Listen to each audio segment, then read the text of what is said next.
LMBPN Audio presents On Her Own, Book 2 of the Alison Brownstone series by Judith Berens. Read for you by Kate Rudd. Chapter 1. Alison dodged to the side, Hannah's fist missing her face. She retaliated with a wide right hook. The nine-tailed fox threw up her arm and blocked the blow. Hannah bounced back with a hiss, her eyes narrowed, and backed toward the ropes of the sparring ring. "You sure like to dance around a lot for someone who can use magic shields, girlfriend." "Hey, you're the one who wanted to use helmets and gloves, despite the big speech I gave about making sure you train for maximum realism." Alison held up her bare fists and grinned.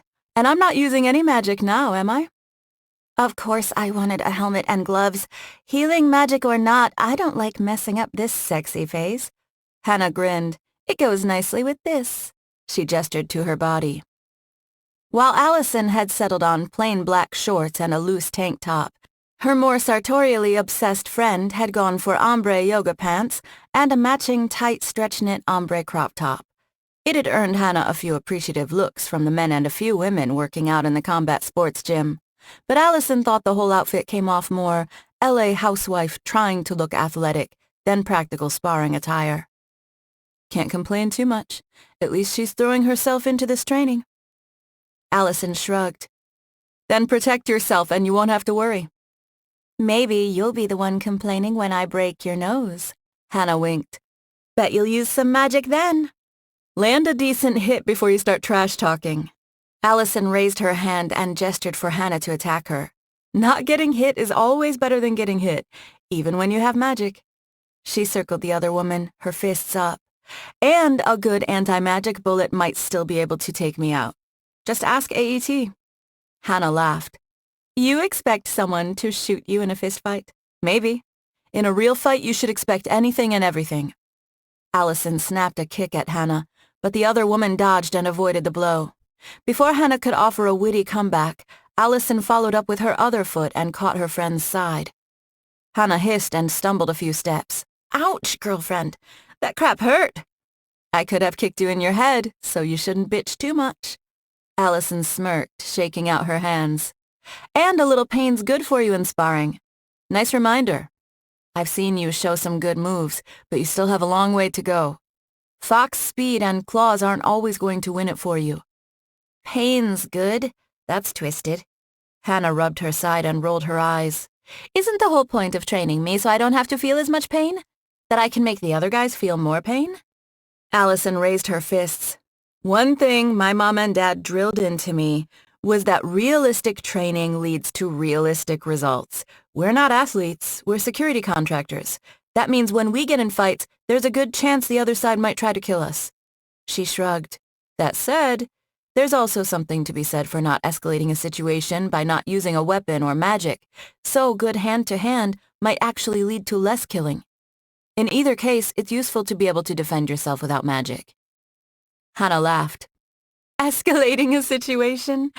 Do you know who you are, Alison? You're Princess Escalation of the Kingdom of Overkill. Hey, I always try to give the idiots a chance to give up first." Alison shrugged. "Not my fault they're mostly too stupid to take my offer.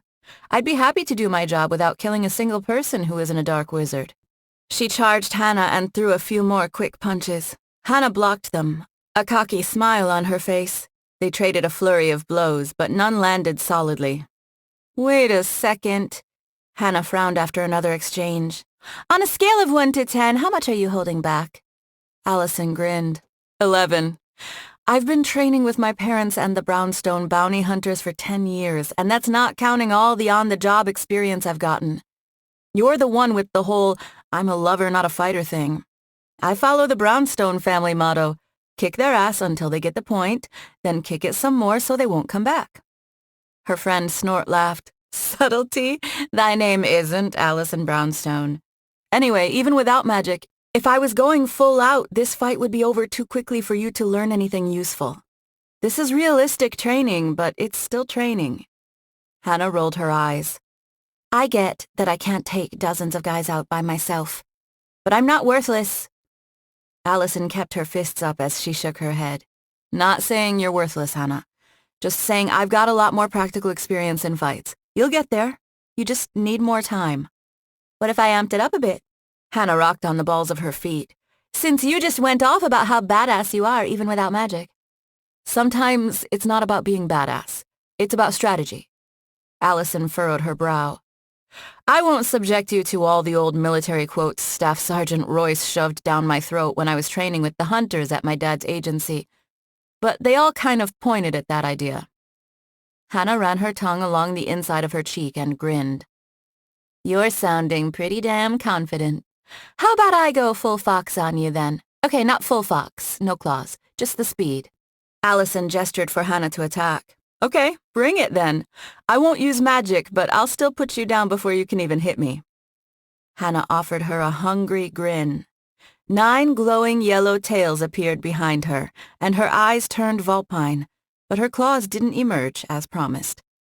A murmur swept through the surrounding area. Several men put down their weights or turned from their punching bags to watch the women. Hey, what's going on? Murmured one. I think the one with white hair is some kind of witch. Heard her mentioning something about magic before, replied another man. I don't know what the deal with the Asian chick is. Some witch strength spell, I think. Damn. A magical catfight between 2 babes? Offered another man with a grin. I should come to this gym more often. Alison rolled her eyes.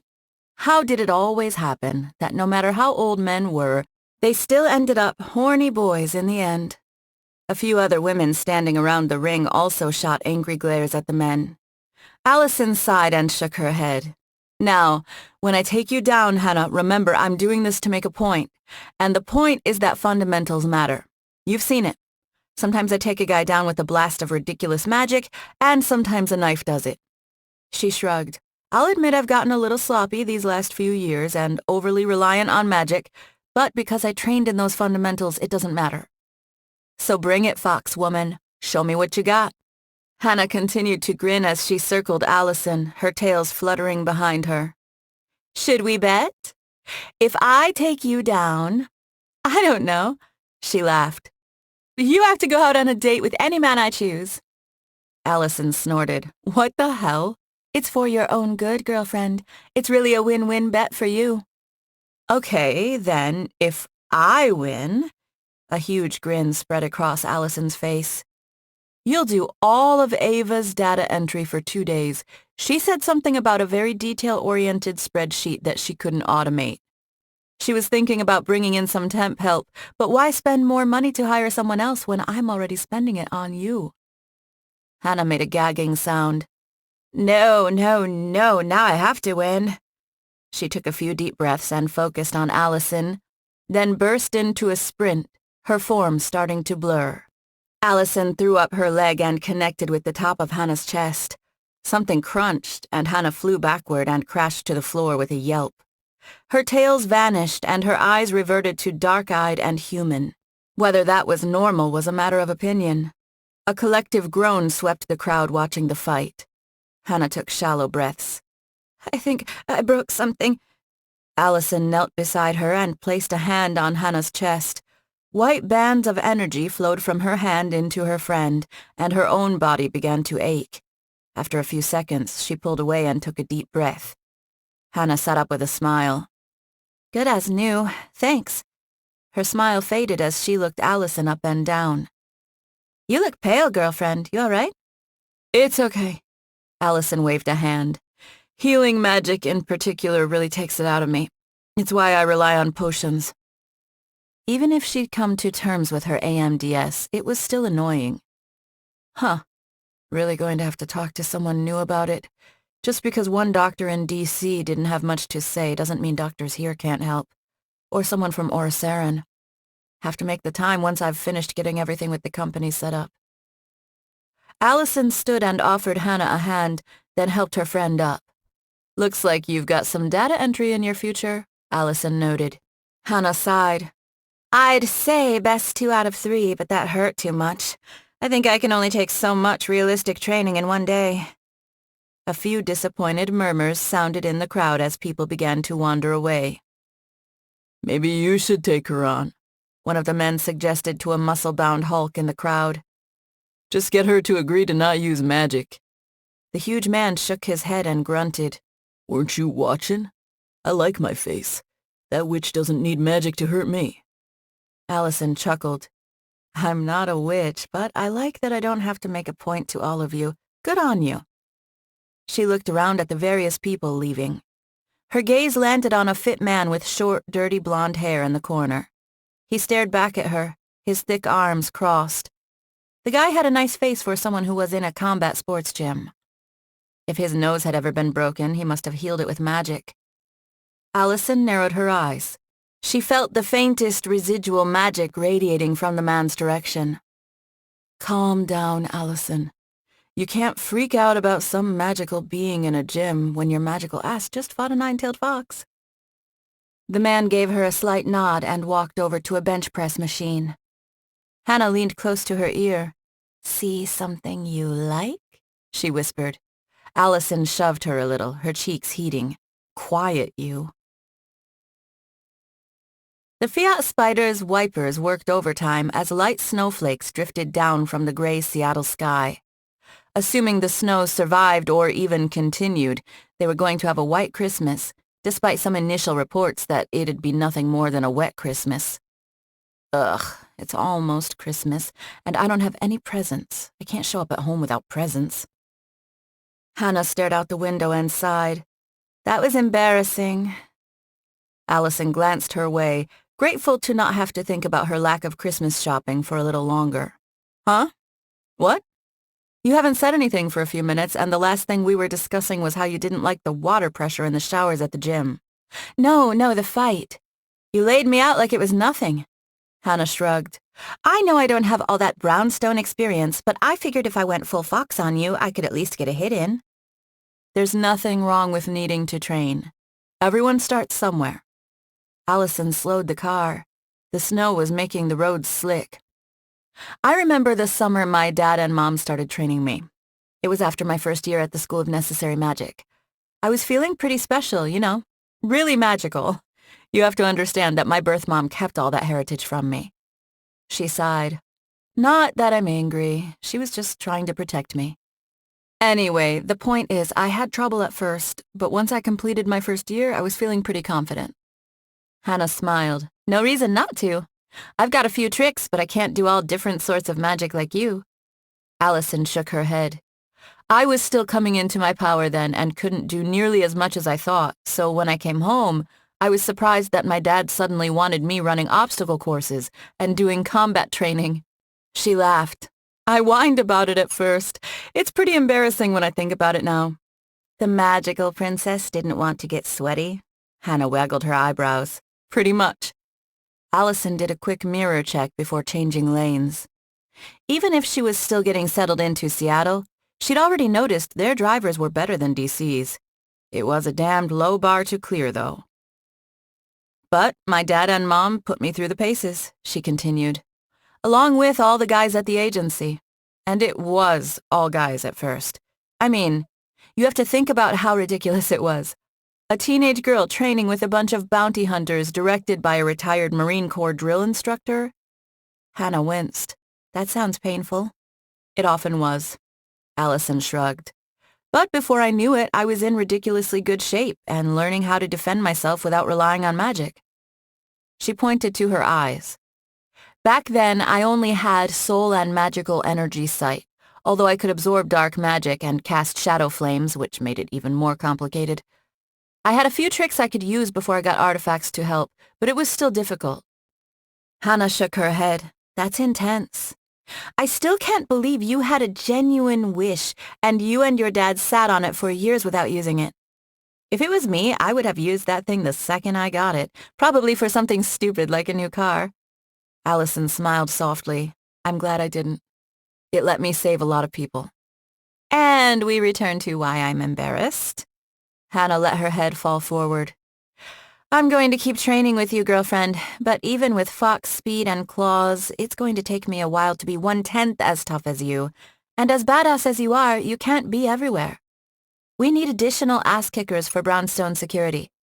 What if someone wants to hire us to protect 2 people? Not saying I disagree, but there's not much point in worrying about it until the building situation is settled. By then, we'll have probably worked a few more jobs and have a better reputation, too. Alison pulled to the side as a loud police siren pierced the air. A few seconds later, an AET dropship barreled overhead. Hannah pointed to the ship as it roared away. I swear there's been a lot more AET action since you got into town. Alison groaned. I haven't been here that long. That's what I'm saying. Hannah laughed and shrugged. Anyway, so no ass kickers until we have a building? Yeah. Alison pulled the car back onto the road. It'll help make sure we have the best quality applicants. I don't want any more fake Atlanteans showing up.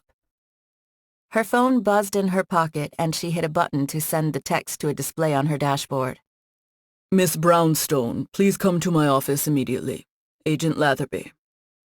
Alison sighed. PDA wants to talk to me. Look at you getting texts from the government like you're a superhero. Hannah chuckled. Do they need a brownstone signal they flash in the sky? A silhouette of a woman kicking a guy in the head? Alison frowned. I doubt this is a good thing. Oh, right. Probably about all the trouble you caused. Hannah grimaced. I already talked to them about that. Alison sighed. Well, most of it anyway. Okay, some of it. Chapter 2. Alison stepped off the elevator and walked to the first dark door on her left. A simple black and white sign hung next to it with the room number 1301. Stenciled lettering read, Seattle Paranormal Defense Agency, Henry M. Jackson Building Office. She sighed and crossed her arms. Of course they stick the PDA on the 13th floor of the federal building. She looked over her shoulder at Hannah. You sure about coming along? If this guy starts getting angry, it might be better if you weren't around so he can't direct any of it at you. Hannah shrugged. If I had known I was going to be meeting PDA guys, I wouldn't have worn these sweats, but I figure maybe I can be a character witness or something for you. She laughed. Not that having a con artist as a character witness is all that helpful. Alison frowned. Ex-con artist. Sure. Hannah waved a hand.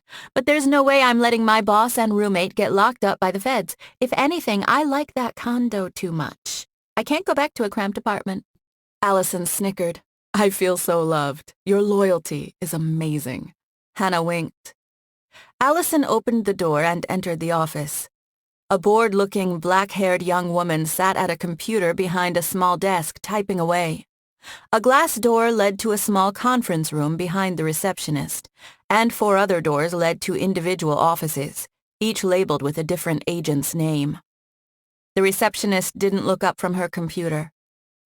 There is no way there are only 4 PDA agents in Seattle, Alison murmured. The receptionist frowned and looked up. Of course not. This is just a field office. Her tone dripped disdain as she looked Alison and Hannah up and down. Do you have an appointment? We're not a tourist stop. Appointment? Kind of. I'm Alison Brownstone. Agent Latherby asked me to stop by. The receptionist nodded toward his door. Just knock. She returned to staring at whatever was so interesting on her computer. Alison looked at Hannah, who shrugged. With a sigh, Alison headed to Agent Latherby's door and knocked lightly. Come in, Miss Brownstone, he called from inside. Alison opened the door. The agent sat behind his desk, a computer off to one side and a tablet to the other. He folded his hands in front of him, his gaze jumping to Hannah for a moment before returning to Alison. It took Alison a few seconds to realize there were no chairs in front of his desk. Wonder if that's some PDA power play thing. She also noticed that the agent's shaved head seemed shinier than before, and it took effort not to ask him about it. Alison stepped in front of his desk and shrugged.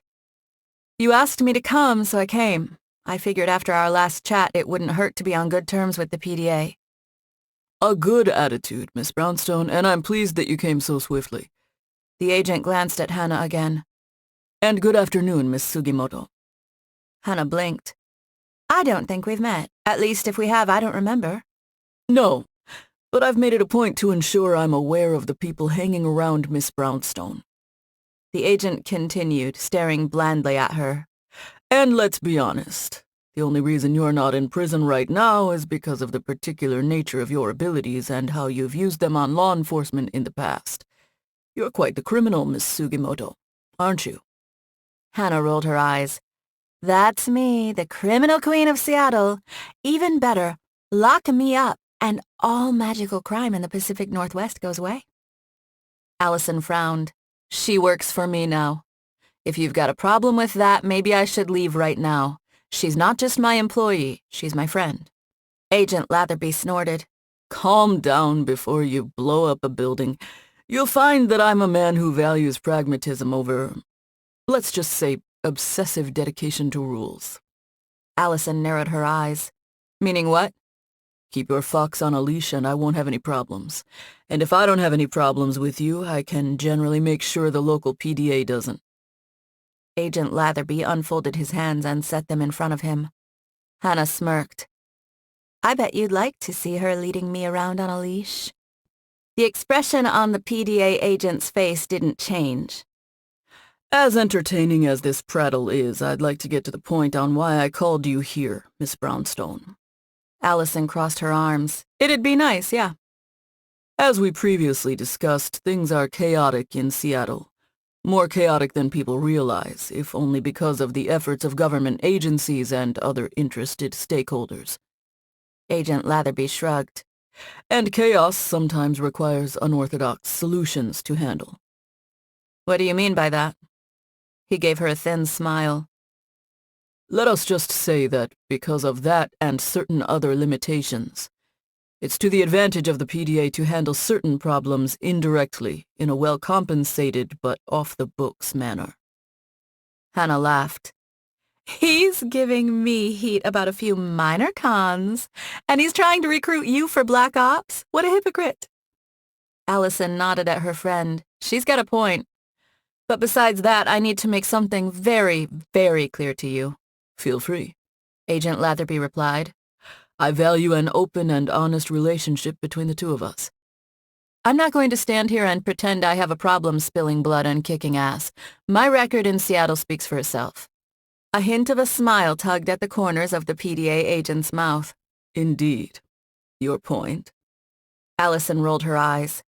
My point is, I'm not an assassin for hire. If the government wants a weapon to point at people, keep looking. Hannah pumped her fist in the air. You tell him, girlfriend. Agent Latherby offered a quiet chuckle in response. Don't worry, Miss Brownstone. I'm not interested in that kind of thing at all. And setting aside the legality even in the context of an off-the-books mission, my experience is that purposeful assassination of troublemakers leads to more troublemakers. The worst thing the government can create is a martyr. That said, if you occasionally kill certain troublemakers when they're going after you, I'm not going to mind. But rest assured, I am not going to ask you to do that. Alison frowned. Okay. What's this about, then? Jobs, as you guessed. Just different sorts. Ones that might require someone of your ability, but that also need to be kept officially distant from the PDA for reasons of local stability. Hannah clucked her tongue. You guys probably have all sorts of dirty fingers and all sorts of nasty things, don't you? You bad little boys. Agent Latherby's face darkened, but his tone stayed calm. The PDA exists to protect this country from magical threats, foreign and domestic. When I was a boy, before either of you were even born, our predecessor agency, the Paranormal Defense Force, did this from the shadows, and it was easy enough. Between the PDF and other groups on Earth like the Silver Griffins, it was almost trivial to control magic. The Oricerans handled things well on their side. But now everything's gone to hell, hasn't it? He leaned back in his chair and chuckled. We've gone from simple con artists to nine-tailed foxes. Even human gangsters run around with magical artifacts. Young princesses have the power to kill dozens of men with ease. The PDA will do what is needed to protect this country. And I'll do what I have to do to protect Seattle. Sometimes that requires me to judge what the lesser of two evils is and act accordingly. Alison glanced at Hannah. I don't know if it's more insulting to be implied to be evil or lesser. Hannah shrugged. Take compliments where you find them and you'll be much happier in life. Sage advice, Agent Latherby intoned. He opened his jacket, his dark wand holster briefly visible. He didn't go for his wand, instead pulling his phone out of an inside pocket. After a brief bit of tapping, he set the phone down and spun it around to face the women. Alison and Hannah leaned over. A black and white image of a large mechanical typewriter was on the screen. Alison blinked. Okay, that's not what I expected to see. I was thinking more, here's some sinister dark wizard you need to bring in. Hannah laughed. A typewriter? They haven't made those since, when, the beginning of the century? I don't think I've ever seen one outside a museum. Agent Latherby picked up his phone. It's a recovery job, Miss Brownstone, not an assassination. I'm not interested in anyone dying. I'm interested in you bringing this artifact to me to prevent other people from dying. An artifact? Alison arched a brow. What's it do? Was it the original spell checker before they invented computers? Hannah snickered. If only. Agent Latherby tapped his phone a few times and looked up. And no, it doesn't spell check. It creates magical automatons. Hannah's face scrunched in confusion. Like robots? Yes, something like that. Are you familiar with Claude Shannon? Both of the women shook their heads. In regular history, he's called the father of information theory. It's insufficient to describe him as being rather influential in electrical engineering and information theory, and subsequently computing. Despite the truth of Oriceran coming out, it's not always the case that past magicals were identified publicly. And such was the case with Shannon. His magical work, especially during World War II, was important to help certain efforts by the predecessor agency of both the PDF and PDA fight dark wizards who wanted to aid the Nazi war effort. This typewriter was part of those operations. It disappeared after the war, though. Alison sighed. You want me to find some artifact that's been missing for over 100 years? I'm a security consultant, not a tomb raider. Maybe I should point him toward Mom. Fortunately for you, seeking is not required, merely recovery. I have the exact address where it's located. An old and currently unused office. This job simply requires someone of a certain basic level of power to recover it, since unfortunately the current owners are misguided but smart enough to use it. It's guarded by numerous automatons. The agent shook his head. For various reasons above my pay grade. The PDA manpower in Seattle is more limited than you might expect. Alison resisted a snort. That's not what your receptionist implied. Beyond that, he continued, there are other complex considerations. Hannah tapped her lip. Wait. Do you hear what he did there, Alison? Alison shook her head. The other woman offered a sweet smile to the PDA agent. Come on. There's no way you can try to do the half-truth thing with a not-so-simple con artist around. She smirked. Funny, Agent Latherby replied. Alison frowned. What do you mean, Hannah? Hannah pointed at the agent. He's been rather mysterious about who the current owner is. It's like he's hoping you won't ask until it's too late. Alison sighed. Care to share, Agent Latherby? Of course, he replied with a thin smile. I didn't intend to conceal anything from you. I just wanted the whole context to be known before you reacted to the offer. The current owner is a member of a local Eastern Union group. Alison gritted her teeth. I'm pretty sure I killed all of them already. You killed one group of them. One family, if you will. Agent Latherby shrugged. And there are plenty more where they came from. This particular group got their hands on the typewriter and are testing it in that office. There's minimal actual Eastern Union presence even at the office. To be honest, we think they might be afraid of the artifact. Not complete dumbasses, then. Good for them. Is this really even that big of a deal? The agent nodded. I'm sure once they've refined its use, they'll start flooding Seattle with their automatons. A magical army of tireless, ruthless, and relentless soldiers, who won't die just because they're shot. One can easily imagine how that might end up being troublesome if they are controlled by criminals. Okay. How do you destroy these automatons? If they take enough damage, they'll stop moving. Simple as that. They have no particular heart or brain to destroy, unfortunately. But I'll also note they don't regenerate. Alison furrowed her brow. And they used this thing during World War II without anyone finding out? Agent Latherby shrugged. Very specific and limited situations. You have to remember, Miss Brownstone, that the portals weren't fully open then. The background magical power level was much lower. Even ignoring the logic of keeping magic balanced for other reasons, it took a lot more energy to accomplish many magical things. But now, with the portals open, magic is everywhere. That typewriter has gone from a mere curiosity, useful in certain limited situations, to a dangerous weapon. Alison eyed him. Why don't you storm the place and take it yourself?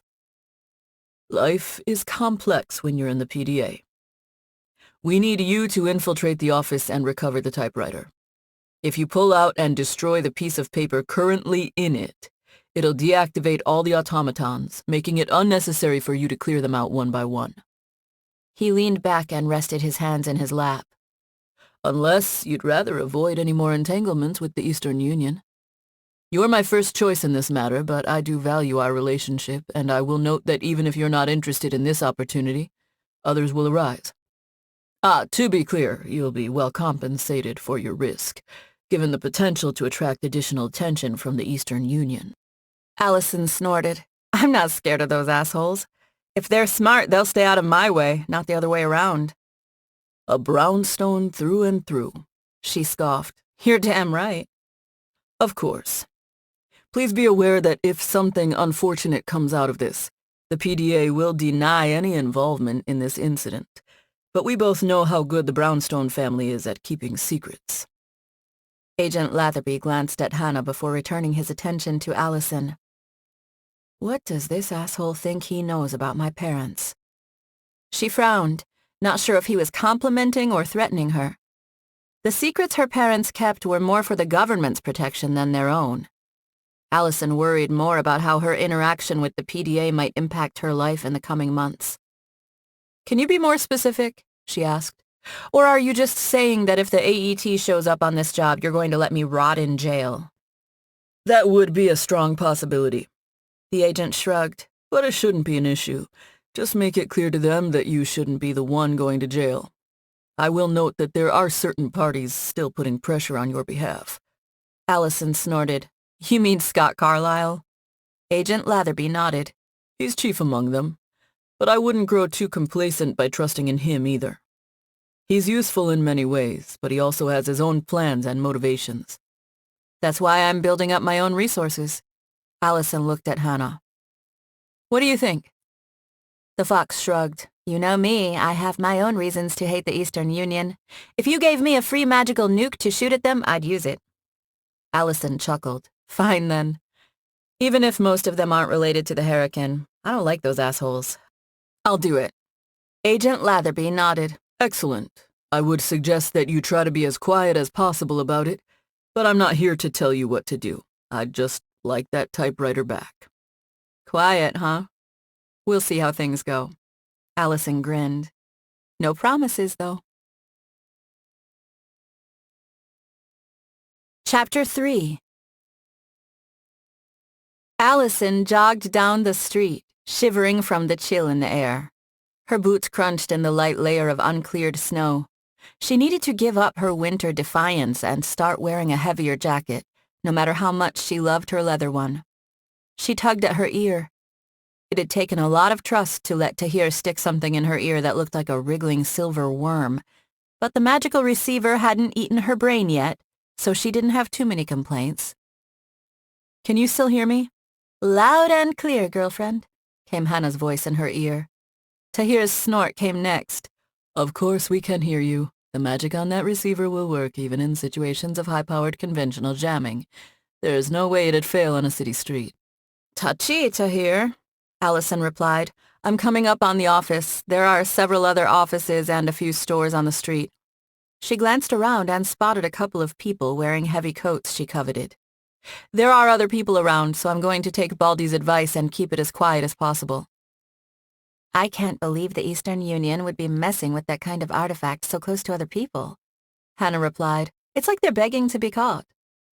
Alison slowed as she approached the office, which was separated from the nearest buildings by an alley on one side and a large empty parking lot on the other.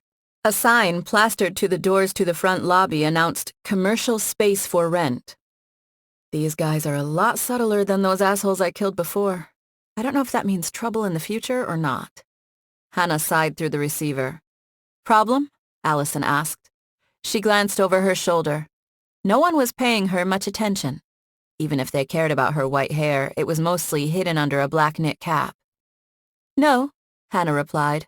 It's just annoying that it's a job where my charm is useless, and now you're going to solve everything by just going all brownstone all over it. Boring. Tahir's drone surveys of the target over several hours, including thermal scans, had picked up only a single person, and they'd left and come back several times. The Eastern Union might be more afraid of the artifact than the PDA realized, or even worse, feeling far more confident. Alison shrugged. Don't feel too bad. We've got a bunch of robots that Tahir can't hack. Tahir snorted. They aren't robots, they're magical automatons, not the same thing. Alison laughed as she closed on the alley. And you're a wizard, not just a hacker. Get me some sort of direct link to them and I can do something about them. Until then, stop complaining. She looked around for a moment before ducking into the alley. There were a lot of rather conspicuous dome cameras over doors and on the walls. What about the cameras? Those aren't magical. Am I clear? Already taken care of, Tahir replied, his voice exuding confidence. They've been looped. They might have a magical artifact in there, but they obviously don't have an infomancer helping protect the warehouse. They don't even have any security drones. What's the point of having drones if you have magical soldiers inside? Alison jogged toward a side door with a keypad over the lock. Can I open the door without tripping an alarm? One moment, Tahir replied, and a few seconds later he let out a satisfied chuckle. Now you can. Alison frowned and took a deep breath. I can feel a lot of magic inside. Considering they've got a horde of magical things in there, I'm not surprised. There's only one I can see in that room, though. It's not moving, just standing in a cubicle. Alison chuckled. Maybe they used the soul of some poor corporate wage slave to fuel it, but I can work with one automaton. Alison traced a pattern on the door with her finger and whispered an incantation. A bright yellow glyph appeared, and the lock clicked open. She opened the door and peered inside. Dozens of cubicles filled the large, dimly lit room. Alison crept inside, and something jangled behind a nearby wall. She pulled out her gun. It's moving, Tahir reported. Of course it is. Don't even know if bullets will work. Wait, they are noisy, and I'm supposed to be trying to be quiet metaphorically and literally about this? A twisted and vaguely humanoid mass of metal and wood stepped out from behind the wall. 2 sharp metal spikes where hands would be. Alison's eyes didn't know where to focus because it lacked anything resembling a head. Alison backed up and holstered her pistol. Doing things quietly shouldn't start with using her gun. I really need a sword I don't have to use magic to fuel, she muttered as she pulled out one of her gnome-crafted knives. Hannah made a disgusted noise. That thing looks weird. I've seen weirder, Tahir insisted. It's not a contest. The automaton advanced toward Alison with slow, ponderous steps. Can we keep the chatter down to a minimum while I'm in the middle of a fight? Alison requested. Hannah and Tahir both chuckled. Alison's opponent took another step toward her and raised its arms. You're going to have to be faster than that if you want to win. Alison charged the automaton and slashed it a few times, nicking wood and scratching metal but accomplishing little else. Alison, you should... Tahir began. What did I just say? Alison snapped. The automaton jabbed at her with surprising speed. She jumped to the side, its spike barely missing her. What the hell? Alison jumped back and sheathed her knife. That was pointless. She sighed and pulled shadow magic in her hand. A blade of pure shadow extended from her hand. A faint prick of pain shot through her body. The automaton sprang toward her, and she met it with her shadow blade. Its right arm flew through the air and skidded on the floor. It jabbed at her with its other arm, but couldn't make contact. Alison trimmed it off with a second quick slice. A thunderous mass of footsteps sounded from a hallway. Shit.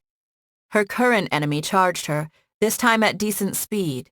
She struck back with a wide slash, cutting it in half. The strange melding of wood and metal collapsed to the ground, the clatter echoing in the empty room. Alison blew out a breath and shook her head.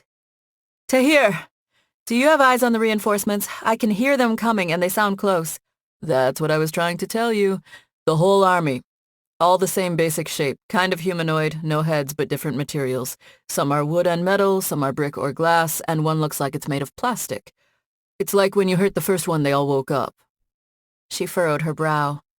I should have asked Latherby more about how it worked, but I'm guessing the typewriter must use crap near it to make the automatons. You don't have to fight them, Hannah reminded her. You just have to find the typewriter. Alison frowned. Tahir, do you have eyes on the typewriter anywhere? No, but I have a suspicious lack of surveillance from a room across the warehouse from you. It's on the layout, but not on any of the cameras. He scoffed. It's like they think we're idiots to miss that. I can give you directions. The footsteps got closer. The army's almost to you, girlfriend, Hannah shouted. Get ready. I have a more immediate problem, Alison replied. You know what? Screw it. Time to test some crap. I'll show Latherby I can be quiet. She released the shadow blade and it vanished, then held her hands in front of her and took a deep breath. Concentrating, she pulled strands of energy around her body and muttered a quiet incantation. She gritted her teeth as pain spiked through her body. A second later, she faded from sight. Tahir hissed. I've lost you on visuals. Did you teleport? I wish, Alison muttered. Invisibility spell, but it's straining me more than I expected. Not sure it'll work, but it's worth a shot. Just hold it, Tahir replied. They're coming. The door flew open to reveal the automaton army in their junkyard glory, but they were still several yards away. Hard to open a door with a spike, so how did they do that? The other one didn't demonstrate telekinesis, or is it something to do with the typewriter? Alison hurried toward a back wall. The vanguard of the army consisted almost entirely of wood and metal automatons. They jogged at a decent pace. If the initial guard she'd fought had been going that fast, the fight might not have been so one-sided. Wonder why the first one was so slow, Alison whispered. They were all slow at the beginning, Tahir responded. They steadily got faster.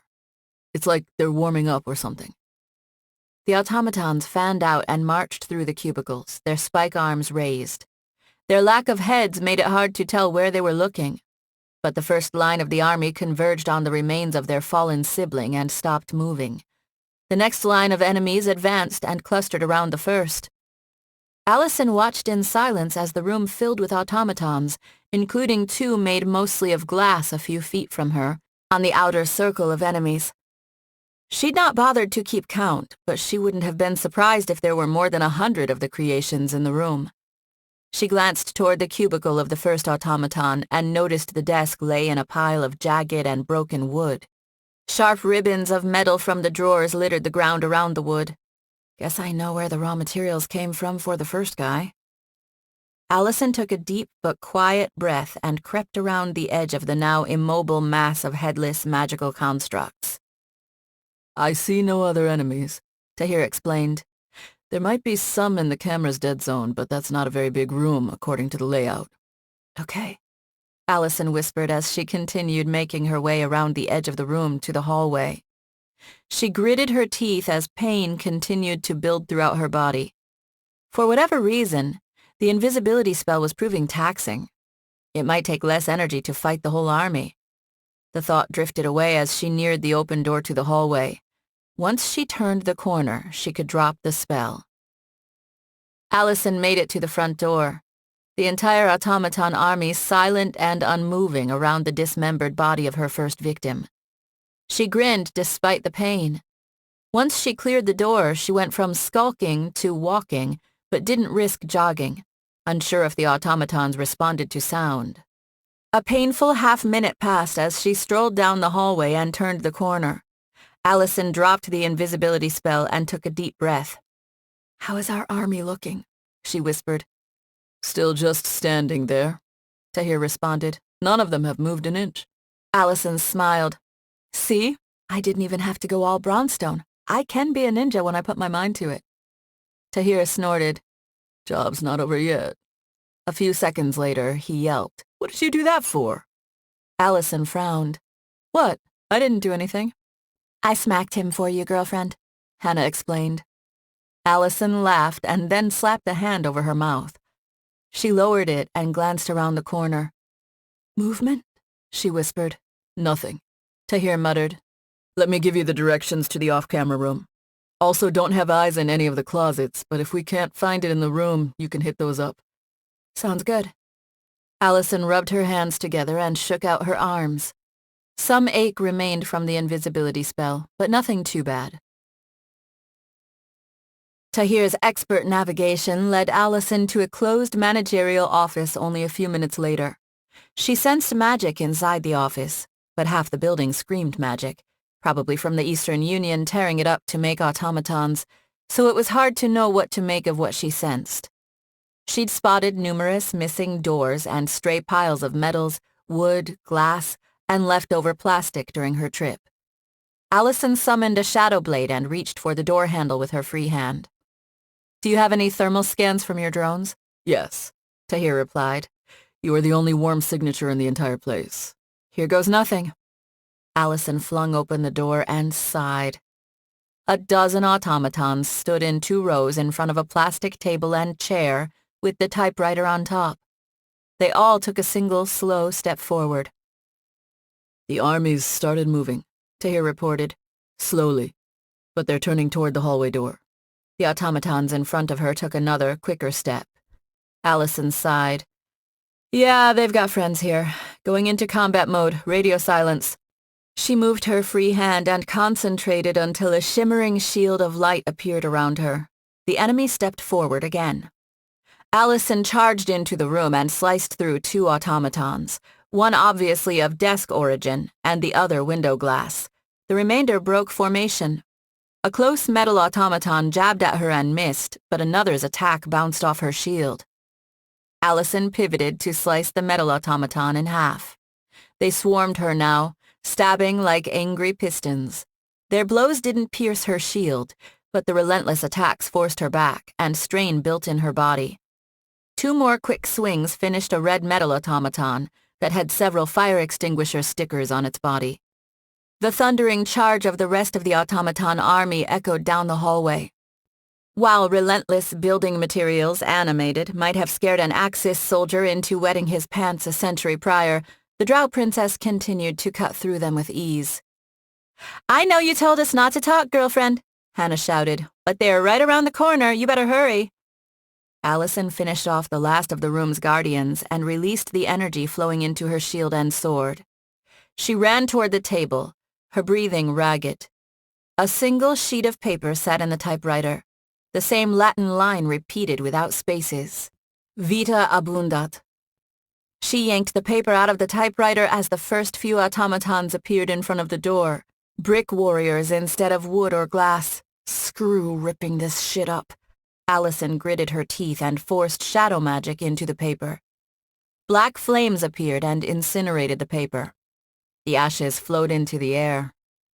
The army fell to the ground as one with a massive, echoing boom that hurt Alison's ears. Dozens were already crammed into the hallway near the door. Alison blinked. Now there's something you don't hear or see every day. "You okay?" Hannah asked. "Yeah." "Tahir, am I clear otherwise?" Tahir blew out a breath. "Looks like it. I've got no movement on cameras. A couple of people outside are now staring at the building. Some are on their phones." Alison grinned. "If an automaton falls in the office and everyone's around to hear it, does it make a sound?" Neither Hannah nor Tahir laughed. Alison rolled her eyes. "That was a good joke. You just don't know funny." "I'll take a side entrance then." She lifted the typewriter with a grunt. "This thing is heavy." "You need to hit the gym more," Hannah suggested. "I don't want to hear that from you, of all people." Alison stepped through the mass of limbs and legs carefully. The hallway had been turned into something like the obstacle course her mom maintained at her training warehouse, or her dad at his agency's headquarter building, the so-called Camp Brownstone. All those tires helped, Mom and Dad. She laughed as she escaped the pile of downed automatons. Didn't have to go all brownstone and didn't kill a single person. Nice. Chapter 4. Alison dropped the heavy typewriter on Agent Latherby's desk. He frowned and picked it up, his frown deepening when he spotted a scratch on the surface of his desk. Sorry, she offered with a shrug. I don't know if that thing's just heavy because I've never carried a typewriter around or if it's heavy for a typewriter. A bit of both, I suspect. The agent snorted and leaned back. No matter. I'm not so pathetic that I can't handle a little desk repair. There are many fringe benefits to being a wizard, after all. He shook his head. But we're not here to talk about my desk. You're not PDA, so I can't force you to give me a formal report. But I'd at least like your impressions. Surveillance of the location suggested a sizable number of automatons, but we didn't want to risk getting too close to the site. Alison shrugged. The place was loaded with the things, easily over 100. They weren't all that tough when I used my magic, but I could see how they might be annoying if you were just trying to shoot them. I see. It's a good thing that we handled this issue before it became more of a problem, then. Agent Latherby nodded. We discussed you being quiet, rather than making enough noise that half the neighborhood noticed. I was quiet. There was no one there, so I didn't kill anyone, and I didn't blow up the building. Didn't even fire my gun a single time. I would have gotten through the whole thing without trouble, but it's kind of hard to sneak into a small office filled with guards and haul off the treasure inside. Alison chuckled. It would have been easier for me to blow a hole in the place and make a lot of noise. True enough. And I'll admit it did give us an excuse to send the police in, which will in turn give the PDA an excuse to go over the place without raising too much suspicion of our local activities. Still, Miss Brownstone, I think you should be aware of some things. Agent Latherby turned his monitor to face Alison. Our information suggests this picture is making the rounds of the local Eastern Union groups, and it might be a cause for concern. A blurry image of Alison stepping out of the office with the typewriter was on the screen. Her face was difficult to make out, but her white hair peeked out from underneath her cap. That could be anyone, she offered. Agent Latherby stared at her. If this hadn't happened so soon after your previous run-in with the Eastern Union, it wouldn't be a problem. However, I'm dubious that even a lack-wit gangster wouldn't be able to figure out it was you, given the level of magic and resources required to infiltrate the building and suppress the security systems. So, what? Alison sighed. Are you afraid that I'll blab about the PDA hiring me? Don't worry, I'll keep your precious secrets. No, actually, I'm not concerned about that at all. I know that if the Brownstone family has a problem with the government, they'll handle it directly. The agent leaned back in his chair, his brow furrowed. You're missing my point. You're powerful, Miss Brownstone, but you're not undefeatable. You're already building up a reputation as a dangerous and unpredictable element, and as an enemy of the Eastern Union. An organization like that can't let itself be seen as weak. They might strike back. Maybe not this time, but certainly if you push them again. Alison scoffed. Let them try. I'll make them regret it, and if they try again, I'll make them regret it 10 times as badly. Would Miss Sugimoto make them regret it? Miss Garden? Agent Latherby raised a brow. Individual power doesn't mean that everyone around you is protected. You'd do well to keep that in mind as you establish yourself in Seattle. Any individual member of the Eastern Union might lack your power, but there are far more of them than you. If the Eastern Union hurts any of my friends, Alison replied, her face tight, I will wipe the floor with them until they understand, and if they don't, well, eventually I'll run out of gangsters. She took a deep breath and forced a smile. Besides, every brownstone needs some sort of multinational gang to cut our teeth on. It's kind of like getting a driver's license for us. Agent Latherby gave her a small smile. There's probably more truth in that than I'm comfortable with, but I'll warn you that the world's a lot more dangerous than when your father first took on the Hurricane. Magic is even more widespread, and the fusion of magic and technology is becoming common. The PDA has lost good agents in situations where they otherwise didn't anticipate danger. Underestimate your enemies, and you'll suffer. It's not always about a good gun or a quick spell anymore. Alison nodded. The same could be said for anyone who underestimates me, which has already happened in my time here. She sighed. If that's everything, I'd better get going. But I'll keep in mind what you said. Before or after you blow up a building? She shrugged. Both. Alison slipped into her condo, the conversation with the PDA agent still in the back of her mind. She wasn't afraid of the Eastern Union, and if they came after her, she'd make it damned clear they shouldn't mess with her or her friends. Dad had to go through a lot of guys before they understood, but that was back in the day. Latherby is overreacting. After all, I have both my reputation and Dad's to keep people from screwing with me, right? Hannah sat at the dining table, her phone in hand and a smile on her face. She looked up as Alison stepped into the room. Delivery go okay with Agent Frowny and Baldy? Yeah, and he's really not so bad, if a bit uptight. Alison shrugged and sat across from Hannah. He gave me a speech about being careful and making enemies, how I'm making too much noise and I could be putting my friends at risk. Hannah rolled her eyes. He's a federal agent. Of course he's going to give you that kind of speech. Don't let it get to you, girlfriend. As for your friends, including me, we can take care of ourselves. She swiped on her phone and looked up. Did you read the messages from Ava yet? About the potential buildings? Alison nodded. Yeah, it's kind of weird. She's so good at this that a lot of it's on autopilot at this point. Hannah set her phone down and shrugged. That's a good thing, I think. A good thing? You don't think I need to be more hands-on with some of this stuff? Nope. Hannah shook her head. We can concentrate on handling client requests while Ava and some of the outside companies you hired handle the busy work. Not only that, it's not like you want to be stuck handling all the boring parts right before Christmas, do you? You told me a few days ago you were planning to go visit your family in LA. Alison sighed and shrugged. I'm not sure about that now. Huh? Why? Did you have a fight with your parents about what's the best gun to use when shooting a gangster? Alison chuckled and shook her head. Nothing like that. It's just something the PDA job got me thinking about. I do miss my family, but running out right in the middle of starting a business and after I stirred up half of Seattle feels weak. Like I'm leaving a mess for someone else to clean up. Hannah rolled her eyes. It's called taking a vacation, girlfriend. Even a lot of the criminals do that, and Seattle's been messed up for a long time now. It's not like you're going to personally fix it in a few days. She waved a hand. Just go home. Seattle's still going to be here after Christmas. You need to spend a few days not worrying about anything and just relaxing. You're wound too tightly. Alison frowned. No, I'm not.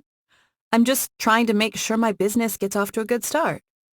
Her friend leaned closer and tilted her head, her dark eyes filled with mischief. Then we should go dancing tomorrow night. Huh? Dancing? What does that have to do with security work? Absolutely nothing, but it's important to the job called life. Hannah nodded. Why not? It's not leaving the business for days, it's just a few hours, and you need to relax. All kill and no dance makes Jill a dull girl. Not only that, you might meet a guy. And maybe you'd be less tense if you could have a little fun. I don't need to meet a guy. Sure, Hannah snorted. You don't need to meet a guy, but it might be nice. Don't act like you don't care. Maybe that hot guy from the gym? I don't even know that guy. Alison shrugged. For all I know, he's some crazed member of New Vale who has been following me around to get revenge. Has anyone ever told you that you're kind of paranoid? No, scratch kind of. You're paranoid. Alison stared at Hannah. I went to a high school that was infiltrated by dark wizards. Okay, I'll give you that. Hannah sighed. But having a little fun isn't bad. Worry about something other than how many criminals you might have to kill on a job. You're Alison Brownstone, a badass, magical princess. Have a little fun, girlfriend, at least for a few hours. It won't kill you. I can kind of see what you're saying. What do you think I should be worrying about then? Hannah tapped her lip. The fun kind of crap. Melodramatic crap that doesn't matter, like if some guy you barely know hits on you. Sit around and pine for that guy for a couple of days and then move on. Alison laughed. Do you pine for guys? Hannah smirked. No, men pine for me. Alison chuckled. Brownstones don't pine. We kick ass. And brood. Don't forget the brooding. Hannah gave Alison a playful grin. I don't know your dad, but I can tell he sits around brooding just from what you've told me and what I've seen on TV. My dad doesn't brood much anymore. Alison crossed her arms. And I don't brood. You were brooding when you came in. Hannah laughed. You could be a new kind of brownstone, one who pines and broods. Is she right? Am I really that up my own ass? I know I was a little down about the AMDS, but I thought I'd handled all that. Okay, maybe you're onto something. Alison shrugged. I do feel like sometimes I've forgotten how to have fun because I've gotten so wrapped up in work and dark wizards. It's hard to live a normal life when you're trying to figure out what dangerous cult or gang you need to stop next. Hannah's pupils became slits and her eyes turned yellow as her glowing tails appeared behind her. Normal? It's not about being normal, Alison. It's just about living a full life. She hopped up and sashayed over to the window overlooking the bay, her tails swaying. She placed a hand on the glass and a wistful smile passed over her face. I haven't always led a good or safe life, but I've always tried to have fun and remember that I'm alive. Life is precious, every day, every moment. I don't want to waste any of it. She stared down at the bay. You never know what's going to happen. So no point sitting around brooding when you can have fun. So if I go dancing with you, that counts as me not brooding? Hannah looked over her shoulder with a smile. It's a start. But best of all, it'll be fun. Yeah. Okay, you win. Alison held up a hand and smiled. Let's go dancing tomorrow. Chapter 5. Alison and Hannah stepped out of the Curris SUV and into the line for the club, the thump of the bass leaking outside. Hannah convinced her roommate to let go enough to drink, but that necessitated them not driving to the club. A few men gave them appreciative glances and smiles as they walked down the line. Some were unwise enough to do that in front of their dates and earned glares for their disloyalty. Still think we should have gone to the True Portal, Hannah commented as they reached the end of the line. That place has more edge. She pulled her long black coat closed. Tonight was one of the few times Alison had seen her make a concession to the weather. The tight black dress Hannah wore would probably leave her feeling cold in the tropics. Alison's red sheath wasn't exactly warm, but her new brown wool overcoat had the advantage of looking cute and being warm.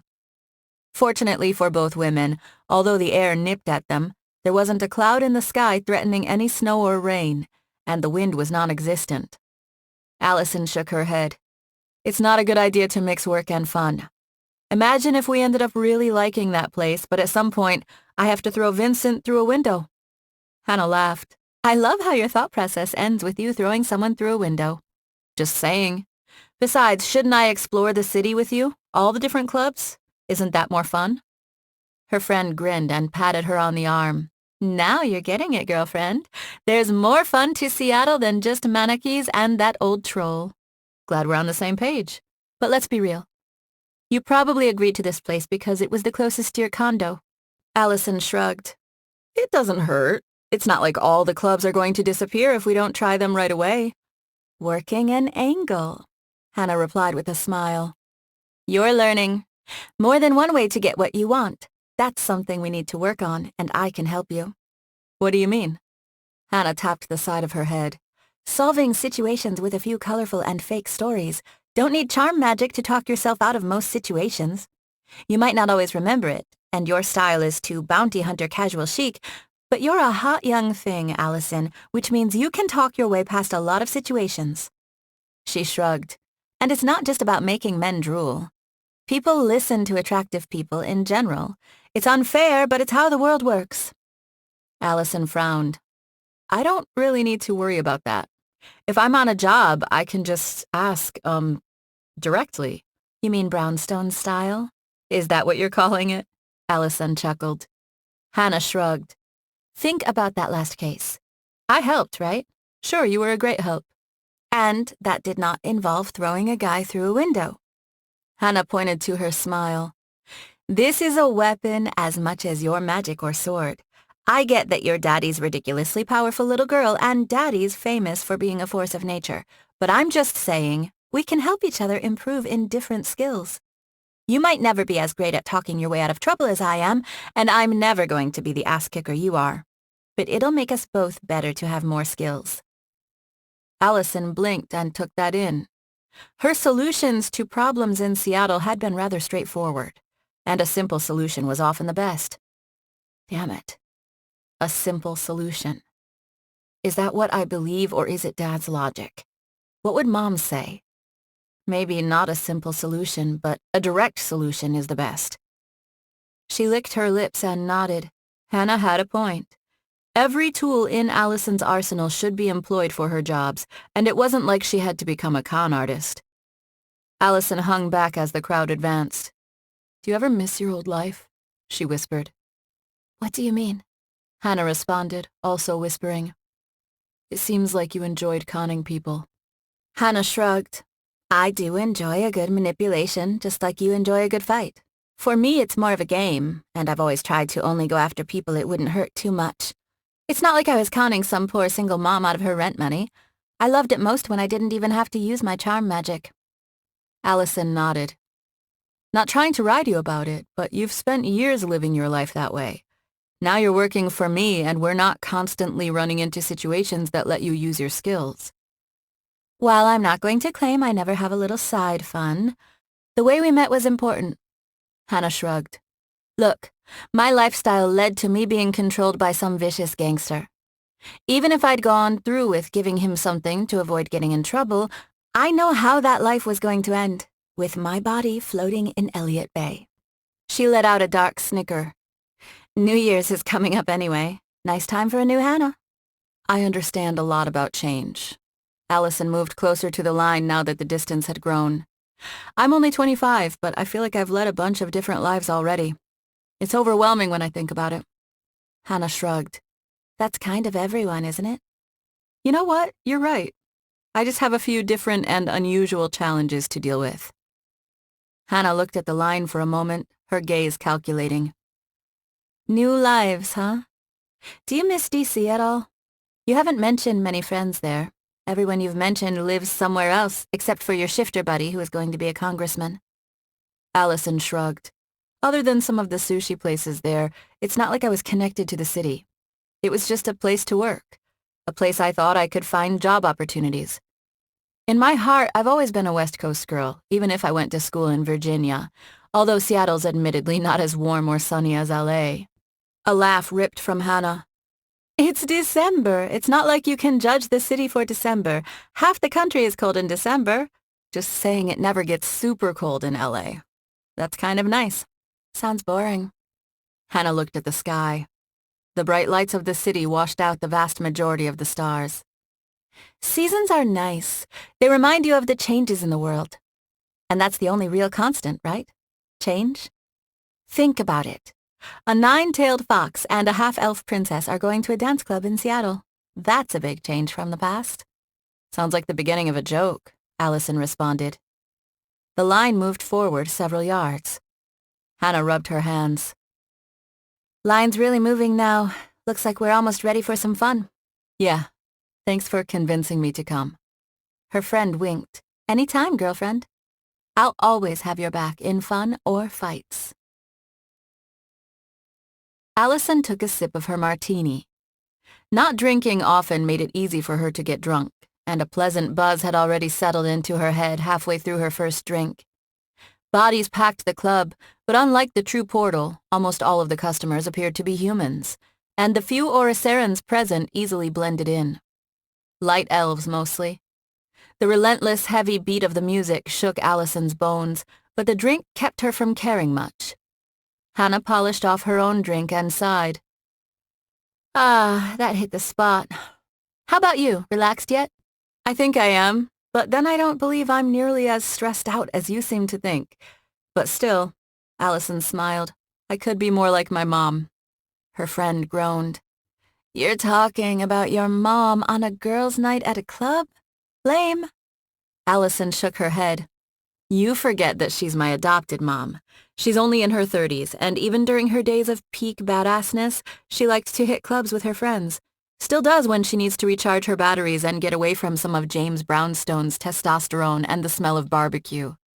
So I should think of this as a family tradition then. Sure, why not?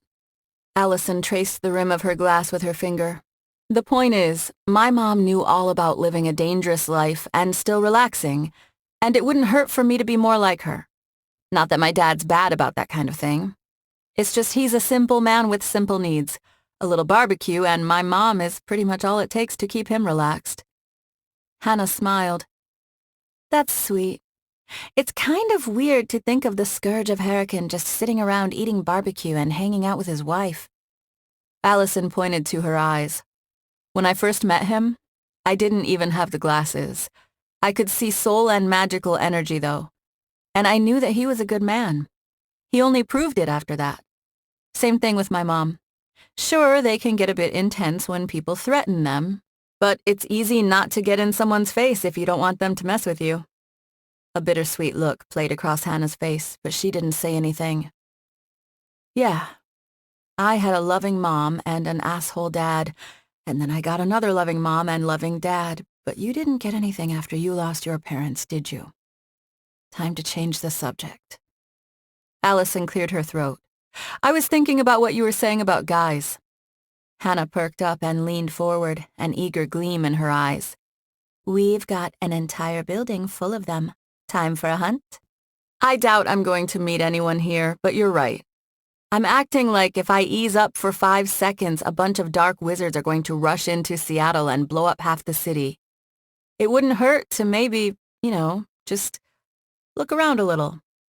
Explore. Hannah squealed in excitement. Exactly, girlfriend. She eyed her with a wide grin. And you've been looking around, haven't you? I know you noticed that cutie in the gym. But what about Scott Carlyle? He's pretty nice looking. Alison looked around. There was no shortage of handsome men, but appearance wasn't everything. She shook her head. Look, he's smart and handsome and rich, Hannah interjected. Don't forget rich. He's rich even compared to a certain rich drow princess. Alison shrugged. Okay, he's smart, handsome, and rich, but that's not everything. Sounds like 90% of everything to me. Alison shook her head. You haven't dealt with the guy as much as I have. He's got my back, and I appreciate that, but every time I talk to him, I'm looking at a man who is coming up with some plan for how he might sell me to a dragon after he's squeezed all the usefulness out of me. Hannah made a face. Oh, that sucks. He's not a bad guy, at least to me. But I'm not really feeling the sparks, nice biceps aside. Oh, so you notice his biceps. Hannah smirked. You've been looking a lot more than you let on. Alison shrugged. I see things that are right in front of me. Sure. She shook a finger. But I'm not pining. This is strictly about fun. I agree, girlfriend. Fun is what I'm talking about.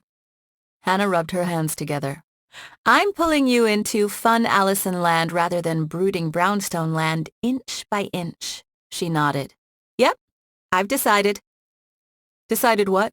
In the new year, new Foxy Cupid plan for you. Hannah nodded. Actually trying to get you someone rather than just talking about it. Alison laughed. It's not like it's been all that long since you started talking about it. She pointed at Hannah. But aren't you being a hypocrite? A hypocrite? What are you talking about? Where's your fun guy? Alison shrugged. It's not about you playing the field. You've been doing nothing but hanging out with me. It's not like you couldn't have gone out on a couple of dates or something in the meantime. Am I holding you back? Hannah blinked several times, her cheeks coloring. Oh, I've been busy helping you learn the city better and, She laughed. You got me, girlfriend. But unlike you, I've got some people in mind. Like who? What do you think of Tahir? Alison stared at her friend for a moment, waiting for Hannah to begin laughing. But the fox looked straight at her with a serious look. What about Tahir? Alison asked. He's a good hacker and infomancer. Hannah rolled her eyes. Context is a thing. You know what I'm talking about. Alison grinned. He's not bad to look at if that's what you're getting at, but I don't think he's really my type. I wasn't asking if he was your type. What's the big deal? If you're interested, why not just talk to him? If there's one thing you're good at, it's talking. Hannah sighed and picked up her glass, only to realize she'd already finished her drink. Normally, I'm pretty good about getting a read on men when I'm around them, but with him, I just don't know. It's like he sees right through me. She frowned. It's both annoying and kind of attractive at the same time. Alison glanced at the dance floor, spending a moment watching the near ritualistic writhing of bodies before looking back at her friend. He's smart, damned smart.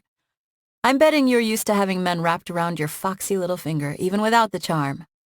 It's not going to work on him, you know. The guy likes his games too, just a different sort. It'll be a lot more work. I know, and that's what I find exciting. Hannah laid her head back and sighed. It's just, I'm unsure of the best strategy. Normally I wouldn't care so much, but since we work with him, it makes things more complicated. I've got nowhere to hide if this blows up. Maybe I'm the last person to be giving anyone advice on dating, Alison began. But why not just try talking to him first? Get to know him better and you'll get a better idea if he's even worth pursuing. Hannah nodded. You're right. I'm overthinking this. Going all Alison on it. Hey! Hannah grinned and jumped up. Enough brooding and pining. Alison pointed at Hannah. I'm not the one pining or brooding for once. Hannah leaned across the table and grabbed her hand. Fine. Let's dance. Chapter 6.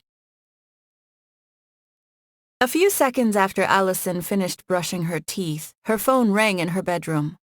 She and Hannah had stumbled home from the club, but her roommate had lost the fight against exhaustion, crashing on her bed still in her dress. Her snoring was audible even from several rooms away. Who the hell is calling me in the middle of the night? Her heart rate kicked up. What if something had happened to someone in her family?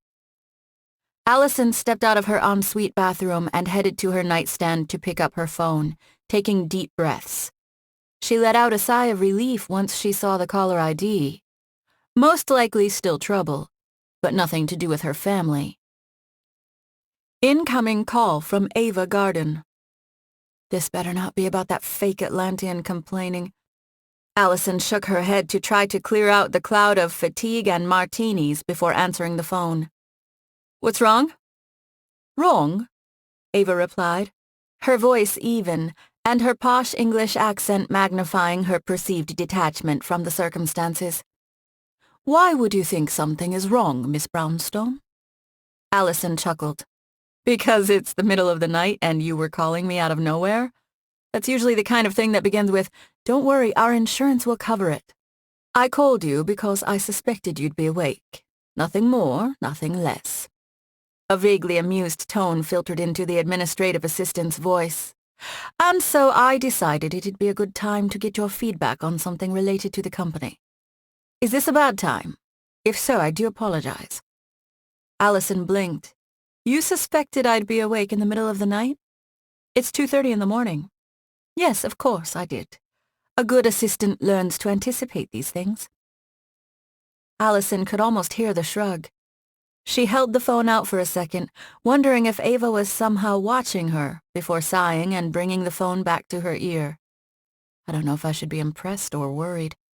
Okay, let's set that all aside, Alison replied. What is this about? Doesn't sound like it's an emergency. I've found a possible building, Ava explained. It meets most of your criteria, and the price is so reasonable it's hard to pass up. It's located in a neighborhood mostly filled with abandoned factories and industrial warehouses, although a smattering of apartment buildings and small shops are also there. That said, those apartments and shops are quite a distance from the building. If it were ever attacked, even by strategic-level spells, the resulting collateral damage would be minimal. Given the density of this city, you'd be hard-pressed to find another location with that feature. Wonder how that conversation with the realtor went.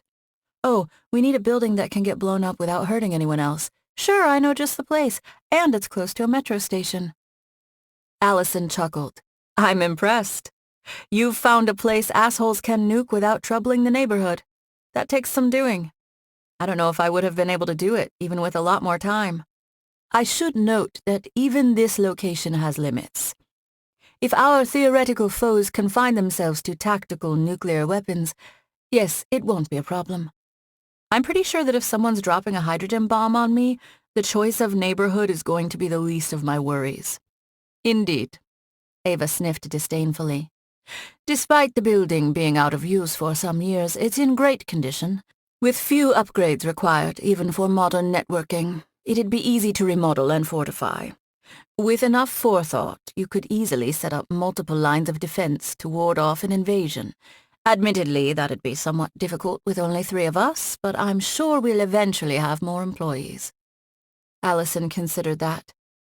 She didn't have a clear vision of how many employees she'd need or want in the future. Her parents' career paths were different enough that their respective staffing choices weren't all that useful as a guide. Would it even make sense that she might get to the point she'd need internal security for the building itself? Getting a little ahead of myself, aren't I? It's like she said, I've got 3 people in my company. Okay, that sounds like the beginning of something good, Ava. Alison sat on the edge of her bed. But I'm guessing something's not perfect about the place. No one's luck is that good, so let's hear the bad news. I wouldn't call it bad news as much as other factors to consider.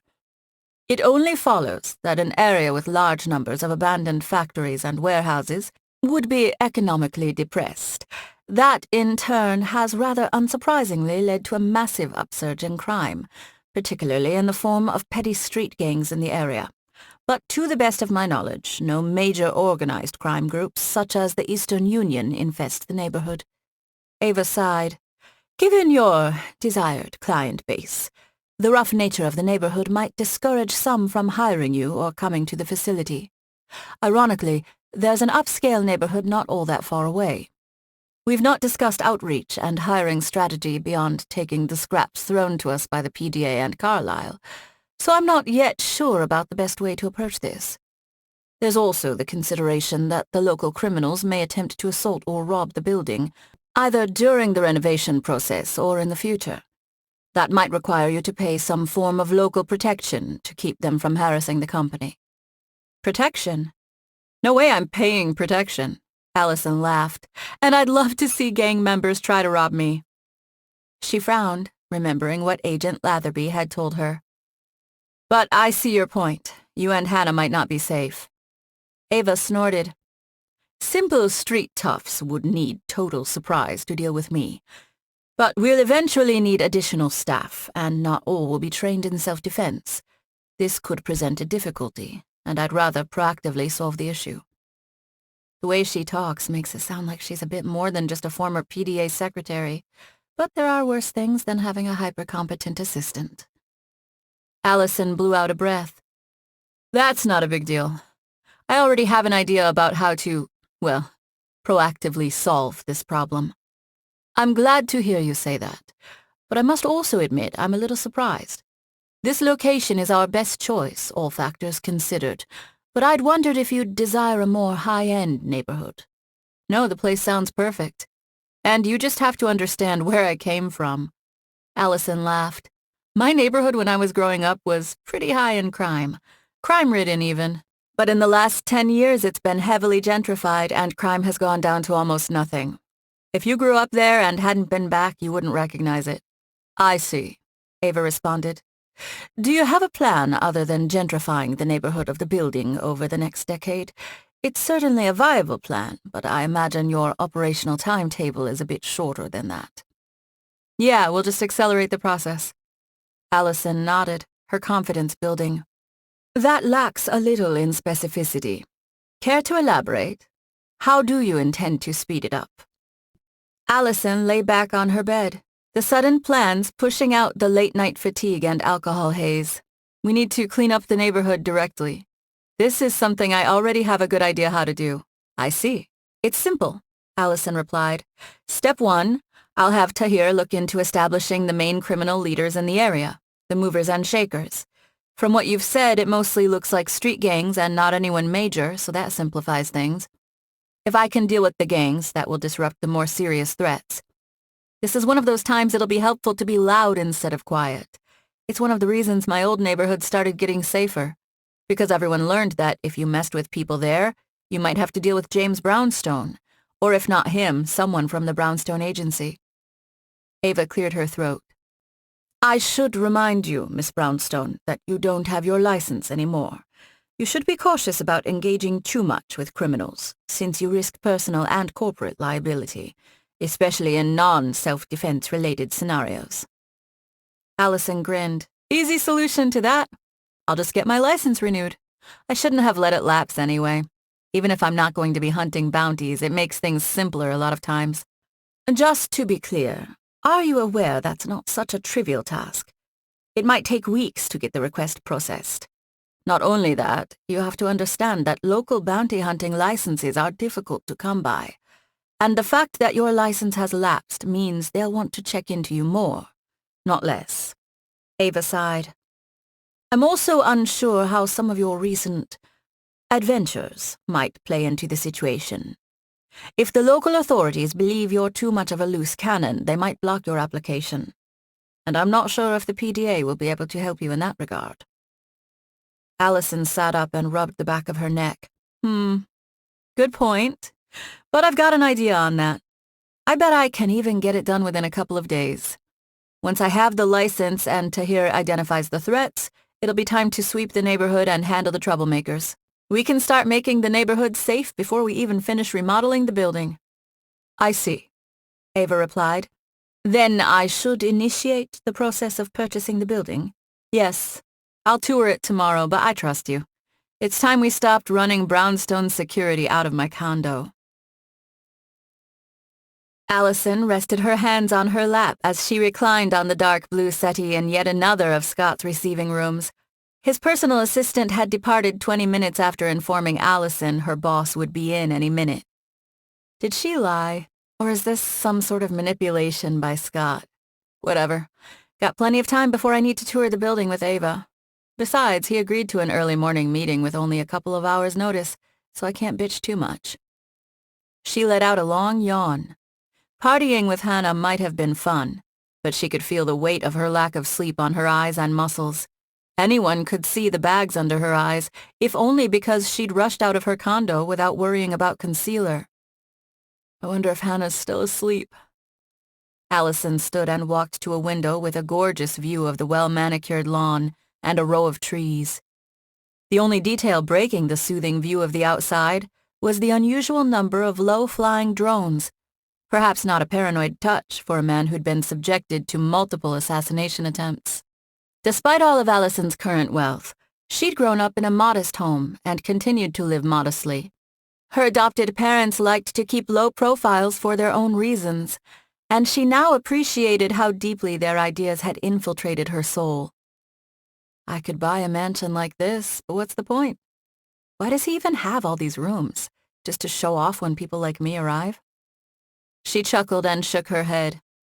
Some might think it was the distinction between new money and old, but Scott was a self-made man. Maybe some people were just born more pretentious than others. Something funny? Scott asked from behind her. Alison's heart sped up. It was rare someone surprised her.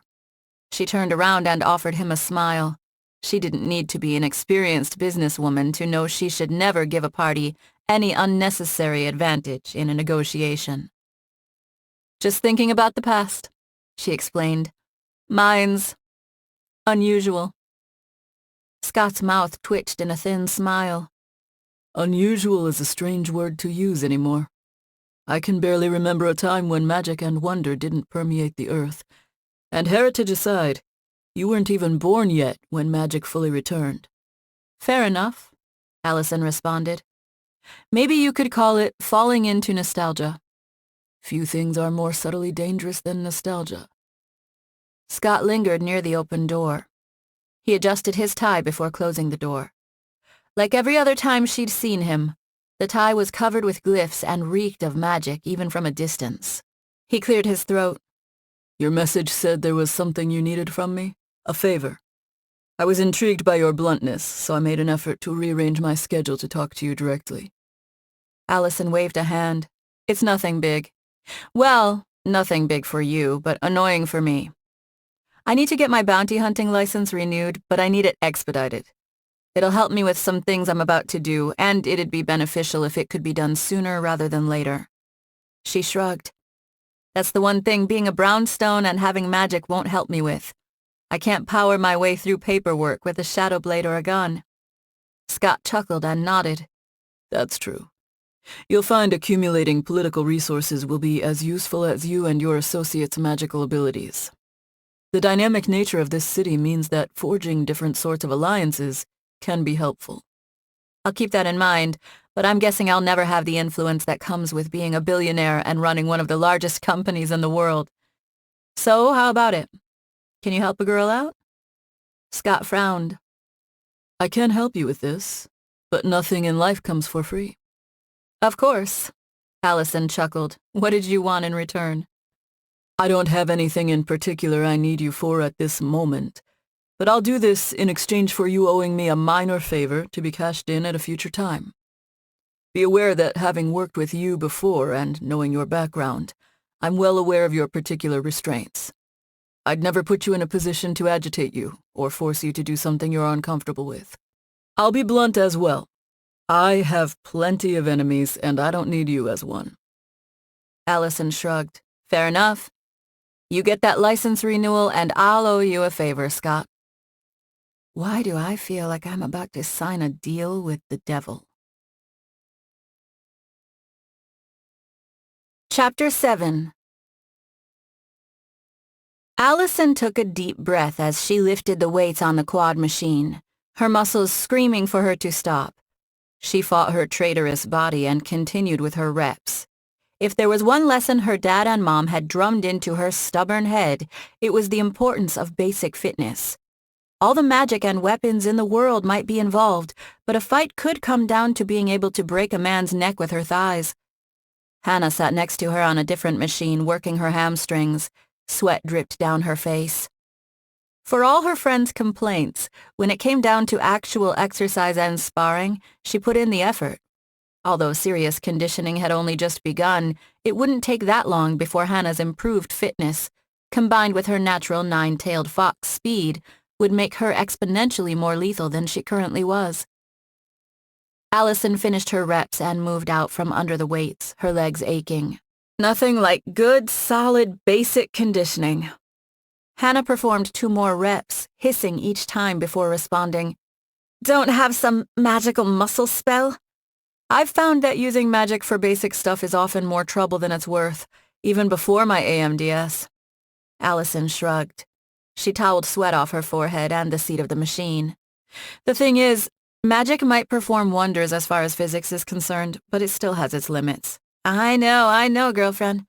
No pain, no gain. Hannah dabbed her forehead with her towel and brushed back her dark hair, which was currently contained in a long ponytail. I'm sure there's some sort of weird spiritual argument you could make for the value of hard work. Oh, I'm sure Staff Sergeant Royce would have all sorts of quotes to deliver. I even remember half of them, but I won't bother you with them.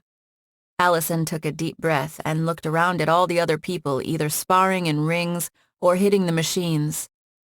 One of the first things I'm going to stick in the building is a dedicated workout area, complete with an obstacle course. Weight training and sparring are good, but they aren't a replacement for mobility training. Hannah groaned. So there's more pain in my future? Alison grinned. Pain and suffering as I train you until you're as badass as me.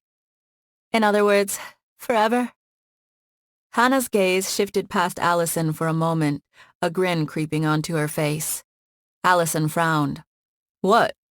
That hot guy from before is checking you out. Play it cool, girlfriend. Don't want to look desperate.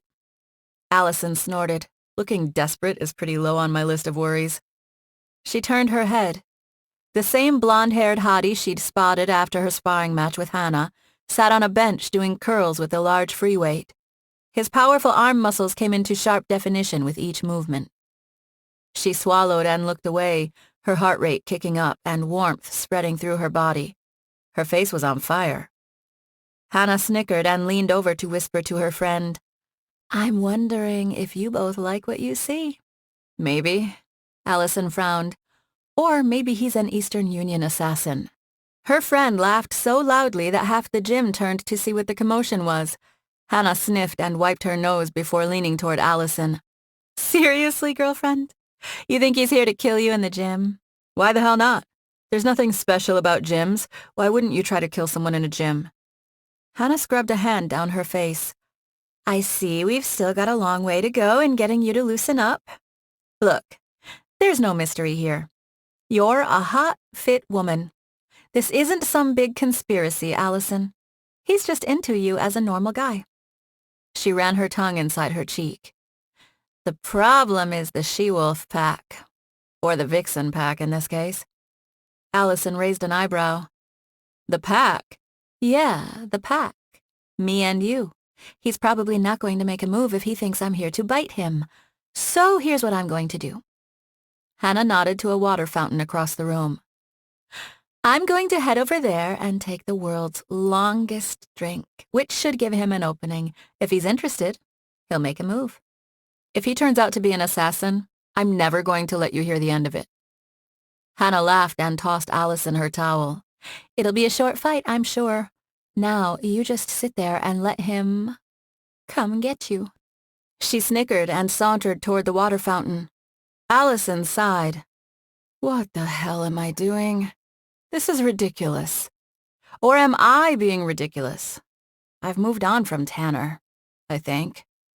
She took a deep breath, trying to decide if she should throw up a shield in case her blonde hottie did try to kill her.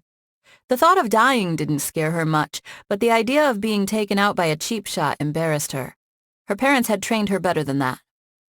The war continued as the blonde hottie glanced between Hannah and Alison for a few seconds, before setting down his weights and heading her way. Alison took a deep breath. Low-level magic flowed around the entire gym, and the lack of obvious Oricerans suggested there were more than a few wizards there. That wasn't suspicious in and of itself, considering that Alison and Hannah were magicals and were working out there. Blonde Hottie's nickname shifted to Captain Muscles the closer he approached. He was obviously hitting the gym a hell of a lot, which made him impressive, especially combined with his height. There was a calculated intelligence in his eyes, the kind that might be expected of a professional assassin. Wait, let's think about what Mom told me. Killing a man or woman in public isn't that big of a deal for a professional killer because the many different witnesses were almost guaranteed to give differing descriptions. A good killer can work with that to hide their tracks when escaping, but a close approach should be as casual as possible, so as not to draw any attention. Drawing attention gives the mark and others more time to react, and cuts down on the chance of a successful kill and escape. Alison furrowed her brow. She wasn't sure if Captain Muscles' bold approach spoke to simple confidence or the arrogance that might accompany an inept killer. It's not like everyone was good at their chosen vocation. He closed to within 3 yards. 2 yards. He stopped. Alison looked him up and down. Definitely residual magic on the man, but nothing that felt like active spells. "Can I help you?" she asked. The man offered her a bright smile. "I've seen you and your friend around. Noticed you before, but especially noticed you during that little fight session. Taking down someone using magic without using it yourself is pretty impressive. I like your moves." "Okay, keep it cool, Alison." She shrugged. "I'm trying to help my friend train, but it was kind of unfair. I've been training for 10 years now." Captain Muscles moved to the machine Hannah left and took a seat. "It shows. A lot of witches get overly dependent on their magic, but you never know when someone might have a hard counter for that. In the end, in a fight, it might come down to taking somebody down with a chokehold." "Exactly!" Alison exclaimed, then her cheeks heated and she winced. So much for keeping it cool. She cleared her throat.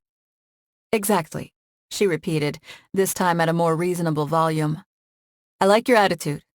I'm a security contractor, and this sort of thing comes up on occasion. She extended her hand. Alison. He gave it a firm shake, but didn't try to dominate the exchange. Mason Lind. She wondered for a moment about giving him her last name, but decided against it. Sometimes it was nice to get to know someone without any expectations. Nice to meet you, Mason. But I need to clear up one thing you don't understand. His brow lifted and an amused look settled over his face. What? Alison shrugged. Not a witch. I'm half human and half drow.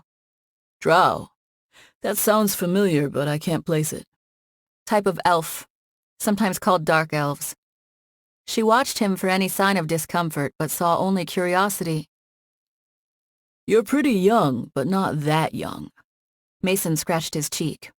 Wait, are you actually young, or is this one of those you're 200 years old but just look like you're in your 20s things? She laughed. No, I'm 25. What did you mean I'm pretty young but not that young? You look pretty young too, probably not even 30. I'm 28, he admitted. I guess what I was getting at is that most mixed species people you see these days are younger than you. But there's something really, really familiar about you. He grinned. I'm serious, it's not just a line. Should I tell him? Alison sighed. There was no way she was going to manage multiple dates with a man without mentioning her last name or someone else bringing it up. So much for her fantasy of someone getting to know her without her family reputation preceding her. She lifted her workout ponytail. The hair is natural. It's what most people remember about me. I forgot to mention my last name. My name is Alison Brownstone. Mason snapped. Oh yeah, now I remember. I remember watching all the stuff about the adoption. It was the summer after my graduation, the big case that changed interplanetary law and all that. He chuckled. We don't get many celebrities in this place. Have to work out somewhere. Alison shrugged. And I'm not a celebrity. Sure, my dad is, but I'm not him. I'm just, a simple and humble security contractor. He chuckled. I should be honest with you, Alison. I'm not just some meathead who works out at this gym. I'm a professional bodyguard and a wizard. I specialize in life magic, if you care, but anyway. The point is, I have my ear to the ground. And what does that mean? She frowned. Mason leaned closer and lowered his voice. Those of us who pay attention to the scene around Seattle have heard about the kind of shit you've been stirring. I mean, it takes some major balls to stroll into an Eastern Union place and lay everyone out. Alison groaned. Look, I was trying to get the guy to surrender and turn himself in, and a friend of mine was involved. It was all very complicated. He put his hands up. I'm not coming down on you. Eastern Union are just a bunch of thugs as far as I'm concerned. One of their hitmen tried to kill a client of mine once, so no love lost. Consider this professional appreciation. I admire your work and your fighting skills, not to mention a lot of other things about you. She stared at him for a moment, her mouth open. Did he really just go there? Whoa. Shit. Alison didn't even bother to try to be stealthy. She jerked her head to look for Hannah but found her friend gone. That little vixen. She's leaving me to twist in the wind. Wait a second, maybe this is a good thing? She almost laughed. Alison might be riding the nine-tailed fox with brutal and remorseless physical training, but her friend was returning the favor in her own way. Alison smiled. Well, thanks, Mason. Bodyguard, huh? Who do you guard? Celebrities or just business jerks? He grinned. Business jerks, mostly. These days it's hard to be a rich bastard with only non-magical guards and be safe. I've helped supplemental security at concerts and that kind of thing, but I haven't had that much experience with celebrities. He gestured to her. This is probably the most I've spoken to one. She chuckled. Like I said, I don't consider myself one, even if I was on the news back in the day. Word is you're new to Seattle? Mason leaned back and crossed his beefy arms. That you used to live in D.C.? Yeah, recently relocated. I liked the vibe here more than in the East, as well as other things. Alison shrugged. Still getting to know Seattle. Really interesting city, though. No giant stone troll in stasis in D.C., I can tell you that. Mason chuckled and shook his head. The Fremont troll's a lot like the big earthquake they're always worried about. It's a disaster they want to hang over everyone's head, but it will probably not be a problem for hundreds of years. He gave her a toothy grin. Since you've just moved here, you've probably not seen a lot of the city. She nodded. Seen a little.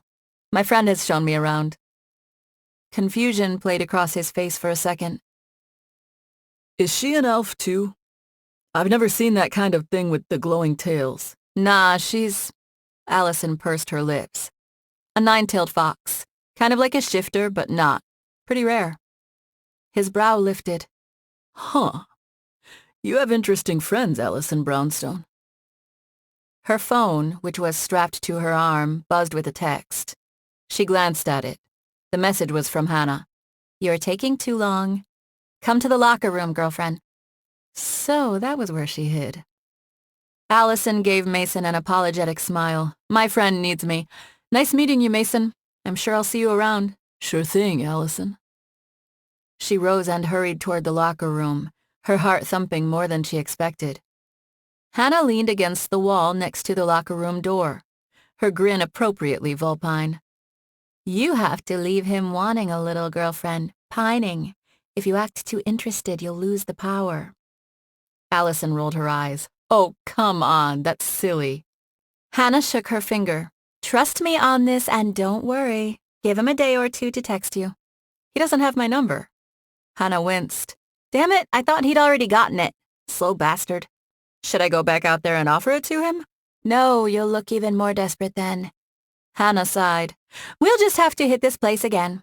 We've seen him more than once, and I'm sure that now he's got himself a taste of brownstone and is addicted. Alison crossed her arms and frowned. You're sure?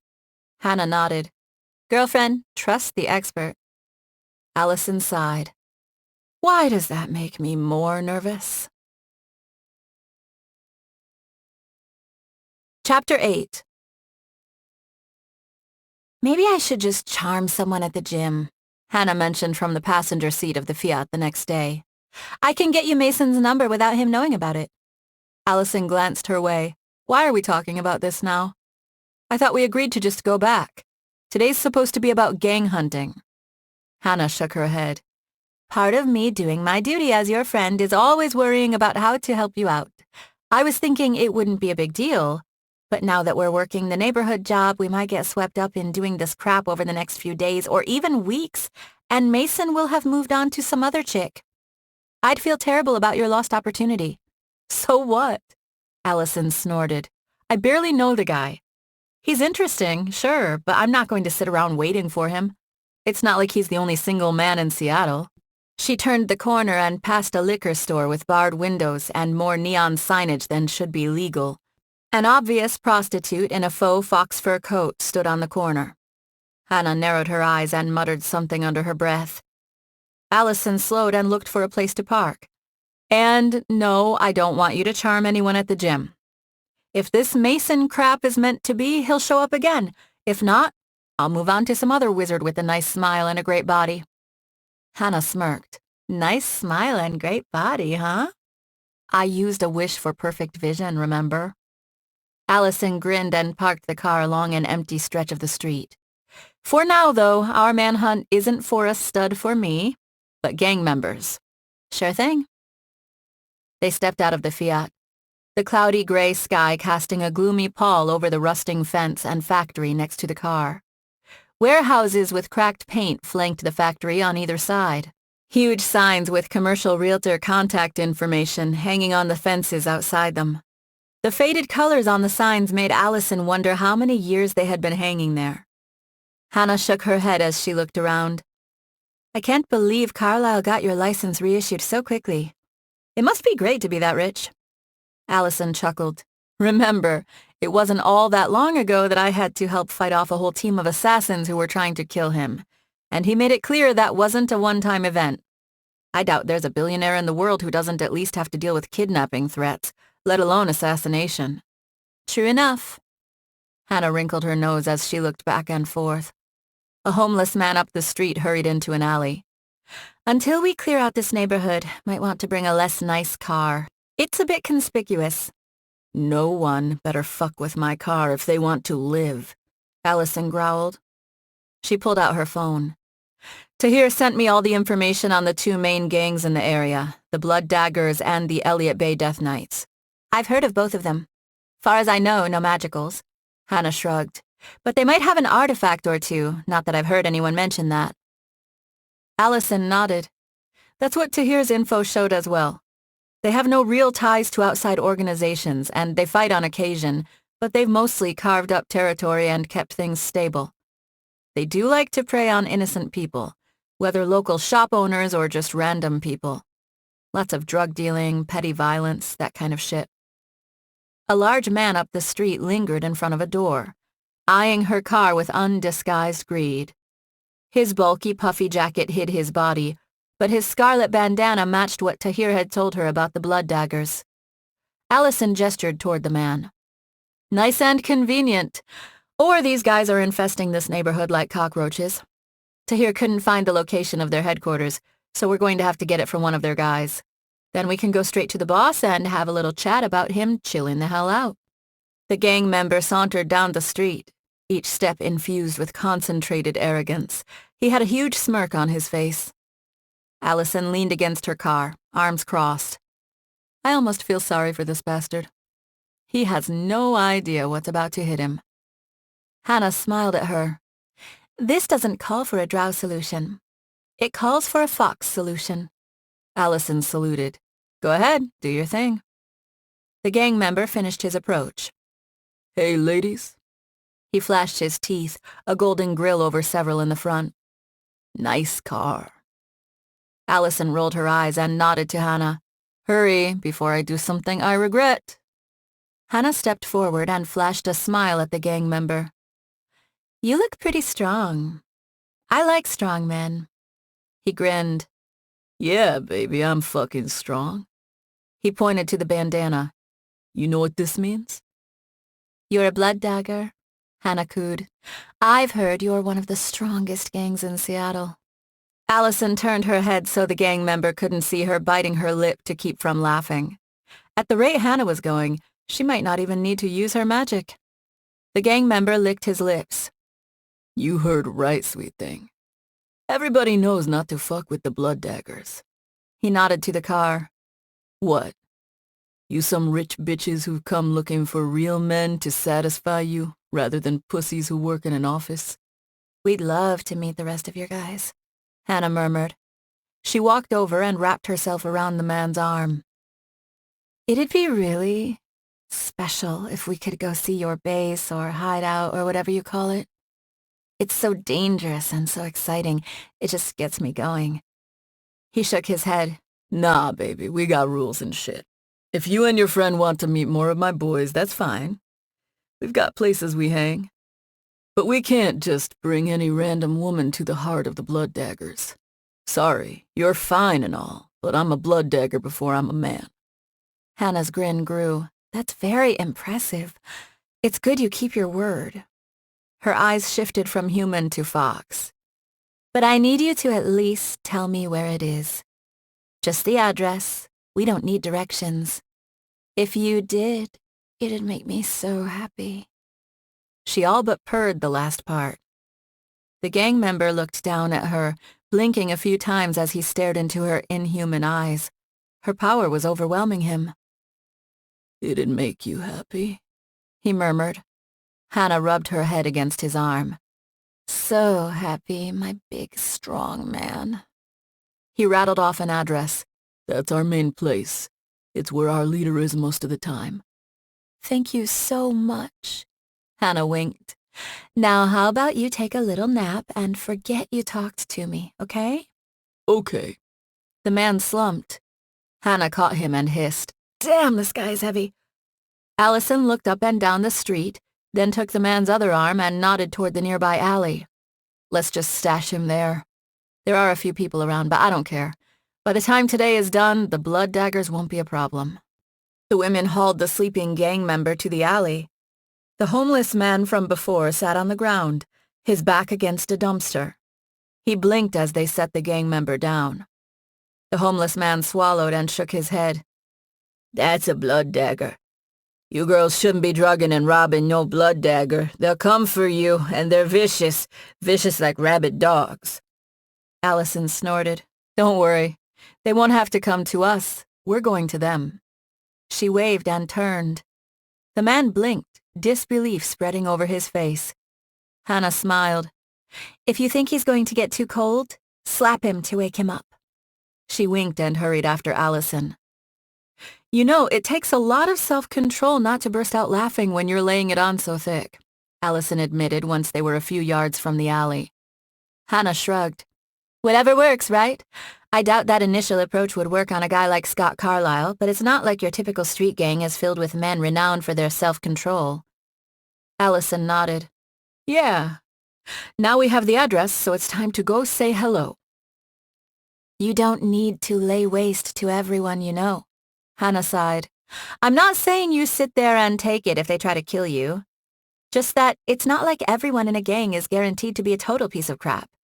Some of them might just be guys who thought they had no other choice." "I know. Most of the initial bounty hunters at my dad's agency were former gang members, after all." Alison shrugged.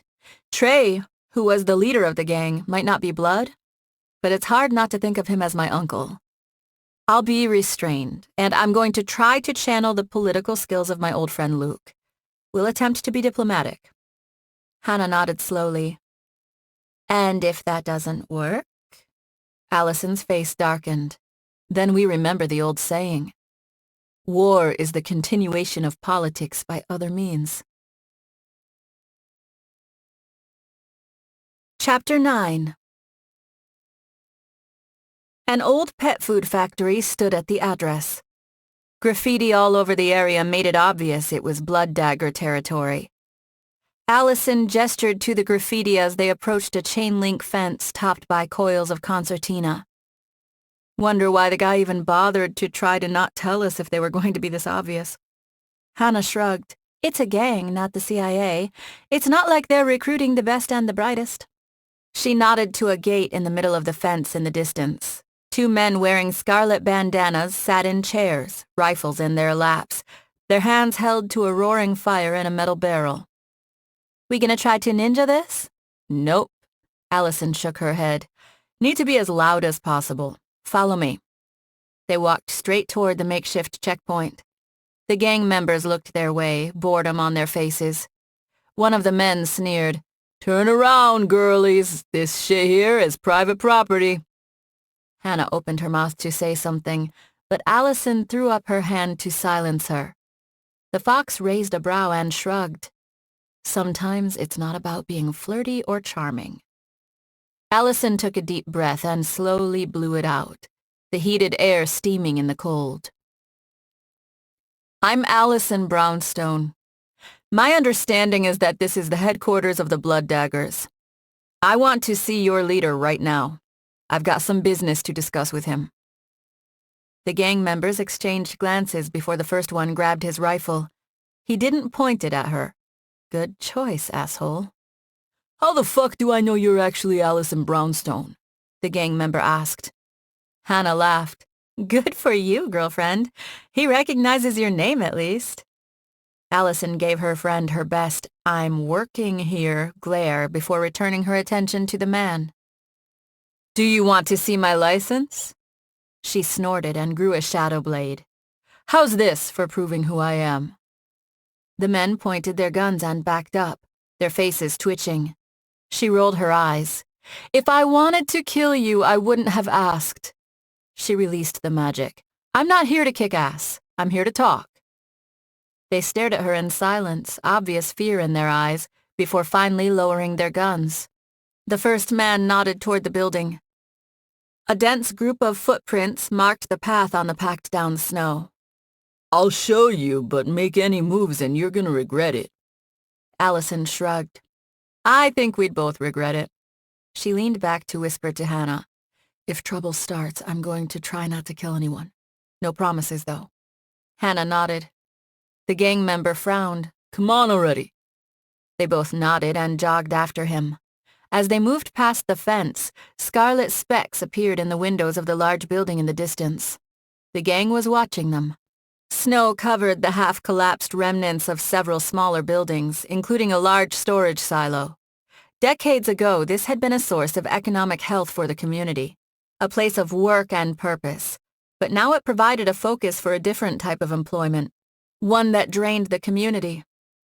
Large metal doors were flung open ahead of them, and a half-dozen blood daggers stood near them with sneers on their faces. "What's this? You bringing some women to us up here?" one of the gang members called. "Yeah, look at them, fine pieces of ass," another yelled. Alison took a deep breath.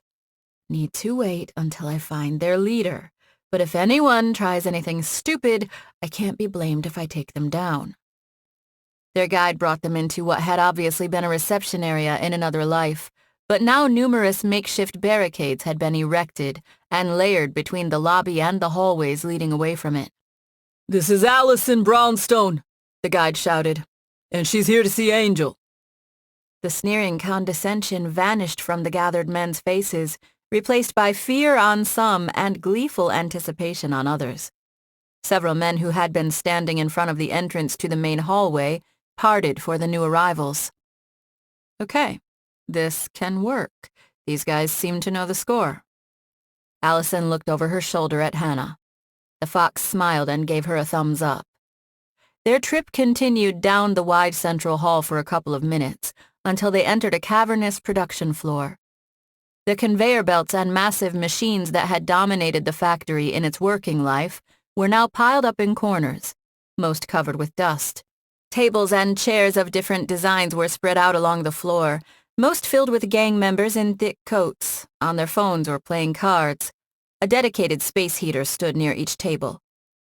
Alison moved a few yards away from the door to rest against the wall, one leg up and her arms crossed. Nonchalance would not only help her sell her contempt, but having her back to the wall also meant no one could shoot her in the back before she was ready. Thanks for that tip too, Mom. Hannah copied her pose. Most of the gang members looked her way, and a tall man with a surprisingly smooth face stood. "What the fuck is this about?" he shouted. "Who are these bitches? I've told you assholes again and again, no bitches in the factory. Have some damn pride and stop thinking with your dicks." Their guide cleared his throat. "Sorry, Angel, but this is Alison Brownstone.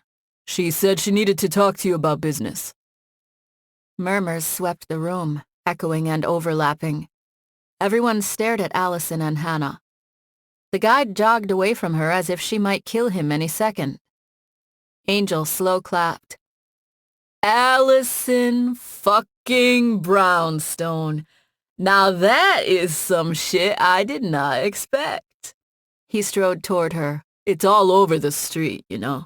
How you rolled into Seattle and fucking massacred a bunch of Eastern Union guys. I heard it was because they done your cat, kinda like the hurricane did your dad's dog. Or is that just shit from movies?" Dad was so pissed when they made that movie. I don't even know how they got away with it. Just because they changed the names? Cat? I don't have a cat. But yeah, some Eastern Union dudes pissed me off, so I took them out. Alison snorted. And I'm not here to talk about my dad. But if anything, the movies don't get across how dangerous he really is. A chorus of, "Oh, damn," went around the room. Hannah chuckled. Angel grinned.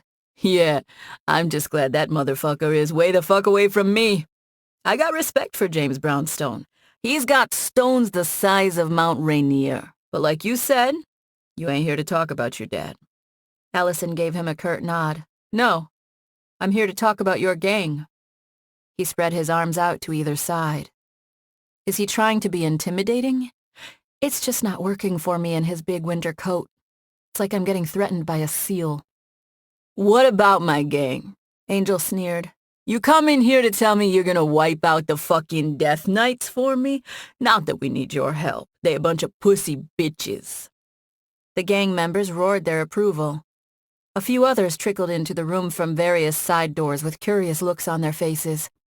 Alison shrugged. "You're half right. I'm going to encourage the Death Knights to leave this neighborhood." Angel blinked. Shit. Seriously? Damn. I like you, Alison Brownstone. Don't get too excited, because I'm going to need the blood daggers to leave too. He laughed. What the fuck are you talking about, bitch? Alison shrugged. It's simple. I'm opening up the headquarters for my security firm here soon. And it's not to my advantage to have a bunch of violent gang members harassing people near my building. It'll discourage clients, and it makes me look weak if I let that kind of thing go unchecked. So I need this territory to become a neutral zone and mostly crime-free. I figure you've got a few different choices. She held up a single finger. 1, you can quit crime and become productive members of society. She held up a second finger. You can leave the neighborhood and take up your bullshit elsewhere. I'm not here to clean up all of Seattle, so you can go fight it out with someone else for all I care. She held up a third finger. Or, here's the best of all options, the way I see it.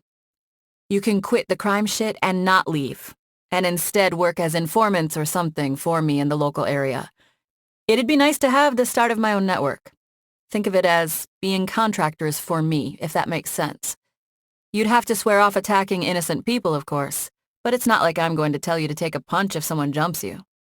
Angel stared at her for a few seconds before bursting out laughing. The other gang members joined him, and the huge room filled with mocking laughter. When the laughter finally died down, Angel wiped tears of mirth from his eyes. Damn! That's the funniest shit I've heard all week. You seriously are marching in here and telling us to get rid of the gang? Alison nodded. Yeah, but with options. It's not bullshit. It's a fair offer. She shrugged. And what are you gonna do if I say no? She offered him a broad smile. You really think you're tougher than guys from the Eastern Union? She pooled magic around her, and a shimmering shield surrounded her body. The dozens of gang members yanked out pistols from under their jackets. Alison stepped away from the wall and looked over her shoulder at Hannah. Stand behind me until I thin them out a bit. Really need to get you a decent defensive artifact. It'd be nice, Hannah replied. I want to join in on more of the fun. Alison shook her head. Come on, Angel. If you're in charge, that means you're not only tough, but you're also smart. I mean, look at this place. You're a bunch of guys sitting around with space heaters in some old factory. You're shaking down a dying neighborhood. The Eastern Union at least has access to magical artifacts, but you've only got guns. There's no damned way you stand a chance against me. I'm not going to kill you if I can avoid it, but if you start shooting, there's no guarantee someone won't get hurt. Odds are it's going to be you, not me. Come on, asshole. Be smart. Be like Trey. I can at least get you started on the path to being something more than a piece of shit. Angel gritted his teeth and waved his gun. You ain't James Brownstone. You're just his bitch daughter. Hannah sighed. Now you've done it. Alison chuckled. I'm going to give you one last chance to agree. Otherwise, the blood daggers cease to exist today. Oh, another fun fact. I just got my bounty hunting renewed, and there are bounties on several people in this gang, including you. Now, they are all pathetic level ones, so almost no bounty hunter wants to waste their time going after such low-hanging fruit, but I need you gone anyway, and this gives me a nice excuse to kick your asses. Fucking smoke her ass! Angel shouted. Alison charged toward the nearest gang member. She didn't conjure a shadow blade, but did feed more magic into her shield as bullet after bullet struck her and bounced off. Only the faintest hints of pain spread through her body under the barrage. She reached the first gang member and slammed a fist into his face, sending him to the ground. A solid kick to the head knocked him unconscious. Hannah's tails appeared, and she leapt toward a gang member. Her knee slammed into his head, and he went down hard. She sprang off him and into the next closest man before they'd even realized a second attack was occurring. Another few men fell to Alison's fists and feet as she continued advancing with quick sprints. She kept her magic contained to her shield, while Hannah continued her fast assault on the men on the periphery. Even if the fox lacked a shield, her speed kept the unsteady gang members from landing a shot. Should have brought a few sonic grenades or flashbangs. It's a lot harder not to kill people when there are a bunch of them. Alison knocked out another gang member with a series of quick punches and yanked a baton from his belt. This will work. The loud gunfire continued. Shell casings now covered the floor. Several men reloaded, but the panic grew on their faces since most had no magazines left. Alison charged toward another couple of men and crushed their wrists with the baton before taking them down with stomach blows. Hannah pounced on another man, nailing him with a series of lightning-fast jabs. Alison grinned. With her fox speed, she's more badass than she realizes. Gang member after gang member fell to the two women, their shots becoming less frequent until their guns clicked dry. Soon only 5 men, including Angel, remained standing. The rest lay on the ground groaning or unconscious, several with broken arms or legs. Angel glared at Alison, his nostrils flared. He dropped his empty gun and whipped out a serrated knife from inside his coat. His men raised their fists. "It's almost cute that you still think you have a chance." Alison marched toward them, taking slow and steady steps. Hannah zoomed over to her side, her bright tails behind her. She extended her claws and raked them down the metal floor, leaving a long set of parallel scratches. Nice on the intimidation, Hannah. "You should consider this your lucky day, Angel," Alison explained as she tapped the baton in her palm. "We could have killed you, but I wasn't 100% sure you deserved to die." She pointed the weapon at him. "You have a bounty, so you're coming with me one way or another." She glared at the other men. "The rest of you assholes should run home, grab whatever shit you need, and get the hell out of the neighborhood before I change my mind. I don't really give a shit about your bounties, if you have them." The other gang members looked between Alison and Angel before breaking and running to either side. "Y'all are a bunch of pussy bitches!" he shouted. "Fuck! I'll gut every one of you bitches once I'm done with Brownstone!" Hannah grinned. "Maybe I should take him out." She narrowed her eyes and licked her lips, her claws raised in front of her. Angel sneered. "You ain't nothing. I'm fucking Angel of the Blood Daggers, and I'll take both you bitches out." Alison rolled her eyes. "You're stubborn, I'll give you that." She walked toward him, keeping to a casual pace. He grunted and thrust the knife toward her, but it bounced off her shield. She slammed the baton on his hand, knocking the blade out of his hand before smashing it into the side of his head. Angel fell to the ground, groaning and clutching his head. Alison released her shield, some of the strain on her body disappearing. She knelt by him and leaned over to whisper into his ear. "Should have taken my deal, asshole." Chapter 10. Alison grinned and downed some uni with the help of her chopsticks. Hannah focused on the salmon. All the tables at Manaki were filled that evening.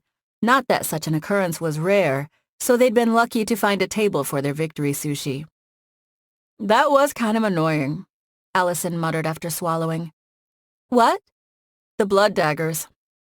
Hannah looked up from her sushi. "Huh? How? Those guys didn't even scratch us. Did you see the looks on all those cops' faces when they showed up? You didn't even have to go to the station." She laughed. "I didn't realize I could take people on like that. It was such a rush." Alison looked at the wall. A poster of an ukiyo-e painting of a woman in a kimono strumming a koto hung over the table. "That's the thing. A little ass-kicking is fun, but I was hoping they'd understand they were outclassed, even without adding you in. They knew who I was and what I'd done, but they still fought me. What idiots." "We didn't kill anyone," Hannah shrugged, "so they can learn from their mistake. Maybe Angel will, once he gets out of prison." A sigh left Alison's mouth. "I just don't want to have to blow up a building to get my point across." You know, that was what my dad pretty much had to do. People only really started understanding the whole don't fuck with him thing after he finished off the hurricane in Japan. "Don't sweat it, girlfriend." Hannah picked up her teacup and took a small sip. "You just took down an entire street gang not all that long after taking out a bunch of Eastern Union. People will start to get the point. Isn't that what Agent Baldy was worried about?" Alison shrugged. "Maybe. But I just care about that neighborhood for now. Do you think the Death Knights will get the point?" "If they don't, we'll kick their asses too." Hannah snagged some tuna maki with her chopsticks. "For now, let's just eat sushi and relax." It is good sushi. Alison nodded. And just so you know, you were incredible out there today. Hannah's cheeks colored. You think so? Yeah. I imagine a guy wouldn't want to take you on in a dark alley after seeing that. She blew out a breath. I got a little nervous and kept thinking I might get shot. I have the potion, but it still worried me.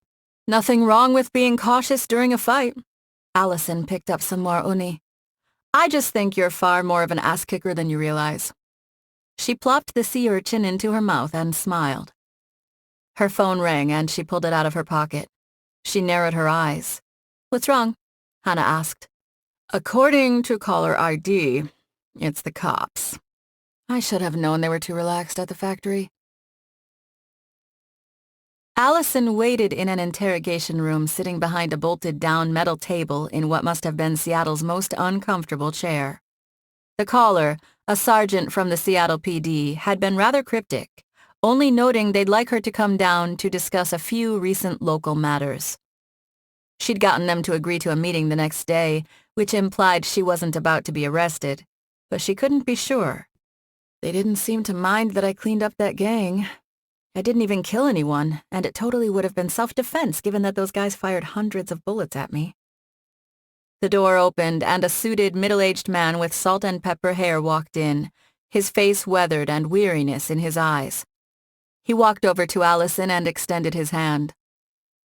Sorry to keep you waiting, Alison. I'm Lieutenant Aaron. I lead the Seattle Anti-Gang Task Force. We work with several other county agencies on matters focused on street gangs. Alison gave his hand a firm shake, and the cop moved across from her to sit down. What's this all about, Lieutenant? Nobody made that clear. I'm assuming I'm not under arrest? She added a laugh, even though the thought of the whole thing being an elaborate trap hadn't left her mind. The lieutenant snorted. Hell no! You did us a big favor with the Blood Daggers. Even without Angel rotting in jail, getting their asses handed to them like that was guaranteed to end the gang. I was skeptical when I heard you were involved. I thought I was going to show up to a slaughter, but you were... He furrowed his brow. You were remarkably restrained, all things considered, especially for a Brownstone. Alison shrugged. I really tried to talk them out of a fight, but you know, gang members. Not exactly guys who think a lot about the long-term implications of their actions. Lieutenant Aaron nodded. What happened yesterday has already made big waves in my department and other local departments. It's not lost on us that you captured a bounty who was only a level 1, and that many of the other local gang leaders also have bounties. Many of them higher than the one you got for the leader of the Blood Daggers. She sighed. So you're saying you want me to take down other gangs? I don't know why you decided to go after the Blood Daggers, but I have no complaints about your results. Lieutenant Aaron sat up.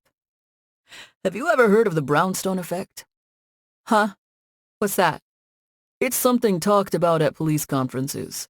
The cop shrugged.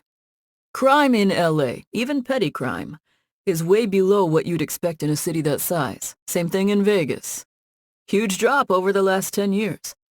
All sorts of eggheads have discussed the reasons for that, including Oriceran investment, but every cop knows the deal. It was James Brownstone and the Brownstone Agency. He stared at her. I understand that you're not your father, but I also understand you've recently renewed your bounty hunting license. A Brownstone effect in Seattle is something a lot of cops are interested in. Alison let out a long sigh. I did renew my license, and yeah, I turned that guy over for a bounty, but I'm a security contractor first and foremost, not a bounty hunter. I'm not planning to clean up Seattle. My dad wasn't even trying when he did his stuff. It just worked out that way. Lieutenant Aaron frowned. Why did you take down the Blood Daggers? Everything I've read about you doesn't make it seem like you'd be friendly with a gang like the Elliott Bay Death Knights. She snorted. I'm not a tool of any gang. I took down the Blood Daggers because I'm buying a building in that neighborhood, and I can't do business in a neighborhood filled with thugs. I went to the Blood Daggers to try to get them to give up or move. They turned me down and shot at me, so I took them out. I see. He narrowed his eyes. That mean you're planning to go after the Death Knights next? Alison nodded. Yes. I'm going to do the same thing I did with the Blood Daggers. Encourage them to quit the gang and offer them incentives to do so, or get the hell out of my new neighborhood. If they decide to get rough, I'll get rough back. I'm not trying to leave a trail of bodies, but I can't guarantee anything. Fair enough. I get that you're not a cop, but I'll take what I can get. Even if that is you keeping just one neighborhood clean. Lieutenant Aaron shook his head. That said, I have to warn you that you're making a splash. Even if you're going for a Brownstone effect in only that neighborhood, cops aren't the only ones who are noticing. Just because you tell me you're not going after every gang, doesn't mean street gangs and organized crime groups might not think you will be. Are you ready for that? She chuckled. You're not the first gun-toting guy in a suit to tell me that. I'm fine. Like father, like daughter, I say. If these guys are smart, they'll stay out of my way. I'm not looking for trouble. But if it comes to me, I'm not always going to be as restrained as I was with the Blood Daggers. Lieutenant Aaron chuckled. Just thought you should know. A lot of things are in flux right now, Alison. That's pretty much been my life. Chapter 11. Alison frowned as she looked at the Chinese restaurant that was serving as the headquarters of the Death Knights. Tahir had managed to discover the location online, with the help of discreet inquiries on the dark web, along with some rumors that the Death Knights had just scored an artifact they were bragging would let them rule the neighborhood. The destruction of the Blood Daggers complicated the situation, with the Death Knights putting out rumors that it was the result of their efforts. It's like they're challenging me, almost begging me to come and kick their asses. Alison pulled her gloved hands out of her pockets. She'd asked Hannah not to come along since the rumor about the artifact worried her. As fast as the fox was, until she had a decent defensive artifact, one solid hit could end her life. Agent Latherby was right. No matter how tough Alison was, she couldn't protect everyone. Her dad had lost men and women from the agency over the years, and it never got easier. Her hands curled into fists. She'd tried being reasonable and diplomatic, and that hadn't worked. It was time to go full Brownstone. She marched across the street to the restaurant, summoning both a shield and a shadow blade in each hand. The Death Knights would decide for themselves if they wanted the ease of surrender or the pain of defeat. It's their choice. I'm not going to make it for them. Alison coiled shadow magic at her feet for several seconds and released it all at once, then slammed into the front door, knocking it off its hinges. It crashed to the tiled floor with an echoing thud. Like the factory, the restaurant was also filled with gang members, except these were all wearing yellow bandanas tied around their arms. Unlike the factory, the restaurant was fully heated, and given that there were more than a few waiters around, the business was still open and active. The waiters looked at their customers and Alison. A few sighed and headed toward the kitchen. Damn it. Just perfect. The tables and booths were filled with people, most obviously gang members. Gang members also sat at the stools of the small bar. After a few shocked seconds of surprise, the gang members all pulled out guns and stood. Alison glared around her. None of the men fired, but all kept their weapons pointed at her. Women sat in several of the booths and tables, wide-eyed and weaponless. Why couldn't these guys be like the Blood Daggers? Dating a gang member wasn't enough to make Alison comfortable with hurting an unarmed non-combatant. Being stupid wasn't a crime. "Anyone who isn't a Death Knight, get the hell out of here if you don't want to die," Alison shouted. The women all stood and ran toward the entrance, flowing past her. The few remaining waiters fled toward the back. A few other customers, apparently not gang members given the lack of yellow bandanas, ran out the front as well. A couple of men were well-dressed, wearing expensive suits. Businessmen in a gang bar? Maybe mobsters. It didn't matter. She wasn't there for them, and the next few minutes would get her point across. A scarred man walked toward her from the bar, a bronze pendant etched with glyphs around his neck. Definitely not standard-issue gangster bling. He was one of the few gang members who hadn't pulled a gun. She could sense magic flowing off his pendant. So it wasn't just a rumor. "I'm in charge," the Glift gang member explained. You're Big Rick? Alison asked. He nodded, no anger or fear on his face, just curiosity. Yeah, I'm Big Rick. And I take it you're Alison Brownstone. She forced her most depraved hunter's expression onto her face. That's right. I'm Alison fucking Brownstone, Princess of the Shadow Forged, and daughter of James Brownstone, the Scourge of Hörbuch. I killed a whole building full of Eastern Union men, and I laid out all the blood daggers without even a scratch. She pointed a shadow blade at him. You've got a bounty on you, and your gang leeches off this neighborhood. Unfortunately for you, asshole, I've got an interest in this neighborhood now, and that means I've got an interest in you. So here's your choice. You can surrender right now, and those of you with existing warrants or bounties can march down to the police and turn yourselves in. The rest of you can find a job that doesn't involve being a piece of trash. Your other option is to try to fight me and die. I don't give a shit which option you choose. The gang members exchanged confused looks. They all focused on Big Rick, awaiting his response. The leader continued staring at Alison. His eyes narrowed. He raised his arms. I give up. Alison blinked. Huh? What? I give up. Big Rick looked around the room. Just me, though. I'll do the time for my boys. They were just following me. I've done them wrong if I've brought a brownstone down on them. She lowered her shadow blade. You're giving up just like that? He shrugged. I can't take on a brownstone. He lifted the pendant.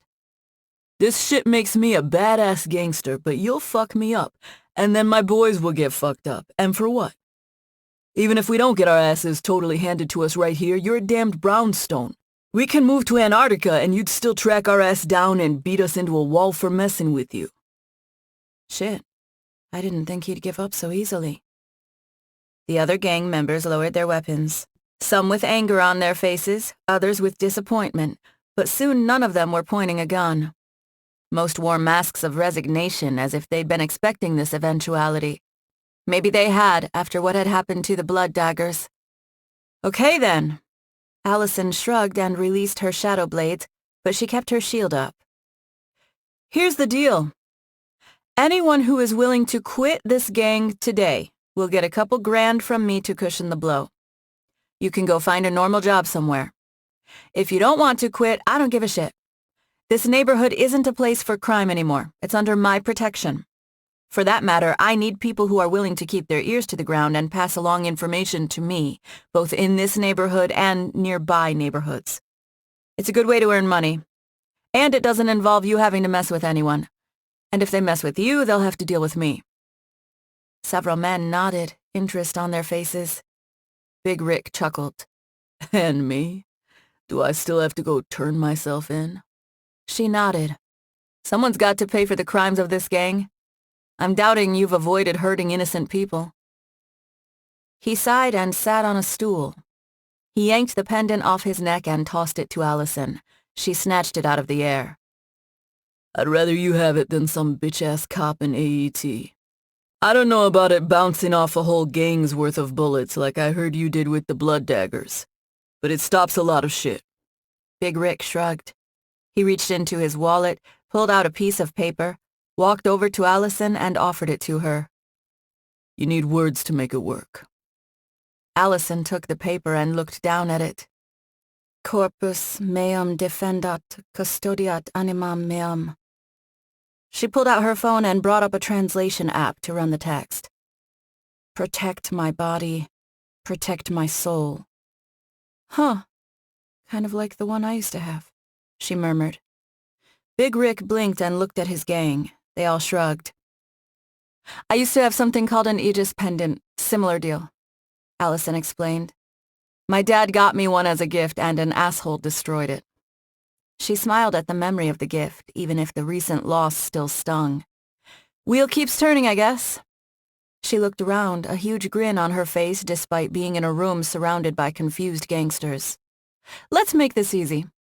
If you want to work for me, raise your hand. If not, start running. I don't feel like tracking your asses down, so you have a head start on escaping. Most of the room raised their hands, although a decent number sprinted for the emergency exits. Alison clapped her hands together. Great! By the way, if you have an existing felony warrant, you should go with Big Rick and me down to the police station. Don't give a crap about misdemeanors. If you don't want to go to the police station, start running. Alison kept the smile on her face. Understood?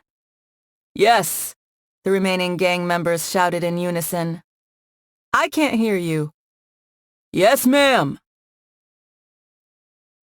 Alison stifled a yawn as she stepped into the condo. Escorting 12 gang members to the police station and helping process the relevant bounty paperwork, along with filling out her statement, had taken longer than she'd anticipated. It somehow worked out better when she'd beaten men down than when she'd made them surrender. Despite that, taking down a gang through sheer force of will was more satisfying than she'd anticipated. Hannah sat at the table in a silk robe, her hair up in a towel and her phone in her hand. She looked up with a smile. When you said you'd be late, I figured an hour, but damn, girlfriend. It took you all day. Did you end up challenging those guys to an epic poetry contest on the way to the police station? Alison reached into her coat pocket and pulled out the pendant. She tossed it in front of Hannah. There you go. I'll loan that to you for now. Next time you can come with me. Hannah picked it up, a slight look of distaste on her face. It's not very pretty. Alison laughed. You know, my dad got me something similar when I was a teenager, and he was thoughtful enough to make it look nice. If you want, we can go to a jeweler, and I'm sure they could put something over it. It's a shield pendant. She pulled the paper with the activation phrase out of her pocket and set it next to the pendant.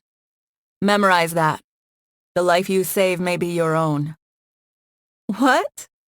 Hannah tilted her head as she stared at the pendant. Did you just happen to find a magic amulet lying around? Pretty much. This was the artifact the leader of the Death Knights had. Alison shrugged. Back in the day when my dad did a lot of lower-level bounties himself, he was a real to-the-victor-go-the-spoils kind of guy and used to take all sorts of things.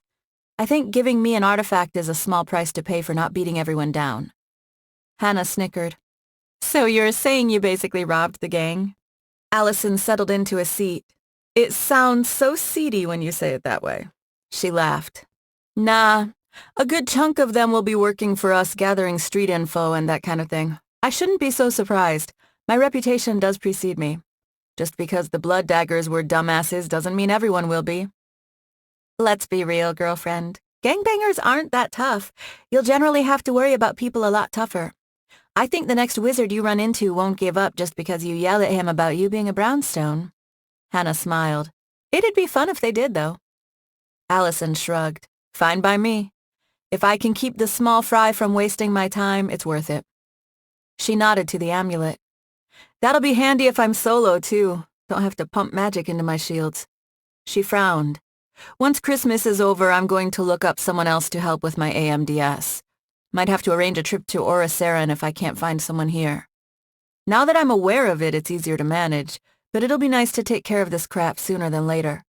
For all I know, the Fremont Troll might wake up next year. Hannah stared at Alison for a moment before breaking into a wide grin. Who would have thought it? Thought what? For all your brooding, you're an optimist. Hannah pointed at her. You don't even question that you're going to be able to cure the AMDS. I'll admit I was frustrated at first. And every once in a while when I feel some particular strain, it annoys me.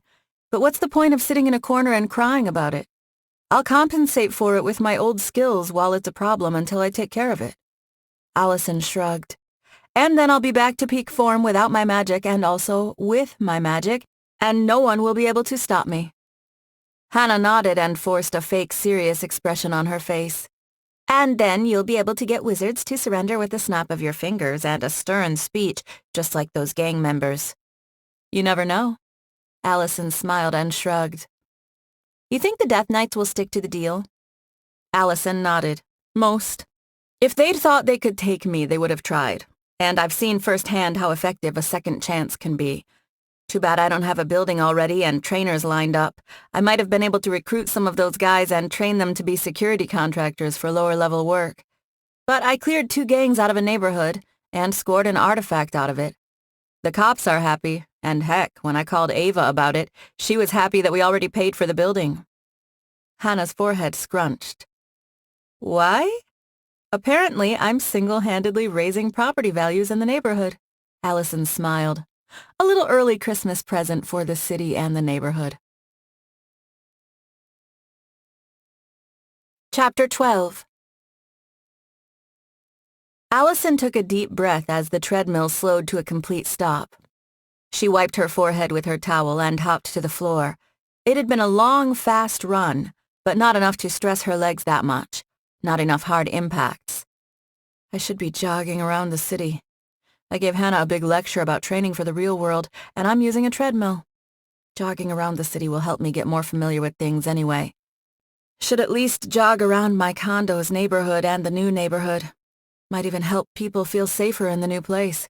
There will probably be a few death knights who don't take the hint. Hannah remained in the weight section, cranking out reps on the triceps machine.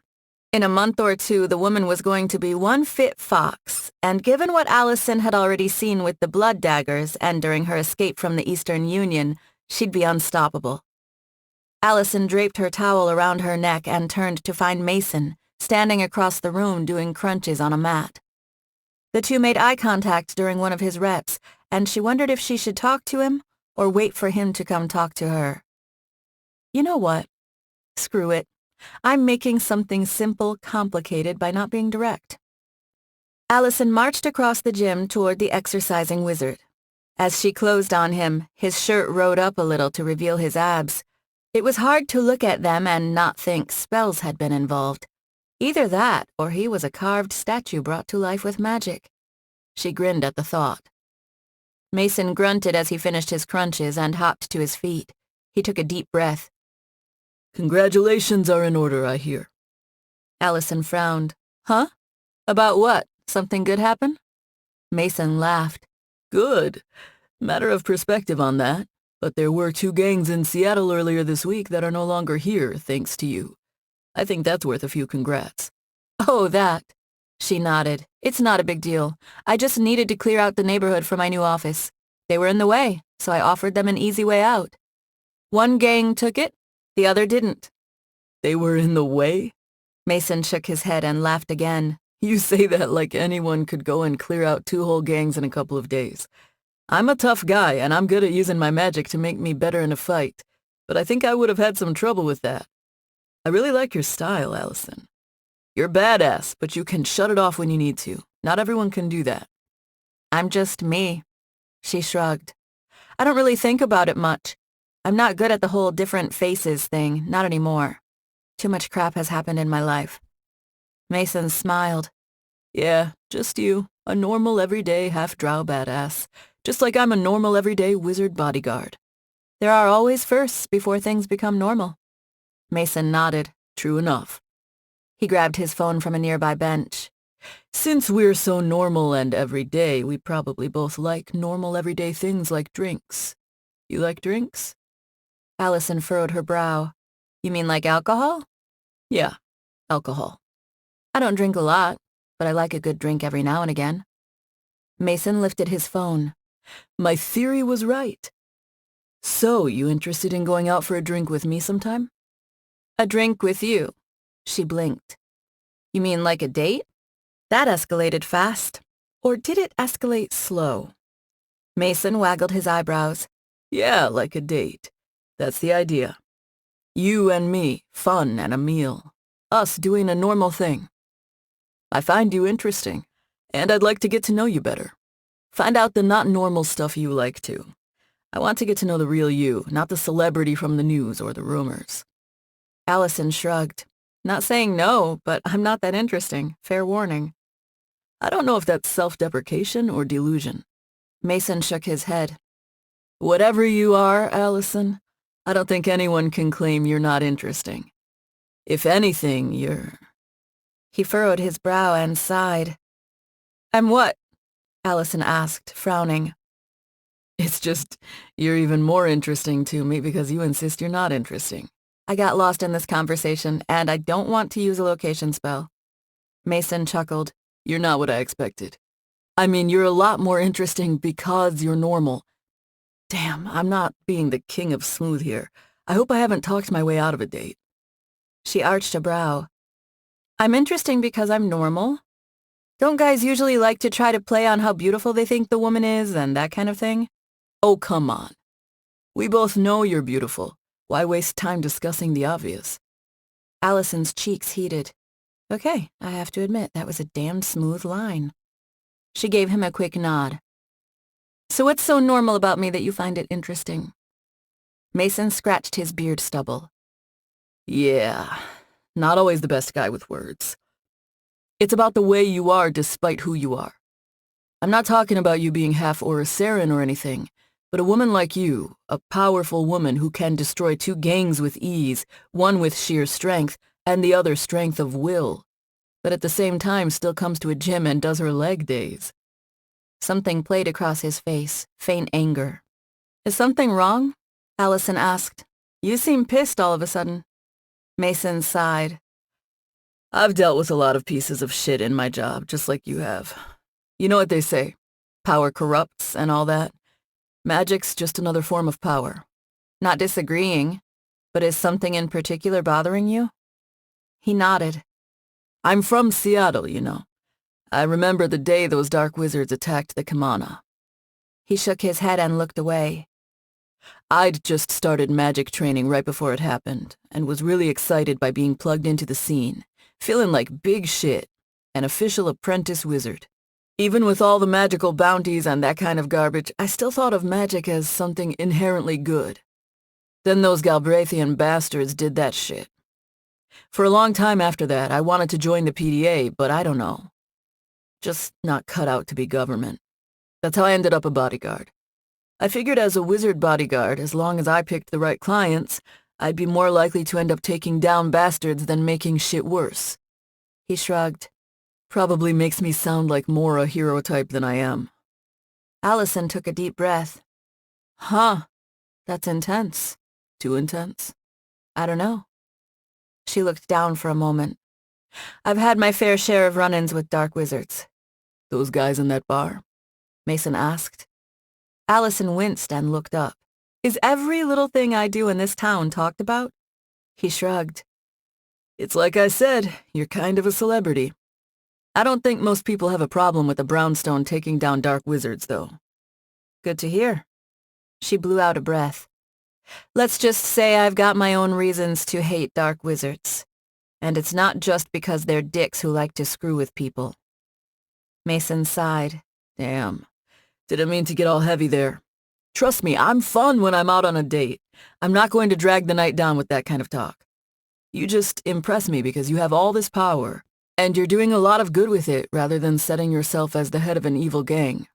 Alison laughed. I don't know if it's all that good. I'm just trying not to be a total bitch and protect people from some of the bastards out there. I mostly think I'm succeeding.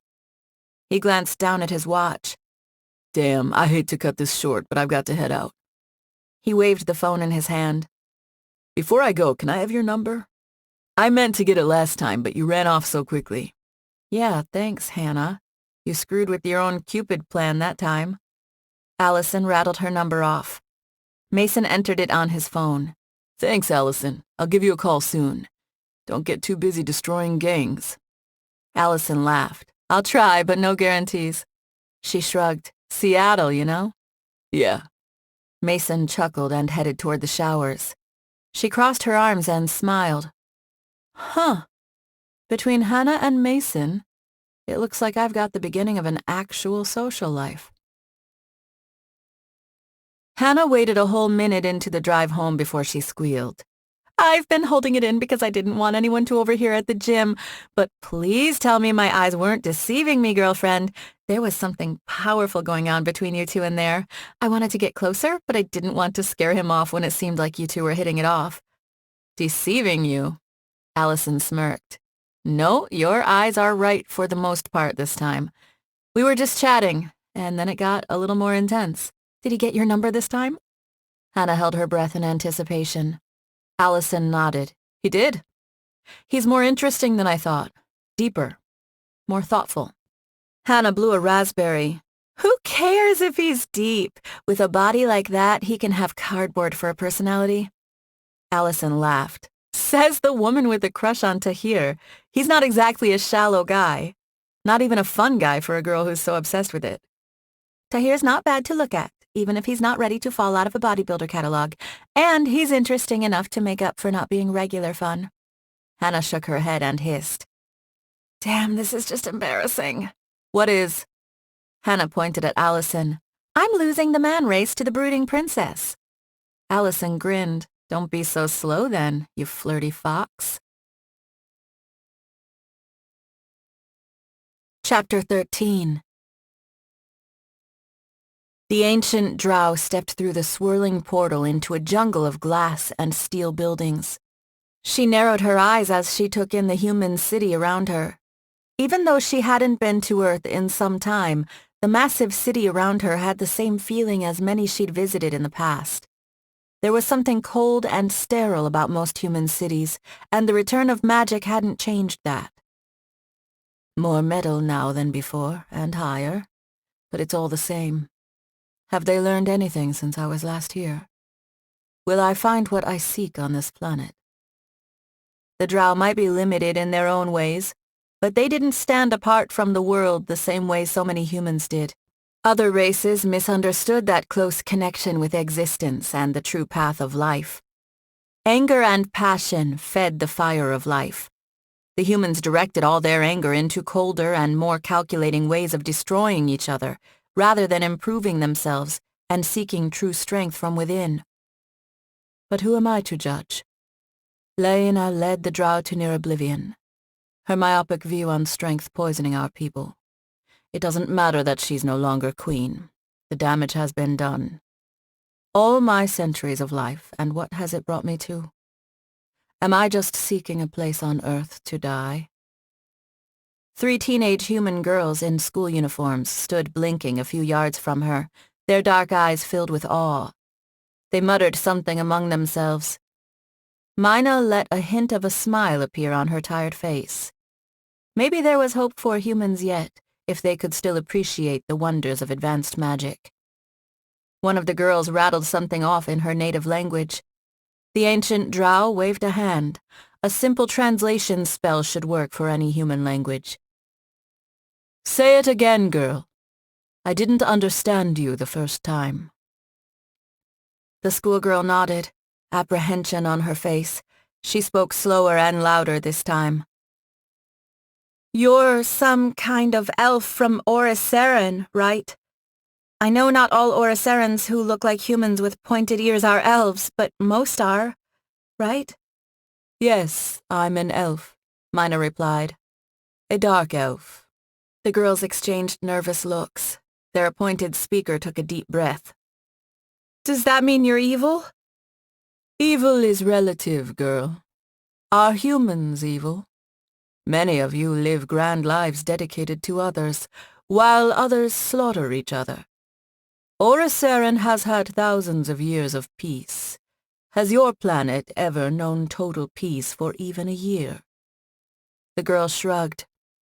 Mina stared up at one of the human skyscrapers. The drow believe in strength. We are a warrior people, but we don't prey upon the weak. We seek worthy foes to strengthen our people. At least we used to hold such honor. A drow! The girl gasped and snapped her fingers. Of course! Drow are dark elves. I should have remembered that. She nodded as if realizing something. How old are you? The girl asked, her voice filled with surprise. All the elves I've seen don't look old, but are like hundreds of years old. Are you like 1,000? She winced. Sorry. It's just I've never seen an elf with so many wrinkles before. Mina snorted. I'm old enough to question whether my life was worth living. To hope I can make it all mean something in the end. Too many years have come and gone for me. Too many centuries. The girl nodded slowly, clearly not comprehending what she meant. After a few seconds, her smile returned. Can we take your picture? I've never seen a drow in real life before. I read about drow in school, but I didn't think I would ever see one. Take whatever picture you want. It doesn't matter. Mina narrowed her eyes as the girl's words sank in. School? Humans talk about the Drow in their schools? Why? Yes. The first interplanetary adoption was a half-drow. She's really famous. The girl looked at her friends and then back at Mina. The Alison Brownstone case. They've even made movies about it. She lives in America. The adoption was in Los Angeles, California, about 9 or 10 years ago. Alison Brownstone? Mina stared at the girl as if she had sprouted tentacles from her hair and would fling lightning at any second. A half-drow? The concept was hard to imagine. Lyanna would never allow such impurity. Her ascension as queen had been centered around a return to an imagined past of drow purity. Should I have tried to return now that Lyanna is out of power? Maybe things have changed more than I thought in my exile. Mina gave the girl a slight nod. I don't know much about Earth history. I haven't been here for several centuries.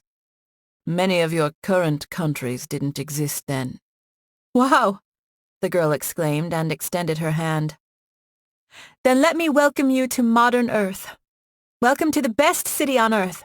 Welcome to Hong Kong. Mina stared at the hand for a moment before giving it a quick shake. The girl seemed satisfied with the response and smiled brightly. It's easy to hold these humans in contempt, but that's foolish. They have so much life. They live for only a short time, but they pack so much into it. A hot flame burning quickly and brilliantly. Joy, strength, sadness. We could learn something from them. The girl looked at her friends, who shrugged and looked at Mina. We were going to get some noodles. Would you like to join us? I think having some good noodles will contribute to harmony between Oriceran and Earth. She nodded, her smile even brighter. Everyone likes good food, right? You say wise things for one so young. Mina let out a quiet chuckle. Show me, girl, your noodles of harmony.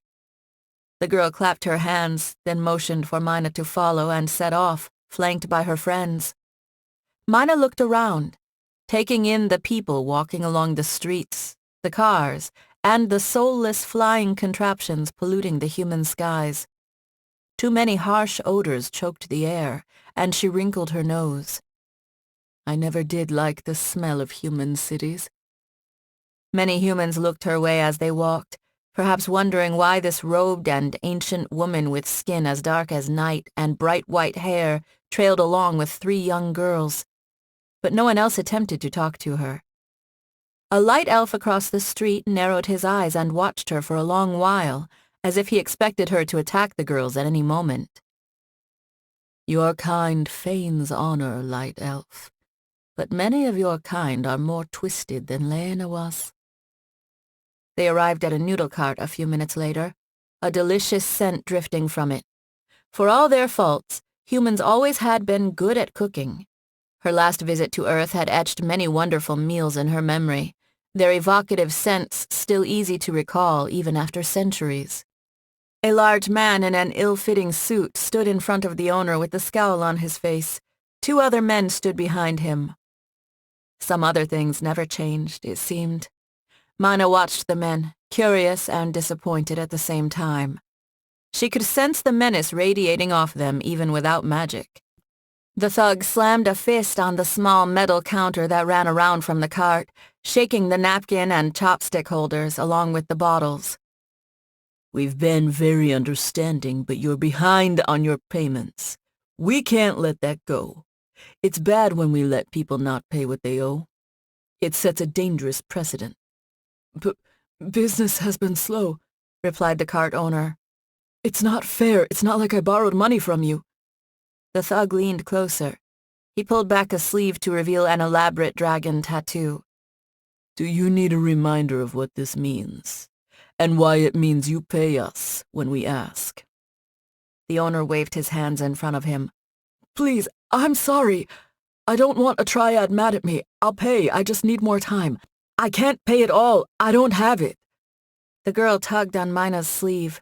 We should leave. she whispered. "We don't want to get caught up in gangster trouble." The old drow let out a long, loud sigh. "It doesn't matter if it's Earth or Oriceran. So many species go down the same pointless path of self-destructive power." She didn't yell, but she didn't keep her voice down either. "They don't understand what true strength is, so they continue to embarrass themselves with pathetic actions." The thug jerked his head in her direction and narrowed his eyes. "You got a problem, elf?"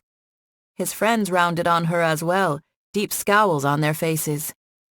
The 3 schoolgirls backed up slowly, faces pale. Mina snorted and pointed to the cart. "These are supposed to be noodles of harmony, and you've soured their taste in my mouth. I've come a long way, and I'm old and tired. I want to taste the noodles these girls with some light and hope left in them have recommended, so I will give you this warning, false warrior. You will leave now, and you will never bother this man again. To threaten an opponent you know can't stand against you is nothing but cowardice, and you disgust me." The thug laughed, and the 3 girls cowered, stepping back even farther. He nodded to his friends.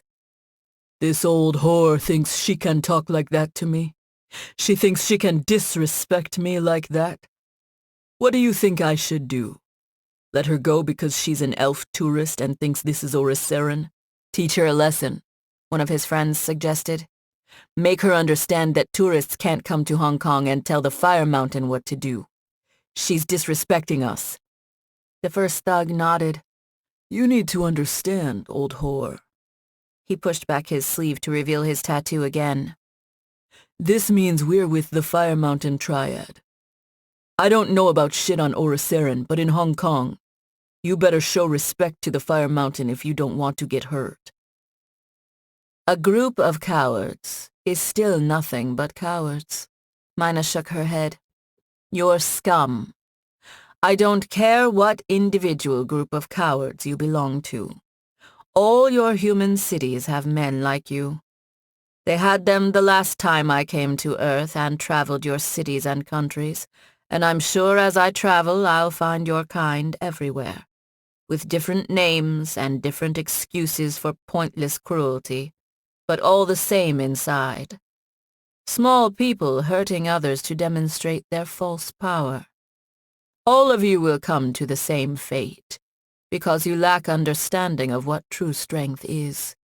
The first thug cracked his knuckles and advanced on Mina. "You think I won't hurt you because you're old?" He grinned. "Or you think I won't hurt you because you're Oriceran? This is triad business, and you better leave now before I see how easy it is to break bones in your withered old husk of a body." He reached into his jacket and pulled out a gun. His grin disappeared as he pointed it at Mina's head. "But maybe you're not afraid because of your magic. Here's some earth magic. How would you like me to blow your brains out right here?" The 3 schoolgirls screamed and ran off. The cart owner's eyes widened, and he ducked behind the cart. Mina shook her head. "You're a fool. An arrogant fool who eagerly seeks his own destruction. I offer you this one chance to leave before you learn what true fear is. Be cautious what you choose, and make sure you choose it for the right reasons." The thug laughed and backed up. He shook his head. "You're brave, elf. Or crazy." He slipped his gun back under his jacket. "So I'm going to reward you by not killing you." He stomped forward and loomed over her. "But you still have to pay for your disrespect. A few punches shouldn't kill even an old whore like you." Mina snorted. "You've rejected reason? Very well. Pay the price." She raised her hand, and a tentacle of shadow shot from the ground and wrapped itself around the thug's neck. It tightened, and he gasped, clawing at his neck. A thin layer of darkness cloaked her body. The other 2 thugs whipped out their guns and opened fire. Their bullets struck the shadow armor and burst into clouds of dark dust. Arrogance leads the fool into a battle he can't win, Mina announced. And mercy may be long gone by the time the battle is joined. The tentacles flung the first thug into his friends, and the men collapsed to the hard pavement, their guns skidding across the ground. 3 shadow lances materialized above the men and dropped, stopping above their throats. Particles from the ghostly magical constructs flowed with the light breeze, but didn't break away from the main body of the weapons. Mina walked over to the men. They stared at the lances, their eyes wide with panic and their breathing shallow. Only now in total defeat do you see your folly. Unfortunate. The drow woman stared down at the men, her arms crossed. Foolish. Arrogant. I carry a small shred of pity because I was once like you. I thought proving my strength at all times would lead me down the path to true power, and I might even claim I began to walk that path. I have destroyed foes who would sear nightmares into your tiny little minds for the rest of your short existence. I've humbled creatures you would have worshipped as gods in your primitive past. The 3 triad thugs continued staring at the lances above them. I'm sorry, the first thug shouted. I'm sorry, we didn't know.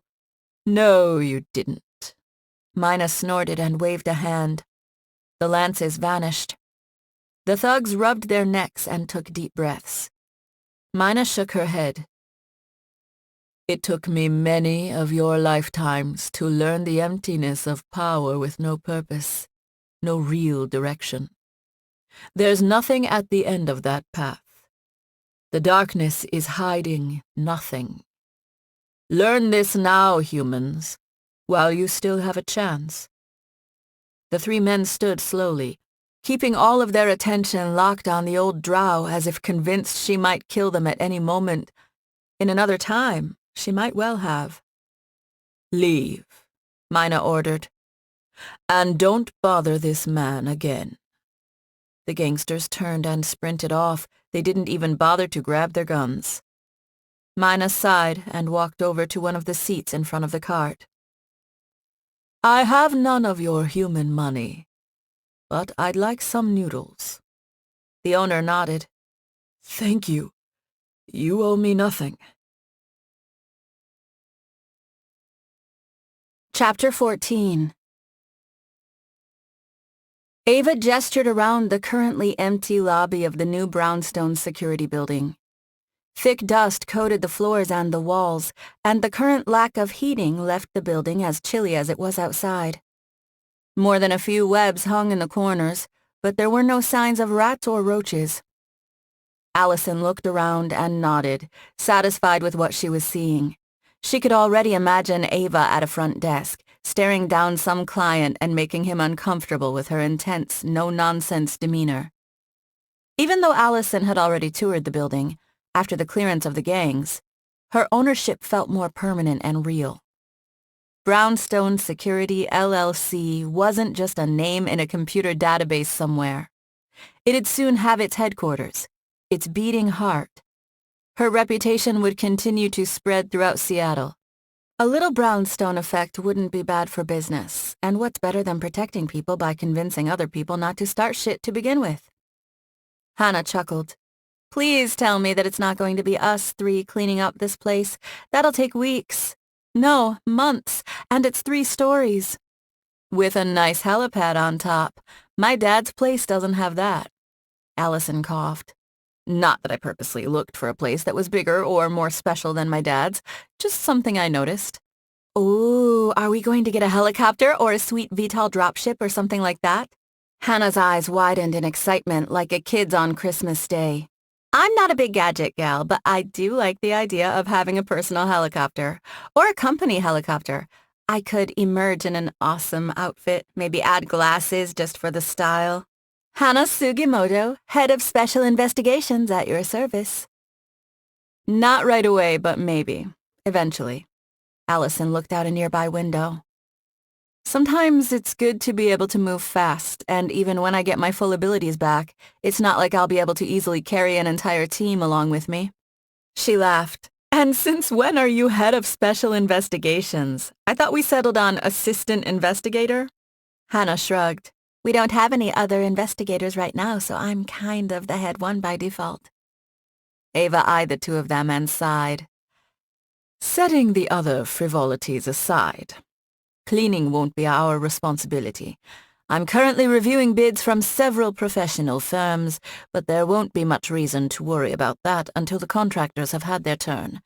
However, because of the upcoming holiday, none of our first choices are able to commit to starting until January. They'll survey the building and start planning, but they don't want to initiate any of the actual work. I could offer more money for expedited labor, but I wouldn't recommend it unless you're intent on starting that much earlier for little progress. Alison shrugged. We'll survive a few weeks without the building. This is all moving a lot faster than I thought it would anyway. I figured we wouldn't even have a building until next year, so I'm not about to bitch. Her phone rang with a call from Tahir. She held up a finger and brought the phone to her ear. Hey, Tahir, Alison answered. What's up? Tahir let out a disappointed grunt. Someone's really interested in getting into your systems. Computer, phone, and some of your accounts, in a big way in the last hour. I've set up monitoring programs, including some that involve magic on most things related to you, Ava, or Hannah, but the hackers don't seem to be looking into anything associated with them yet. Just you. Alison frowned. Is this serious, or just some hacker trying to get lucky? Although there's always some casual poking at your systems, and there were spikes after your last case, the signature this time looks more professional. And these attacks are much more methodical and well thought out. Someone's very interested in getting an electronic foot in your door. Alison sighed. I'm betting it isn't some ex-gang member trying to hack me. No? Whoever is doing this is good. Most likely an infomancer. Or at least they have one on their side. Tahir snorted. Unfortunately for them, I am better. I've blocked all their infiltration attempts. Maybe not well enough they don't know that I'm doing it, but at least they're not getting in. That's good. I just don't get it. Alison frowned. No, it's not that surprising. Everyone's been warning me from Scott to the cops. I've got a high profile now, so it only makes sense that someone would attack me in the one place they might have some chance of winning. Some, but only a slim chance, Tahir muttered. Alison sighed. Not slamming you, Tahir. You found the bastards and blocked them. You're doing a great job. I'd already be screwed if it weren't for you. It's better than that, even. Tahir chuckled. What do you mean? Ava and Hannah watched her, curious looks on their faces. I didn't just block the hacker. I've got a trace on the source. Whoever is doing this isn't off in some basement in Lagos. They tried very hard with proxy servers and magic to hide, but they're local. Whoever is trying to hack you is doing it from a coffee shop in Queen Anne. Queen Anne? Alison furrowed her brow. Could you let them win for a while? Let them win? Tahir scoffed. Why would I do that? To keep them in that coffee shop for a little longer. Alison grinned at Hannah. I think our friendly neighborhood nine-tailed fox should go poke her head into the coffee shop and see if she can find anyone suspicious. Hannah pointed to herself and arched a brow. Tahir chuckled. Fine. It'll be an interesting challenge to let the enemy in, but not make it clear I'm doing it on purpose. Let's hope they're stubborn and persistent. Should I start now? Yes. We're going to hit the car. Talk to you soon. Alison shrugged at Ava. Duty calls. She turned to smile at Hannah. Time for a little undercover work. Hannah saluted. Aye, aye, boss woman. Hannah strolled around the corner from Alison, who remained in her parked Fiat. The fox took a few deep breaths, her heart pounding. Her roommate and new boss sending her to the coffee shop was a big deal, even if Alison didn't realize it. She trusts me not to screw this up. I wasn't sure if she really trusted me, but this proves she does. Hannah smiled at the thought as each step brought her closer to the roasted bean coffee shop. Her phone buzzed with a text from Alison, and she lifted it. Friend is still around.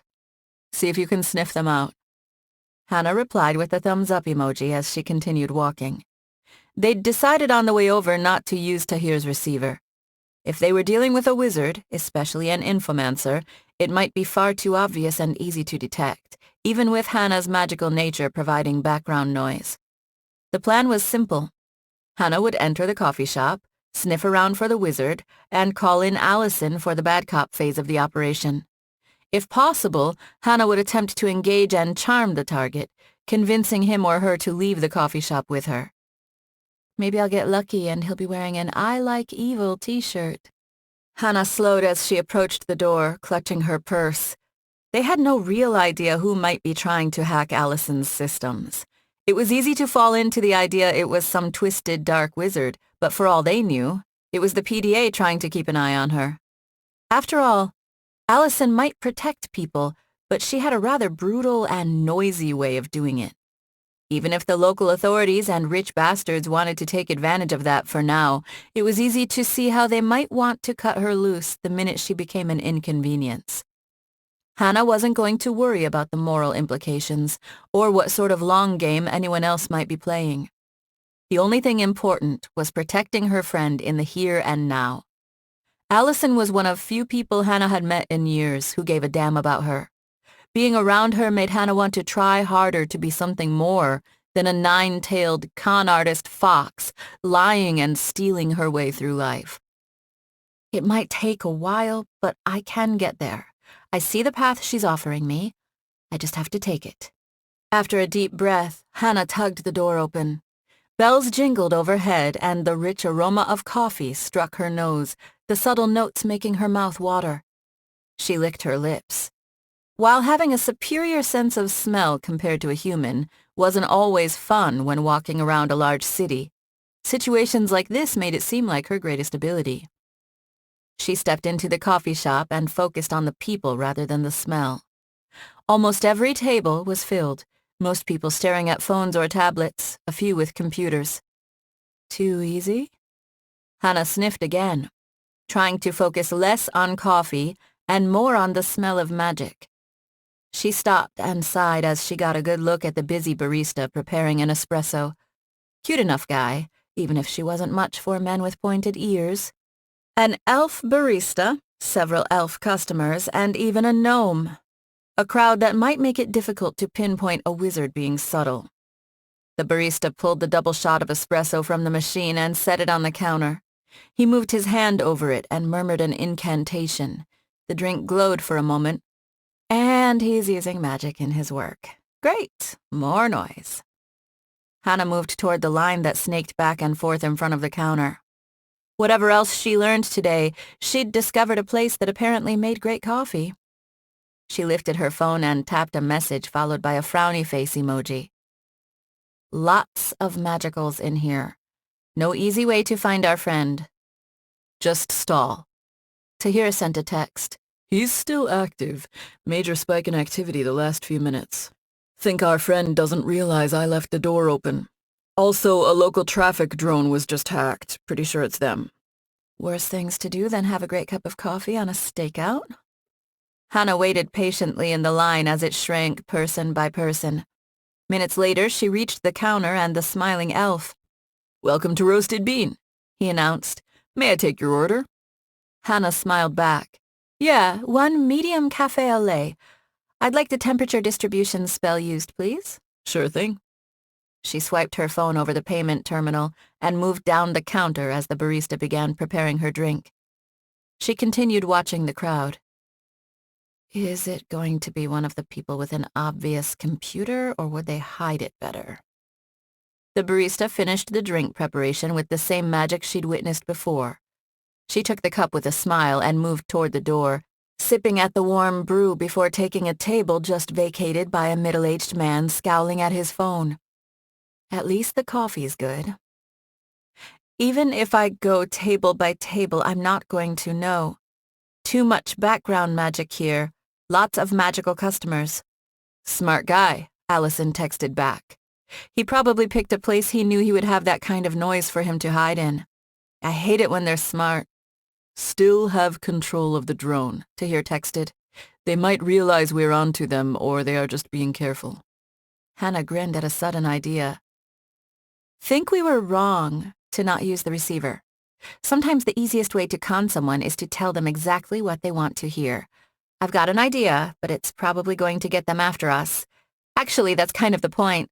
I'll get their attention and then head straight for the car. She ended the text with a grin emoji. Do it, Alison sent. Never liked hide and seek anyway. Hannah stood, leaving her cup on the table.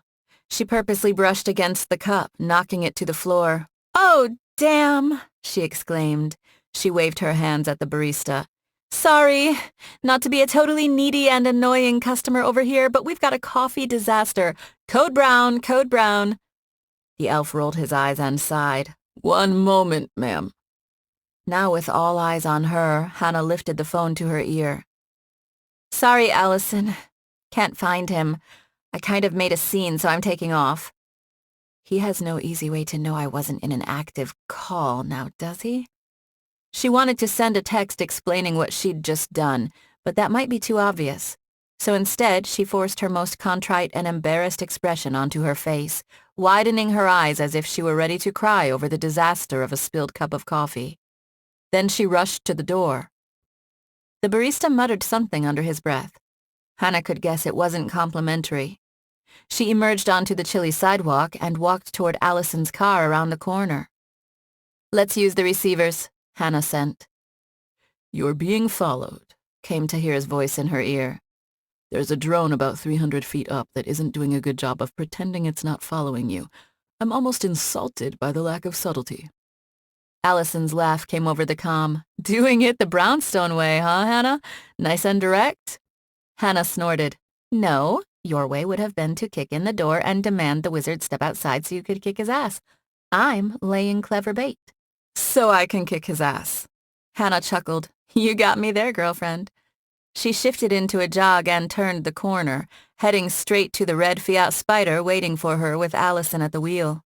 She threw open the door and slipped into the passenger seat. Alison nodded to her and pulled away from the curb. Good job, Hannah. The point was to track them down. If we bring them to us, same difference. Hannah smiled. Thanks, Alison. We're on the move. What do you have for me, Tahir? That drone went back to its normal flight path, the hacker responded. But I've got visual on another drone following you. This time I don't think it's a traffic drone. Alison did a quick mirror and camera check. Nothing suspicious yet. Time for some fun, then. Let's see who turns up now that we've knocked on their door. Chapter 15. Alison worried their little infomancer friend might play a subtle game tailing them and she'd be forced to spend hours driving around, but instead, 5 minutes later, 3 black sedans with tinted windshields trailed behind her. That was fortunate. Lucky, even. But her luck ran out a different way when her phone rang with a call from Mason. Hannah glanced down at the ringing phone. Aren't you going to answer that? Alison pointed to the rearview camera. We're kind of in the middle of something. Should I really be chatting with Mason? You're just driving. Hannah shrugged. Not like anyone's shooting at us. I can answer it if you want. Alison groaned. No. Hannah glanced into the side mirror. Just saying, that first call after he gets the number has value in the whole landing the man thing. You might not want to play hard to get at this point. Tahir snorted, but he didn't say anything. Alison rolled her eyes. Nothing like having a guy in your ear who mostly kept quiet. It made it easy to forget about him. Fine, I'll answer, but he's going to have to deal with the real me. The phone stopped ringing. Alison sighed and dialed Mason back. Unlike her, he answered on the first ring. Who's the desperate one now? Hey, Mason, you called? Something important? Hey, Alison, he responded. Not a big deal. I just wanted to nail down a time for our date. We both keep having to run off before we can finish a decent conversation. Yeah, busy lives and all that. Alison sighed. Yeah, I hate to be a bitch, but now is not the greatest time. I know I'm the one who called you back, but I just didn't want you to think I was blowing you off by not answering. Hannah grinned and gave her a thumbs up. Oh? Mason replied. In a meeting or something? Alison glanced at the rearview mirror to check the position of the sedans, They were maintaining a buffer of a few car lengths. "No," she explained. "It's work-related. Well, I guess the simple version is that someone is following me. Not sure if they're trying to intimidate me or if they plan to try to kill me." Mason laughed. "Seriously?" "Seriously. I get this sort of thing in my line of work. More as a security contractor than I did as a bounty hunter." Alison chuckled. "It's still weird being the one hunted." Mason sighed. "Yeah, I understand the feeling. In my case, it's usually someone trying to kill my client. I'll let you go so you can concentrate. I'll call you later after you finish kicking their asses. Thanks for understanding. No problem." Alison ended the call and set the phone in the console between seats. She frowned. He was surprisingly cool with it. "He's a wizard bodyguard, Alison, not some office guy. He probably gets your lifestyle better than I did at first." Hannah frowned at the mirror as the sedans surged forward. "And now they have to ruin this perfect moment in my Alison love plan." Alison snorted and sped up. "It's just a date, not a love connection, Hannah." She gestured toward the side of the windshield. "I'm going to pull into that empty parking lot up there. No reason to waste time driving around town when they obviously want to chat or fight. Go ahead and activate the pendant. If this goes badly, we might have to start taking people down right away." Hannah nodded quickly and pulled the pendant out of her purse. She slipped the chain around her neck and intoned, "Corpus meum defendat custodiat animam meum." The pendant started glowing. "Be careful, though," Alison continued. "These guys were trying to hack me, which means they probably already know who I am. If they've got anti-magic bullets, that thing might only slow them and not stop them." Alison took a hard turn into the parking lot and slammed on the brakes. The car screeched to a halt. She threw open the door and stepped out, her gun in her hand. Hannah hopped out on the opposite side and pulled her 9mm from her purse. The 3 sedans zoomed into the lot and also screeched to a halt. Their doors opened and 6 suited men stepped out of the cars, all pointing guns at Alison and Hannah. Alison laughed. 6 guys for 3 cars? You guys really need to learn to carpool." She concentrated and layered a shield around herself. The men twitched as the shimmering glow surrounded her body, but they didn't shoot. That's promising, I think. "I don't know who you are," Alison continued, "but the fact you have me outnumbered and pulled guns on me means I could easily kill you in self-defense. Either say what you need to or get the hell out of here before I decide to defend myself." A dull roar sounded in the distance. "What the hell is that?" "You've got a dropship inbound," Tahir shouted through the receiver. "Sorry, they were flying damned low, that's why I didn't spot them until now." Alison sighed. "Seriously?" She looked at the men. "A dropship." A few of the men smirked. None seemed surprised that she knew what was coming. One of them stepped forward. "A strike team, Brownstone. This doesn't have to get messy for you or your little friend there." Hannah rolled her eyes. "I'd like to see messy, starting with your face, asshole." Alison shrugged. She does have a point. The roar grew louder. The ship was closing. The man sneered. "We're here to give you a choice, but make it clear you need to make the smart one. If you agree to leave Seattle right now, you live, and this is all over." A low-flying dropship zoomed down the street, shaking buildings and scaring cats. The vertical thrust kicked in as the main engines cut out, and soon the ship hovered about 30 feet in the air on the other side of the parking lot, kicking up dust. The back cargo door lowered into a ramp, and 2 men in black power armor equipped with long silver railguns leapt to the ground with a thud, followed by 4 men in exoskeletons with belt-fed machine guns. "Okay, that's a little more impressive than 6 guys with pistols, but you assholes have still underestimated me." But not sure about Hannah. Alison narrowed her eyes. "If something happens, do what you have to, Hannah. Understand?" Hannah shook her head and leaned toward her friend. "I'll be fine. You handle the new guys and I'll handle the others." Alison nodded. The sneering asshole from before shook his head. "See, this is the problem, Brownstone. I don't know what your friend said to you, but I hope she's blaming you for dragging her into something dangerous. When you fuck with the wrong people, innocent people get hurt. Not just you. I'm many things, Hannah responded with a smirk. But I'm hardly innocent. I've got a line of sight on you with my relay drone, Tahir explained. I'm going to try to disable some of the armor and exoskeletons. Every little bit helps, Alison muttered under her breath. The sneering man grinned. What was that, Brownstone? Regretting ever coming to Seattle? Who the hell are you people?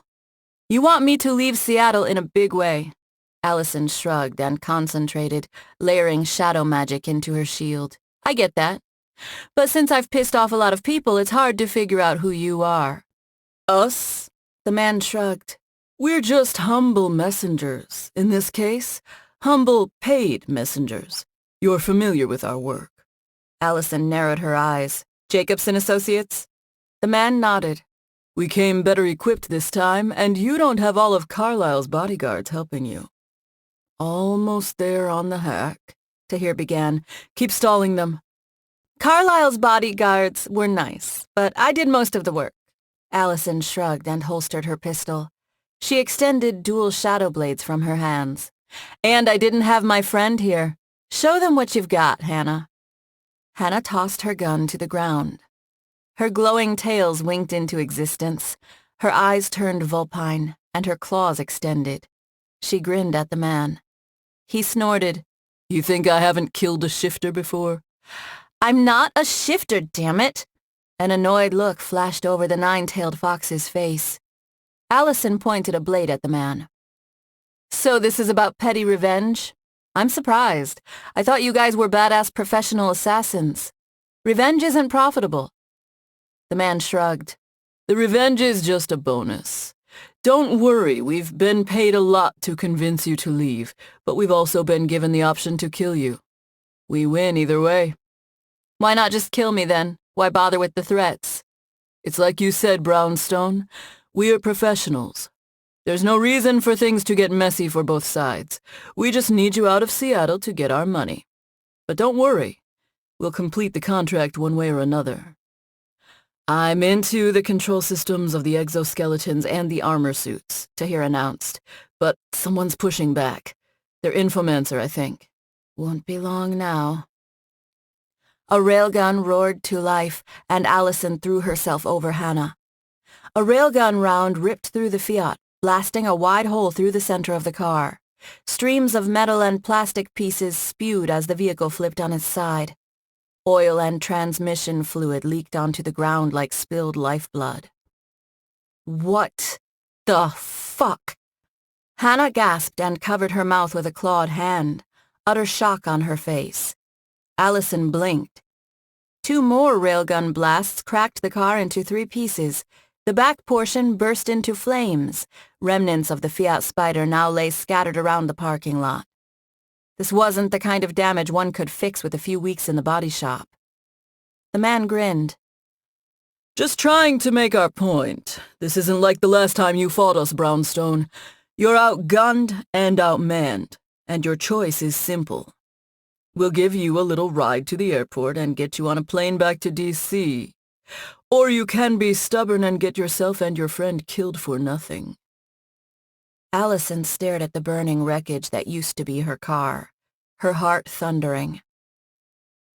You blew up my car. Yes, it's a better way to make a point than killing your friend, don't you think?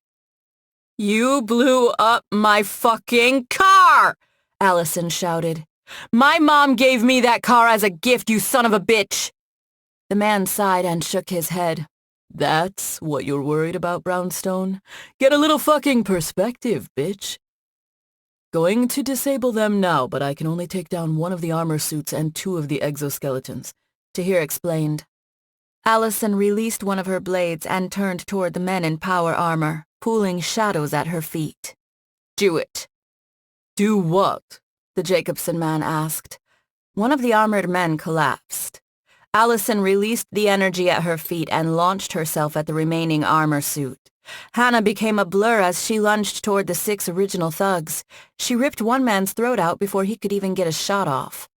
The original speaker darted for a car and leapt over the hood. 2 of the exoskeleton pilots frowned and jerked their arms. their machines obviously not responding to their commands. The other 2 exoskeleton machine guns came to life and spat a stream of bullets toward Alison. A few clipped her but bounced off her nested shields. The man in power armor lifted his railgun, probably cursing the recharge time now that the Drow princess was flying at him with her shadow blade. She sliced the weapon in half before halting her movement with a quick shadow line on the ground, then swung back around toward the armor suit. The exoskeleton soldiers tracked her movement but ceased fire, afraid to fire on their own man. Hannah bounded away from her first victim and slammed a knee into a second, while she slashed a man's hand and sent his gun to the ground. Quick swipes finished off the 2 enemies. One of the other survivors got off a shot, the bullet bouncing off her with a burst of light. She grabbed one of the men's guns from the ground and returned fire. He collapsed, and she fired several shots into the chest of the next closest man. Alison skidded to a halt and released her line, which left her right in front of the now unarmed man in power armor. She sneered and jabbed her shadow blade through his visor 3 quick times. He collapsed to the ground, and the exoskeleton soldiers' machine guns spun up again to blast Alison. Her rage dulled her pain, and the swarm of bullets bounced off her shield. She flung out 2 concentrated shadow blasts, and the curved dark energy collided with the torsos of the men, burning through their vests and halfway into their chests. The men's heads slumped forward. Hannah jerked her head back and forth, looking for the man who'd done the original talking. He popped up from behind his car and fired. She dodged to the side at his movement, the bullet narrowly missing. Another shot struck her shoulder, and she hissed and stumbled to her knees. The man grinned. Like that anti-magic bullet, shifter bitch? How many times do I have to tell you? Hannah growled. I'm not a shifter. Who gives a fuck? Now you die. Alison spun toward him and thrust out with her free arm. A curved shadow blast blew his head off at the neck. The disabled exoskeleton pilots freed themselves just in time for Alison to stab them in the hearts. She marched over to the disabled but surviving man in power armor and thrust her blade into him a half-dozen times, gritting her teeth. Alison stood, the pain in her body distant, like it was happening to someone else, while her pulse thundered in her ears as she stood in a parking lot filled with bodies and the still burning remains of her beloved Fiat. She glared up at the dropship, daring it to send more men or attempt some final brazen assault. You blew up my mom's car, assholes! She screamed. Hannah clutched her shoulder. The dropship's primary engines roared to life and it flew away. Alison took several deep breaths and released her shields and blade. She marched over toward one of the larger pieces of her car and fell to her knees, not from the strain of her AMDS, but sorrow over the loss of the vehicle. They blew up my mom's car. If there is one thing you'd think these assholes would know, it's that you don't damage a Brownstone's vehicle. The ache from the magic was worth it to have delivered vengeance for her car. Hannah downed her healing potion and didn't say anything until the wound sealed itself. I'm sorry, girlfriend. I know how much you loved that car. Sirens screamed in the distance from both the ground and the air, AET most likely. Alison stood and shook her head. Those were just the errand boys. Someone else hired those bastards. No one's running me out of Seattle. Especially some damned asshole who has to hide behind a bunch of assassins. Chapter 16. The physical ache faded with time, but not fiery anger over losing her Fiat. Every time her mind drifted to the image of the burning wreckage, she couldn't help but start pacing, wishing there had been more Jacobson assassins there to kill.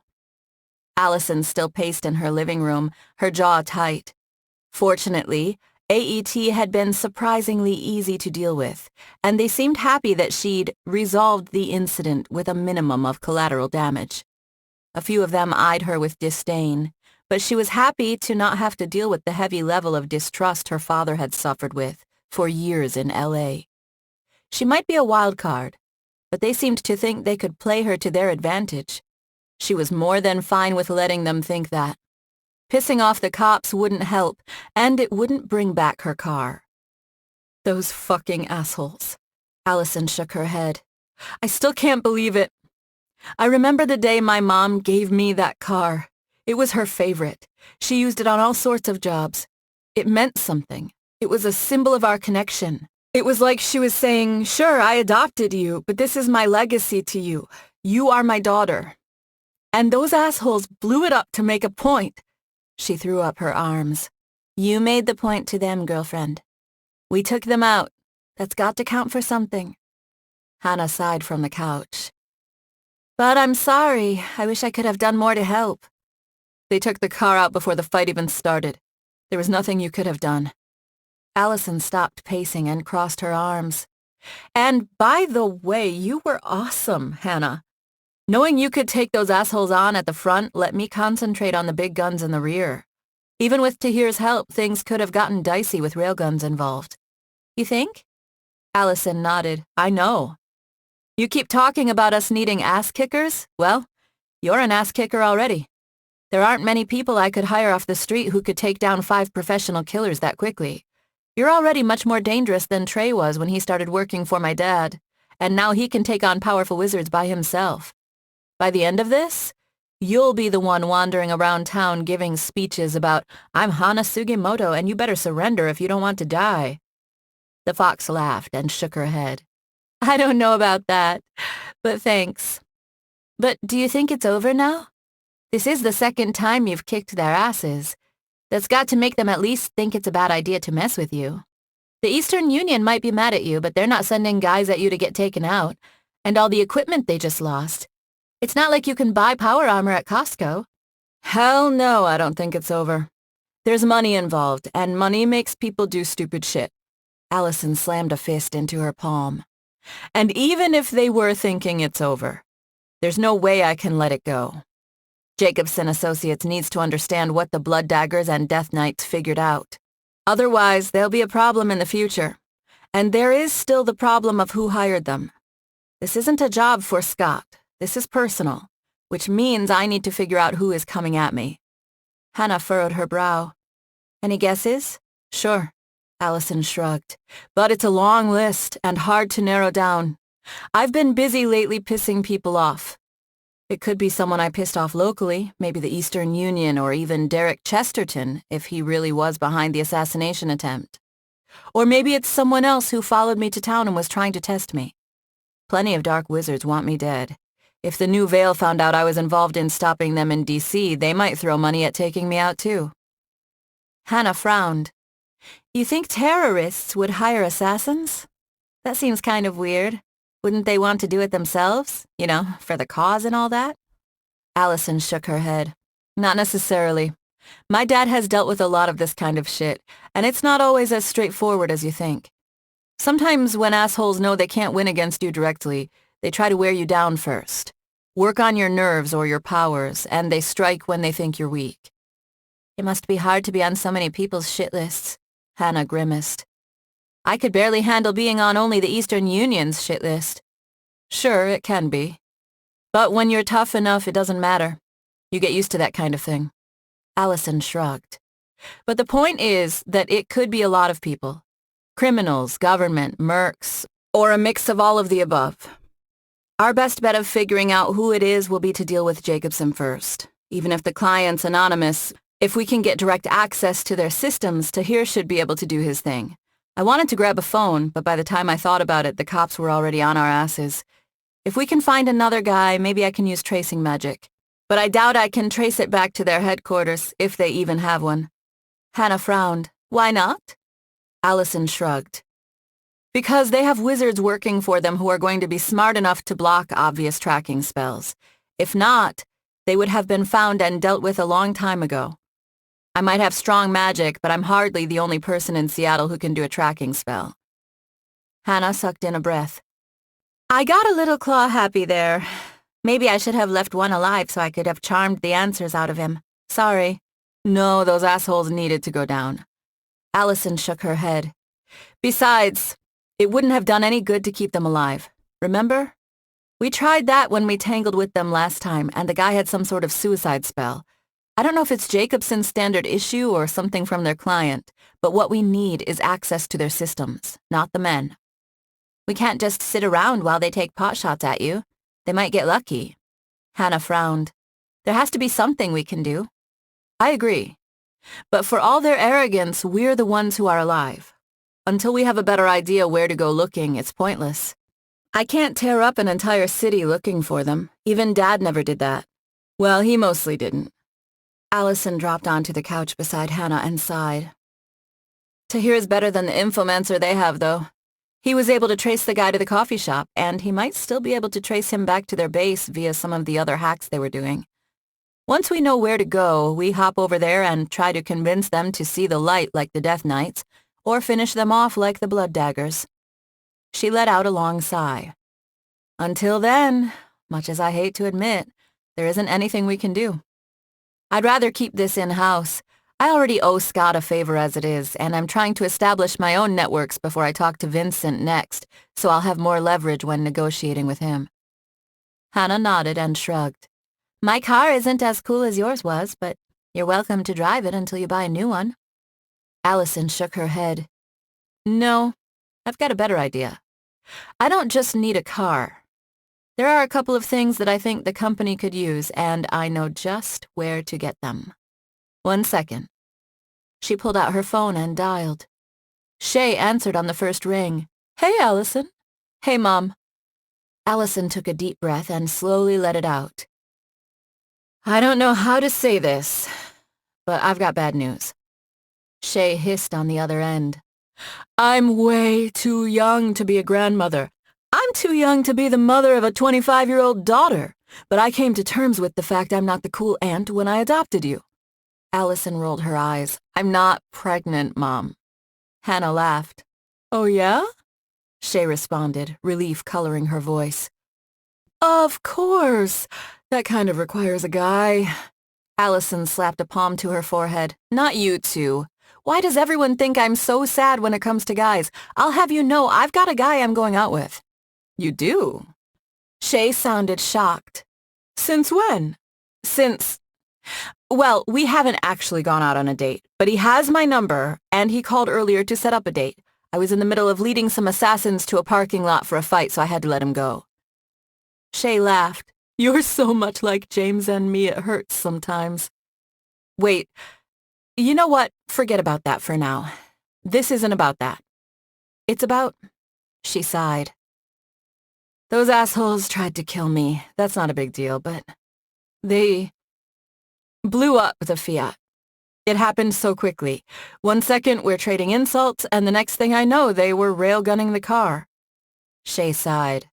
Damn, I'm sorry to hear that, Alison, but I'm not surprised. You aren't? Yeah, Shay replied. When you're a Brownstone, these things happen. And you can't kick everyone's ass without knocking over a hornet's nest or two in the process. I know that doesn't make it feel any better. If you're worried about me being upset, don't be. I'm impressed you managed to keep that car in one piece as long as you did. Hannah tilted her head, a soft smile on her face as she listened to Alison's end of the conversation. That's not the only reason I called. Alison licked her lips. I need a favor. A few, actually. New car? Shay snickered. Got plenty of those in the annex. I'll send you a list. You can pick one out, and I'll have it delivered. Maybe I'll send a courier to drive it up. Thanks, Mom. Not to be greedy, but I was wondering if you could loan me the Tachi for a while. It'll be nice for when I don't want to use magic as much. Or for Hannah. Seems like I'm going to be busy. I can't catch my breath up here without some asshole messing with me. Shay chuckled. No problem, Alison. I should have given it to you years ago, but you were more into using those shadow blades. Besides, I'm only going on a couple of raids a year anymore, and it's not the only sword I can use. And that's if your father doesn't tag along and I even need a sword.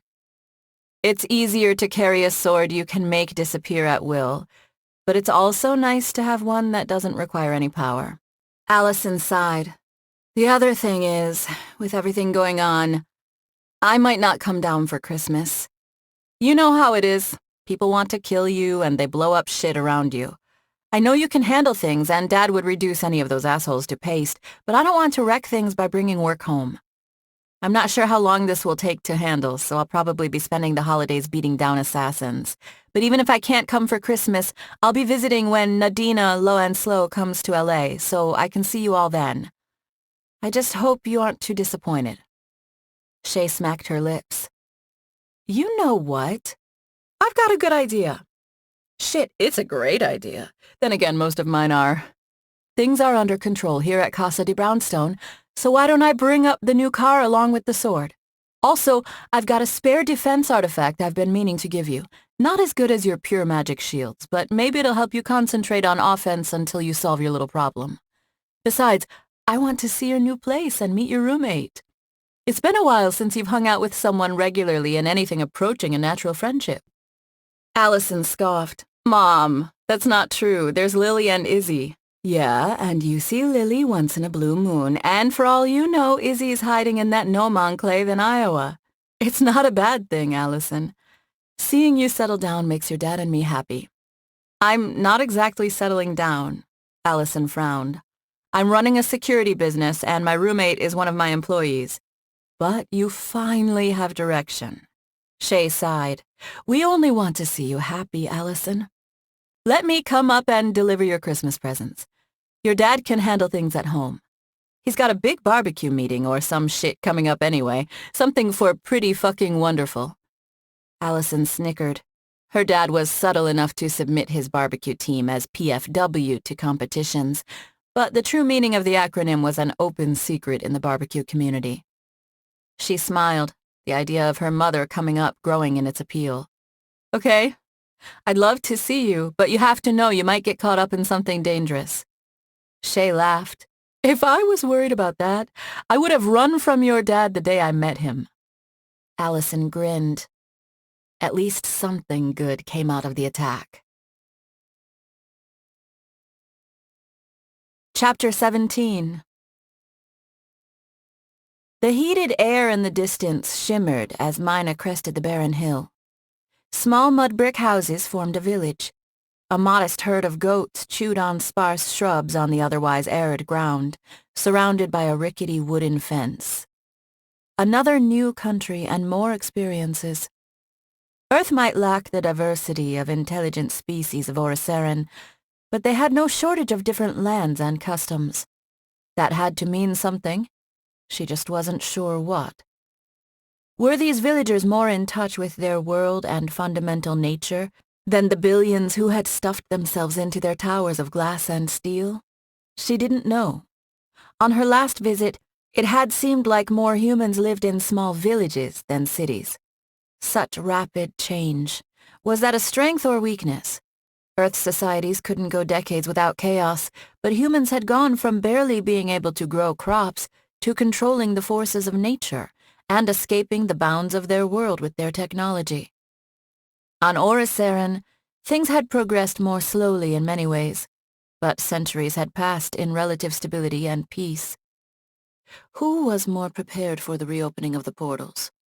Most humans didn't know of the reality of magic, but they accepted it and still found wonder. I'm not sure if anyone on Oriceran has truly accepted how much things have changed. In another century, would Earth be more like Oriceran or the opposite? She'd questioned the card owner in Hong Kong about Alison Brownstone. He'd confirmed the girl's account of Alison being a half-drow, adopted by a human named James Brownstone. Perhaps fittingly, James was recognized across the world for his strength and power. He hunted criminals, the man had told her. Powerful criminals that even the police and military feared. The cart owner didn't know much else about the girl, other than she'd attended a magic school in the United States, and there'd been a huge scandal involving Queen Leanna attacking James Brownstone. You were always too arrogant, Leanna. Was this Brownstone involved in your downfall? Perhaps before Mina met her end, she'd visit this Alison Brownstone. She doubted the girl had become anything impressive, since the people in Hong Kong remembered her more from her adoption controversy than anything else, unlike her father. But who could know for sure? Maybe half drow and half humans were the true future of her people. "Who are you?" came a quiet voice from behind her. The ancient drow turned around. A young boy stood behind her, the curiosity in his eyes mixed with something else. Something subtle, but an emotion she knew all too well. Fear. "Mina," she responded before turning back to the village. "Is this your village, boy?" The boy nodded. "Yes, but we might have to leave soon. My father says the men from the capital are coming." She turned back around with a frown. "Men from the capital?" He nodded. "Soldiers. They think we support the rebels." "Rebels?" Mina's lips curled into a sneer. "I was called a rebel once by my queen, and she exiled me for it. Are these rebels honorable? Do they fight for your people?" The boy shrugged. "My father says the rebels burn villages and the soldiers from the capital burn villages. He says God will curse them both when they die." "I see. Perhaps your father is wiser than I." A dust plume rose in the distance. Mina narrowed her eyes and put a hand on the side of her head, weaving lines of shadow magic into her eyes, her hungry darkness drawing in more of the light and magnifying the image in the distance. 2 armored trucks with large machine guns on top, filled with soldiers carrying rifles. Each soldier wore a red beret. "Do you have weapons in your village?" Mina asked. The boy pointed toward a house on the edge of the village. "We have a few rifles. We need them if hyenas get too close to the goats." She pointed to the plume in the distance. "Men with red hats are coming in trucks with guns. Are these rebels or from the capital?" From what the boy said, it might make no difference. "The capital," the boy said. "I should go back home. My father says when the soldiers come, the best thing to do is stay in your house. They will come to each, and if we don't anger them, they might not destroy the village or kill anyone." Mina nodded. "Go back to your home, boy. I'm going to talk to your government soldiers." The drow waited on a stone bench near the well in the center of the village as the trucks approached. Now deep in the village, she was amused by the mix of the old and modern, simple mud brick homes with satellite dishes and wind turbines. Interestingly, not even the faintest hint of magic hung in the air. She sighed as the 2 trucks drove toward the well and slowed to a stop, the soldiers manning the heavy machine guns on top, sneering and pointing their weapons at Mina. The passenger door of one of the trucks swung open and a soldier wearing dark sunglasses stepped out. The decorations on the shoulders of his uniform looked different, but she didn't know what country she was in, let alone anything about their military. Even without that knowledge, his manner and the uniform differences suggested he was the officer in charge. "An Oriceran? That's about the last thing I expected to see here," the officer called. Mina rose. "I'd think that humans would be used to surprises after learning their history was not what they believed." The officer chuckled and patted his holstered pistol. "Most of my men don't remember a time before the magic returned. It's always been there. Seems natural and normal. The past is gone, so it's not a surprise. It's the future and the present where surprises still live. We never see elves in these rural villages. Never have, even right after the return of magic." Mina nodded. "Oh, and you remember? Forgive me, I'm poor with human ages." The officer smiled, but there was no warmth behind it. "I was a boy. Our country was at peace, a hard-fought peace we earned after so many had come and tried to dominate us. But the magic returned, along with elves, pixies, gnomes, and all manner of strange creatures. In the city, they were a sight." He gestured around. "But what about in the wilderness? What about the dark monsters that had slept when the magic wasn't there to feed them, the ones that fed upon the centuries of suffering and hate? They came back too. Magic is only a force, neither good nor evil." Mina shrugged. "What happened was inevitable. The only thing either world could do was accept it and move on. The officer narrowed his eyes. Neither good nor evil? Yes, magical beasts rose in the mountains and the deserts. Yes, near the capital and the cities it was easy to handle, but who could protect the people in the rural areas? I joined the army as soon as they'd let me to help push back the monsters that had returned. It was like the old wars, rebels hiding in the mountains and striking out, but this time they were mindless creatures that knew no fear, and there was little help from other countries. He clucked his tongue. They had their own problems, they all claimed, but we didn't need them. We reclaimed our country from the monsters your Oriceran magic brought back at the cost of so many lives. It should have secured our new nation in blood. Mina stared at him, not bothering to hide her confusion. You should be proud, then. You are true warriors who defended your people.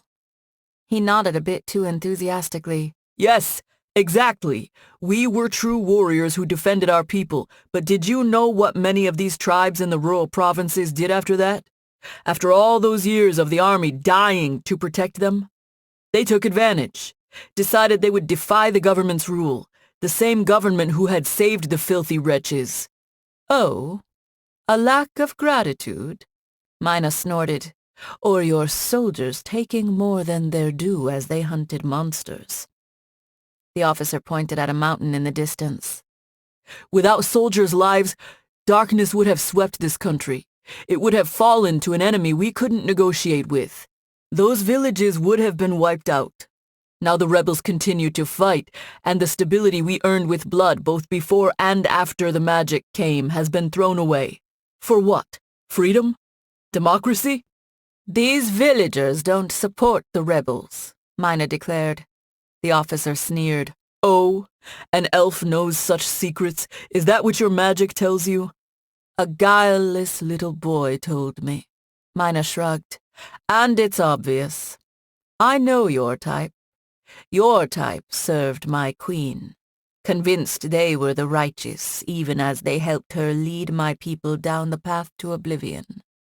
Purity, they cried, would save us. Those who opposed them and the queen opposed the very life of our people, they said. Oh, the horrors they would visit on others to justify themselves. You know nothing of our country, elf. The officer gritted his teeth. You don't belong here, and this does not involve you. I don't care what happened in your damned Oriceran elf kingdom. You elves didn't help our people when we needed you, just like the other countries didn't help. Now we will do what we need to make sure stability is preserved. Mina took a step forward. The soldiers in the trucks pointed their guns out the windows at her, and the machine gunners tracked her movement with their weapons. She locked eyes with the officer. I don't care about the history of your country. I've spilled enough blood in my centuries of living that I can smell when more's about to come. And you and your men are here to do just that. These villagers aren't part of your war. Killing them will accomplish nothing, and warriors who murder their own people gain no strength. Leave now, while you still can. The officer's nostrils flared. You're interfering in something that's not your business, Oriceran. Tend to your own people and leave me to mine. I have no people anymore, so I am free to interfere with others. Mina summoned her shadow armor and raised her hands. Tendrils of shadow coiled together to form a massive shadow blade several yards above her head.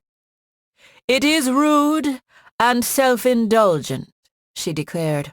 You're right. I shouldn't interfere with your conflicts. I'm sure the Light Elves and my own people would have something to say about it if they knew what I was doing. It may even be that I'm wrong, and these people do support the rebels. But I don't care, because at this moment they stand no chance, and such a one-sided battle displeases me. I'm considering showing you one to prove you why it should displease you as well. The officer gave her a lopsided smile. Are you going to stay here and guard this village forever? No, I only need to guard it right now. He nodded. So be it. He shrugged and marched back toward his truck. We're leaving now, he shouted. There are other villages we need to check anyway. The officer climbed back into the truck and glared at her. The two vehicles backed up and sped away, their machine guns pointed at Mina as they departed. A smart predator can learn when to back down when confronted with a superior predator, but that doesn't make it any less a predator. A deep chill had settled over the village with the coming of nightfall, but it didn't matter, because Mina was the only one left. Everyone else had departed hours ago after her confrontation with the soldiers, gathering their meager belongings in backpacks and even leaving their goats. She had opened the gate and freed the animals. They lacked humans to watch over them now, but at least they had a chance to survive. Mina made her way into one of the homes. The exterior might be rough and weathered, but the couch and chairs inside looked comfortable enough. A TV hung on the wall. What little she understood of technology suggested some sort of battery, fueled by the windmill outside, perhaps. It didn't matter. The owner had left it on a news station. She could sense, even through the translation spell, that the language of the news broadcast was different than what she'd been dealing with all day. But she didn't care enough to determine the language involved. New footage has come to light concerning the recent and brazen New Vale terrorist attack in Washington, D.C., the woman on the television reported.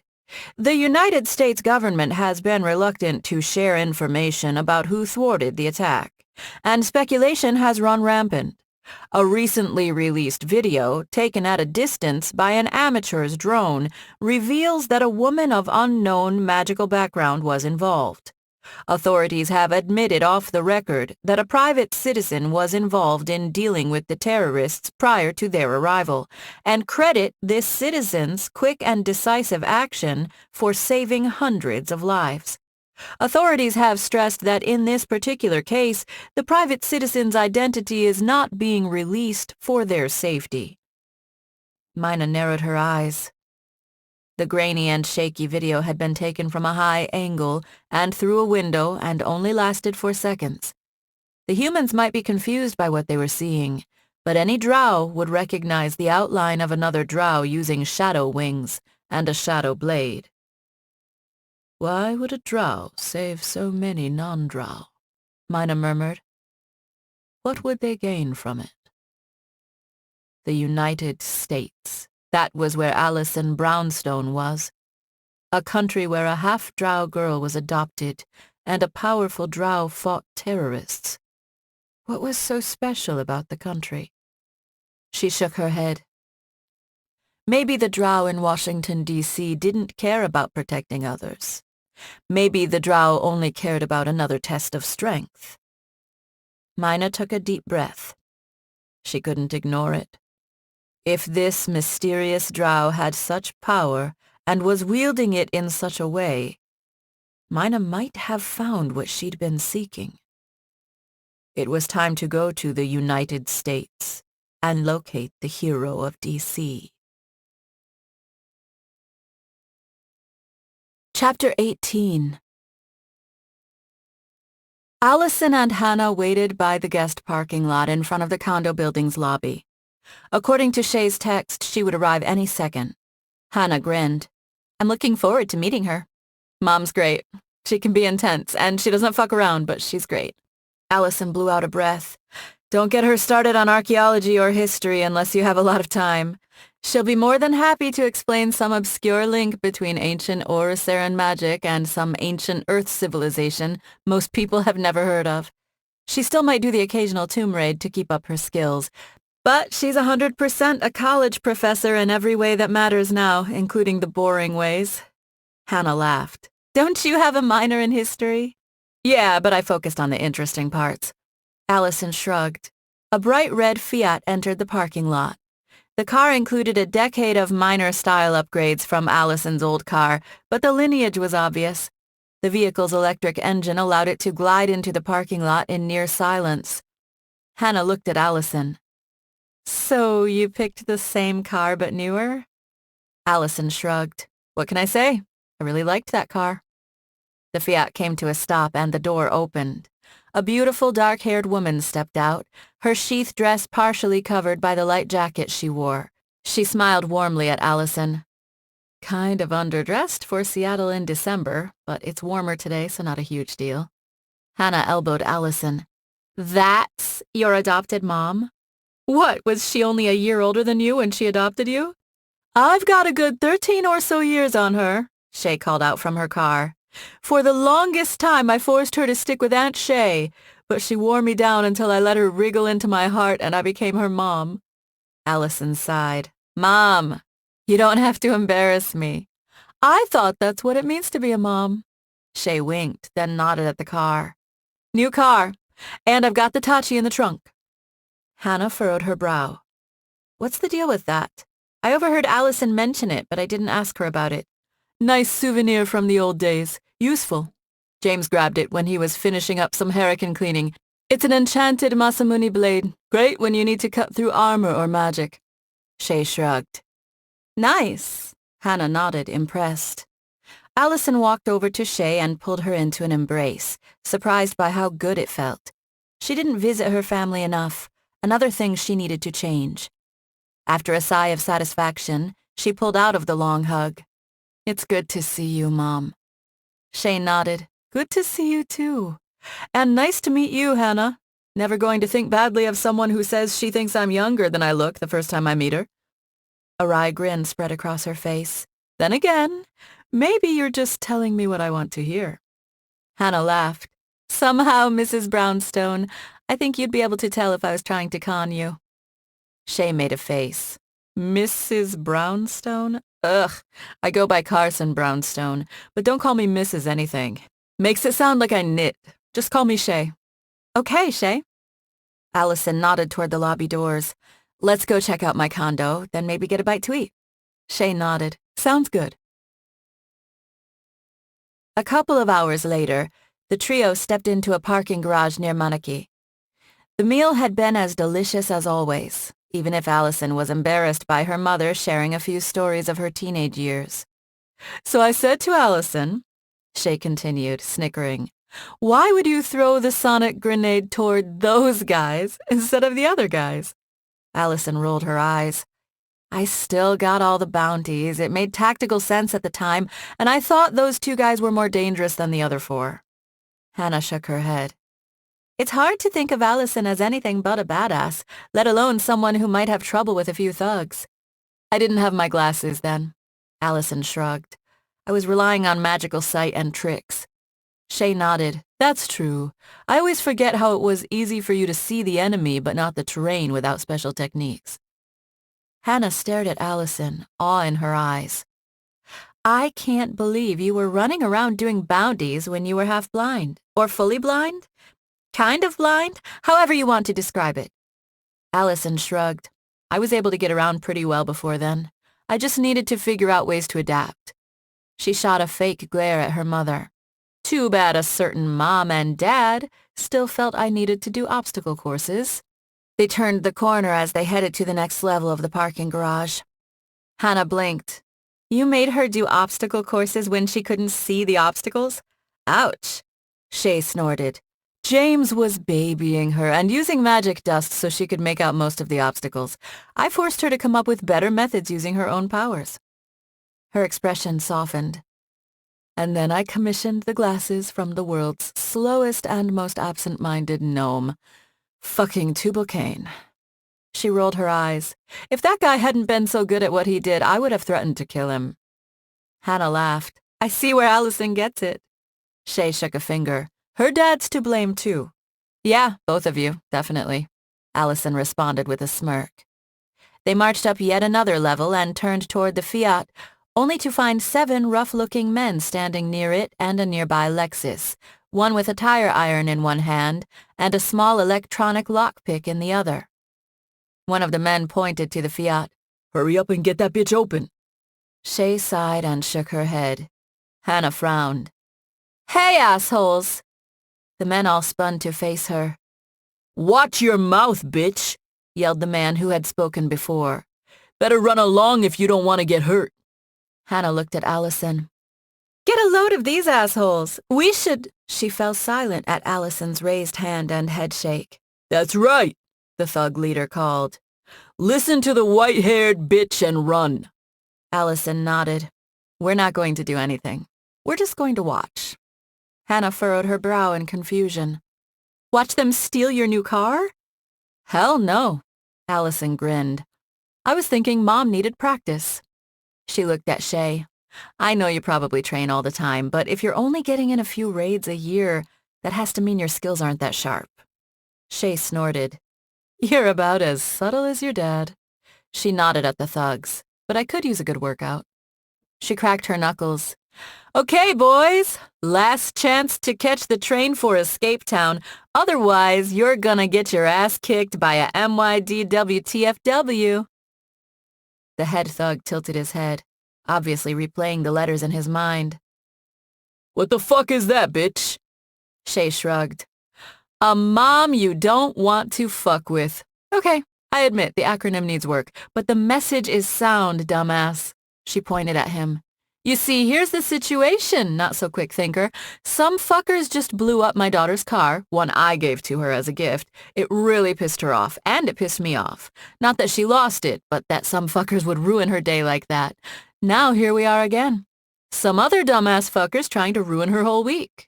Hannah leaned toward Alison. Your mom sure has a mouth on her, she whispered. Alison shrugged. You should hear my dad.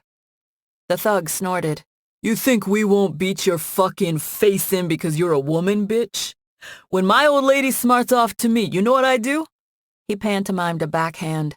I hit her fucking face until she remembers to shut the fuck up. It seems your man's not teaching you that lesson, so I'll teach it to you. Alison cleared her throat. Try not to kill them, Mom. I've got a good thing going with the police, but I'm still not sure about what they consider excessive. The thug pointed at Alison and burst out laughing. His friends joined them. Shay stood there waiting for the laughter to subside, then kicked off her heels. No reason to break these shoes. James did a lot of research before buying them as a birthday gift. Get a load of these bitches, the thug laughed. They think because they took the mommy and me self-defense class at some yoga studio, they got a chance against us. He shook his head. Maybe if you had a gun. Shay shrugged. Oh, I've got a gun, but I don't need it for you fucking losers. She sprang forward while the thugs were still laughing. The head thug blinked and tried to throw a punch, but it was too late. The dark-haired MYDWTFW had already closed the distance and delivered a throat strike that left him flat on the ground, gasping. She spun and slammed her foot into the next man's neck, also sending him to the ground. Hannah stepped forward, but Alison grabbed her arm and shook her head. One of the men grabbed for Shay's arm, but she pivoted out of his reach and pushed his head into her rising knee. The resulting crunch and scream echoed in the parking garage. Blood spurted from his shattered nose and he went down too. Another thug thought he had an opportunity with the woman's back turned to him. He rushed toward her, but she slammed her elbow back and nailed him in the stomach. He doubled over, and she introduced her knee to his face as well. The man fell to his knees, moaning. Shay hissed and shook her head. Now I've got blood all over my dress, she shook her head. And I just got it. She gestured to the remaining men. Come on, show this bitch what you got, well, bitches, she groaned. I think I need more practice talking trash than fighting. I'm out of practice. Who the fuck are you? One of the thugs shouted. You some sort of government agent? Shay laughed. Me? Just your standard college professor, wife, and mother. She took a step forward, a murderous gleam in her eyes. Of course, I had a few other careers before those. Come on, show me what you got before I decide I should break your fucking necks for pissing me off. One of the men went for a gun tucked in the small of his back. Shay's hand flashed into her jacket and whipped something out before he could point the weapon at her. He screamed and his gun fell to the ground. He held up his hand, a thin throwing knife now sticking through it. He fell to his knees. Fuck, it hurts! Damn, it hurts! Shay narrowed her eyes at the remaining two men. I was only holding back because my daughter requested I not kill you assholes. If you want to die, go for your guns. But let me make something very, very damned clear to you. No matter how badass you think you are, no matter how many people you've killed, I'm more badass and I've killed many more than you. She offered them a vicious grin. So why don't you be good boys and drag your friends out of the way so we can drive the damned car out of here? Or we can continue, and I can practice my headshots. I am a little out of practice on live targets. The men swallowed and shook their heads. She pointed at their downed friends. Hurry the fuck up and move them.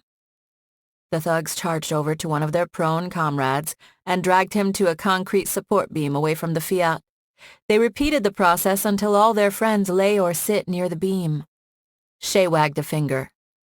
You're not very good at being petty criminals. Consider a fucking change of careers before you end up dead. She whipped out a 9mm pistol. Just getting ready in case you assholes get some clever ideas when we're driving out of here.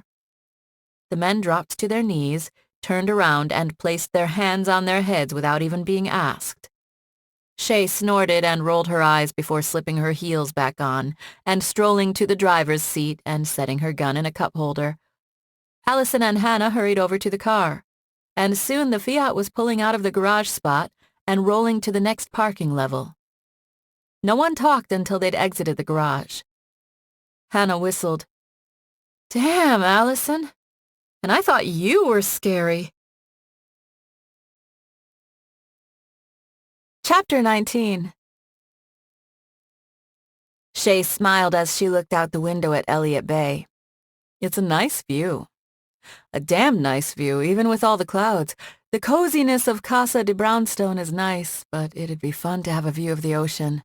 It's not like your dad will ever agree to move unless someone blows up the house, and how likely is that to happen? Well, happen again. She snorted. Alison nodded from the couch. It is a nice view, isn't it? Hannah had headed off in her own car after returning from the restaurant, citing important fashion things she needed to do. Alison assumed her friend just wanted to give her time alone with her mom. It was a nice, if unnecessary, gesture. Yeah, Shay replied. By the way, Hannah seems nice. I can smell a hint of desperation on her, though. What do you mean? Shay scratched her cheek. It's like she was trying too hard to impress me. Not just me, you too. Alison nodded. I still had soul sight when I met her. It's one of the reasons I trust her. She's a good person, but she's had a hard life, and it's beaten her down in a lot of ways. I think she genuinely loves life, but I also think some of her behavior is kind of a defense mechanism. You have to understand that unlike me, she didn't have a loving set of new parents to step up after she lost her birth parents. She grew up the only one of her kind in this city. Alison shrugged. But she has my back in a big way. I mean, I know it sounds weird, but I trust her almost as much as I trust Izzy and Lily. Of course you do, given that she's living with you. And that trust is important. Shay nodded. Damned important. You're okay in general with being here in Seattle? She asked, still looking ahead. From what you told me, it wasn't like moving here was your idea. She narrowed her eyes. Those politicians always think they can fuck with us. I should get back into my old habit of threatening senators who screw with our family. Then maybe they'd learn to shut their fucking mouths. Alison shook her head. Senator Johnston was just trying to help me, Mom. Shay waved a dismissive hand. He's fine. I'm not talking about him. I'm talking about all the other assholes. She scowled. I don't like the idea of anyone telling you what to do. Shit, we can't even tell you what to do, so some politician asshole doesn't get to. I don't care how much you make him wet his bed at night. He can put on his big boy pants and deal with it. Alison shrugged. Senator Johnston's warning encouraged me to move, sure. But I do like it here.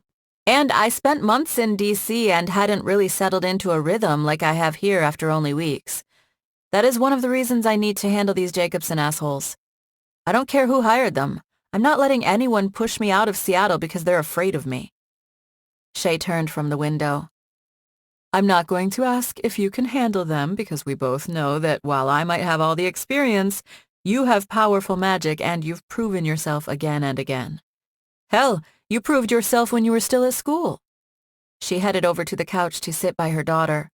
Speaking of that, how are things coming along with the AMDS? Have you talked to anyone else about it yet? Been busy, so no, but now that I understand it, it's become easier to work around it. I've gotten much better at conserving energy so I can use magic when I need it. I don't think human doctors are going to be useful, so I'm trying to talk to an Oriceran healer or even going to Oriceran. Alison frowned. The logical next step is probably going to talk to the Drow. They might have heard of something similar, even if the particular thing affecting me isn't anything they've run into before. If this thing is affecting my magic and is partially magical in nature, then it might have a magical solution. I think the only reason they've had trouble curing it is that it's so rare, and they can't seem to figure out exactly how it's transmitted or where it comes from. Makes sense. And it sounds like a good plan. Shay sighed. I'll admit that neither James nor I were crazy about it when you went to the Drow to train. But when you came back, your shadow magic was much stronger, so we can't argue with results. It's not like they tried to get you to stay there. They still don't know what to make of me. They were pretty distant, and I don't think a lot of them fully trust me because I'm half human. Alison looked down at her hands. Not saying it wasn't weird and a little stressful, but they aren't what they were under Lyanna. The Guardians are trying to take them back to an older way of living, more honor-based, and it's still hard for a lot of the Drow to wrap their minds around not having a queen. I kept my mouth shut, but they've got some political shit to work out. That said, they value strength and being warriors, but I think... She sighed. They all recognize that Lyanna and her followers were cruel for no reason. I think it'll just take them some time to figure all of this out. Even if they are changing their ways, Lyanna was their queen for a long, long time, and that's got to leave a lasting influence. Shay arched a brow. And it's not like they will be happy sitting around doing Sudoku either. She sighed. Sorry, Alison. I worry too much. If they were going to make some sort of move, they probably would have already. But both your father and I always wondered if they'd come back and try to demand your wish. From what Lyanna said, she was willing to kill you to take it by force. If she ever gets free, she'll just have to be disappointed. It's gone. Alison shrugged. I'm a Brownstone, Mom. It's not like I'm going to get far in life if I worry about every single person who might want to kill me. I'll do what you and Dad do when they show up. I'll kill them first. This Jacobson crap is annoying as shit, but they're 0 for 3 against me. When I find out who is behind them, we're going to have a painful one-way discussion about respecting me and leaving me the hell alone. Shay burst out laughing. If you said that in a lower voice and grunted at the end, you could have been your dad. Not a horrible thing. Alison grinned. I did learn from you both, and I've got a good team already. Ava's making the busy work go away before it gets near me. Hannah lacks confidence, but she's still great in a fight. And her charm magic helps in situations where the Brownstone way of doing things won't work. Tahir's... well, Tahir. I swear all these hacker types are cocky as shit. But like Peyton, he can back it up, so I can't complain too much. That's good to hear. Shay looked away for a moment, a wistful smile on her face. Just let us know if some asshole Drow show up. I know, you can probably handle them. But you have to let your old mom and dad have their fun when people threaten their daughter. I want you to remember that no matter what, your dad and I will always have your back. There's no enemy we won't fight to protect our daughter. I don't care what fucking planet they're from or their reasons. Alison nodded. I know, Mom. And that's why I called you. Even though I needed your help, I also need to learn to stand on my own 2 feet. It's one of the reasons I didn't move back to LA after college. I know. Shay shook her head. I love how your version of stand on your own 2 feet is take on professional platinum-grade assassins and dark wizards. She laughed. I couldn't be prouder of you. Alison grinned. We all have our life goals. That we do. But that's been you from the beginning. I was talking with your dad the other day about everything you were involved in at the School of Necessary Magic from your first year. It's kind of... She shook her head. He's told me before that if he'd known about any of it at the time, he would have packed you up and sent you to a convent in the middle of the desert. Alison laughed. I didn't like keeping so many secrets, but I needed to be at that school, and I knew Dad would react exactly that way. Or he'd barge in and try to solve it himself and probably beat up half the boys in school while he was at it too. I know. Shay waved a hand. And it's just another thing that made you stronger. But you started out so strong to begin with. She shrugged. I keep thinking about how you first met James. What about it? Shay snickered. It was just so... you. James and I like to think we're the ones who crafted you into a badass woman with a will of iron, but you were already that when we met you. I mean, there you were, a 15-year-old girl who couldn't even see most of the world around her, going to a seedy alley to meet with two gangsters for information. She shook her head. You did it because you were trying to save someone you cared about. She sighed. And that's you, throwing yourself into danger to save the people you care about. You're a better person than James or me. We both had to be dragged kicking and screaming into giving a shit about anyone but ourselves. Hell, at least James had his priests and God. I only gave a shit about myself. Alison shook her head. I'm the woman I am today because of you two. Dad saved my life, and you're the ones who taught me to be this strong. You're the ones who helped push me to develop my abilities. It's not like I would have ended up in the School of Necessary Magic without your help. She blew out a breath and shook her head. Getting kind of emotional in here. Need Dad to walk in and grunt and say, hey, let's go eat at Jessie Ray's. I need to eat 2 tons of ribs today because I only ate 1 yesterday. They both laughed. Shay abruptly stopped and held up a finger. Oh, something I need to give you while I'm thinking about it. She reached into her pocket and pulled out a crystal ring. Tap it 3 times to activate or deactivate. Decent all-around protection, but it's no Aegis pendant. I haven't tested it against direct railgun fire, so keep that in mind. But I did take a pretty nasty fireball without much trouble. My other ring was being cleaned by Tubal-Cain that day. She offered it to her daughter on her palm. Alison took the ring and smiled. Between this and the pendant I got from that gang leader, I'm getting a nice collection going. This will help until I get the AMDS cured, and let Hannah be even more of an asset in fights. You didn't ask me to bring up any of Nicole's artifacts. Shay frowned. Should I have? I thought about it when I grabbed that box of healing potions. Remember to get those out of the trunk, not that they'll spoil. Thanks for those, by the way. As for the artifacts, no, not yet. Not until I have some sort of artifact vault. Right now it's easy to keep most of the artifacts on or near me, but I can't do that with all of those. Shay raised a brow. Have you considered a warehouse or two? I could give you some great advice there. Alison shook her head.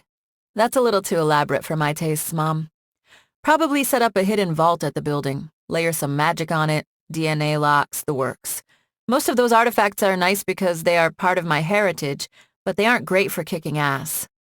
This job's more about that and investigation. Shay crossed her arms and frowned. Speaking of ass-kicking, I don't have to go home right away. If you want backup for these Jacobson assholes, she gave an evil grin. Well, I can show them what being a professional killer means. I mean, these pussies are using armor and railguns. No pride in getting up close and doing their work. It might take weeks to hunt these guys down. You know how it goes with this kind of thing, and we both know the house will fall apart if you're not there to help Dad. Alison shrugged. I've got the situation under control, especially with my team backing me. I'm sure you do. And you're right. Shay chuckled. And I didn't even ask for extended time off. My department head is such a little bitch sometimes. I think I only get away with as much as I do because I scare him. Does he know you're a Tomb Raider? I thought you were still keeping that from the school. Shay shook her head. Nope. But it's hard to shut off the killer and Tomb Raider body language. I think he picks up on that, and I know he's scared of James.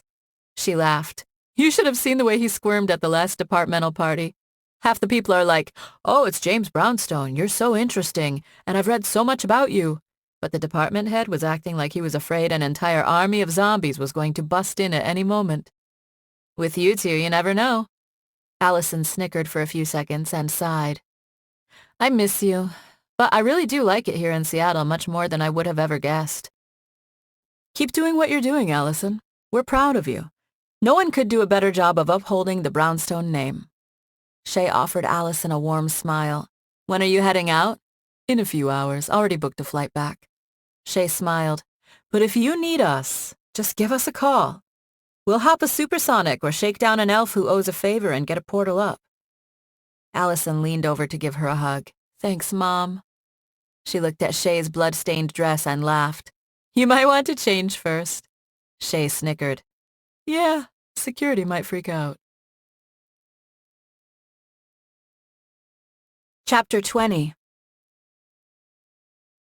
Alison stared down at the Sudoku book sitting on her dining room table, pen in hand. She filled in a few numbers in the row and shook her head. Nah, this just doesn't do it for me. Hannah strolled in from the kitchen and eyed the book. What doesn't? Mason have some weird kink I don't know about, reading the Kama Sutra? Alison stared at her friend. We haven't even gone out yet. Kind of hard to know if he has any weird kinks. She pointed at the book. No, it's Sudoku, just something my mom said. I was curious, so I wanted to try it. Turns out I'm not a Sudoku girl. Not all that surprised. I'm not much of a numbers girl in general. Hannah shrugged. Too bad your mom couldn't stay longer. She's one awesome bitch. I felt like more of a badass just being around her. Yeah, she is awesome. Alison closed the book. You didn't have to make yourself scarce, you know. My mom likes you, and that's a good sign because she just met you, and she usually doesn't like anyone she meets at first. She shrugged. She didn't even like my dad when they first met. He annoyed her. She doesn't like people at first? That's sad. Hannah sat down at the table. I don't trust people, but I like them. Maybe that's why I became a con artist, because I'm a people person. She beamed. I was a bounty hunter before I was a security contractor.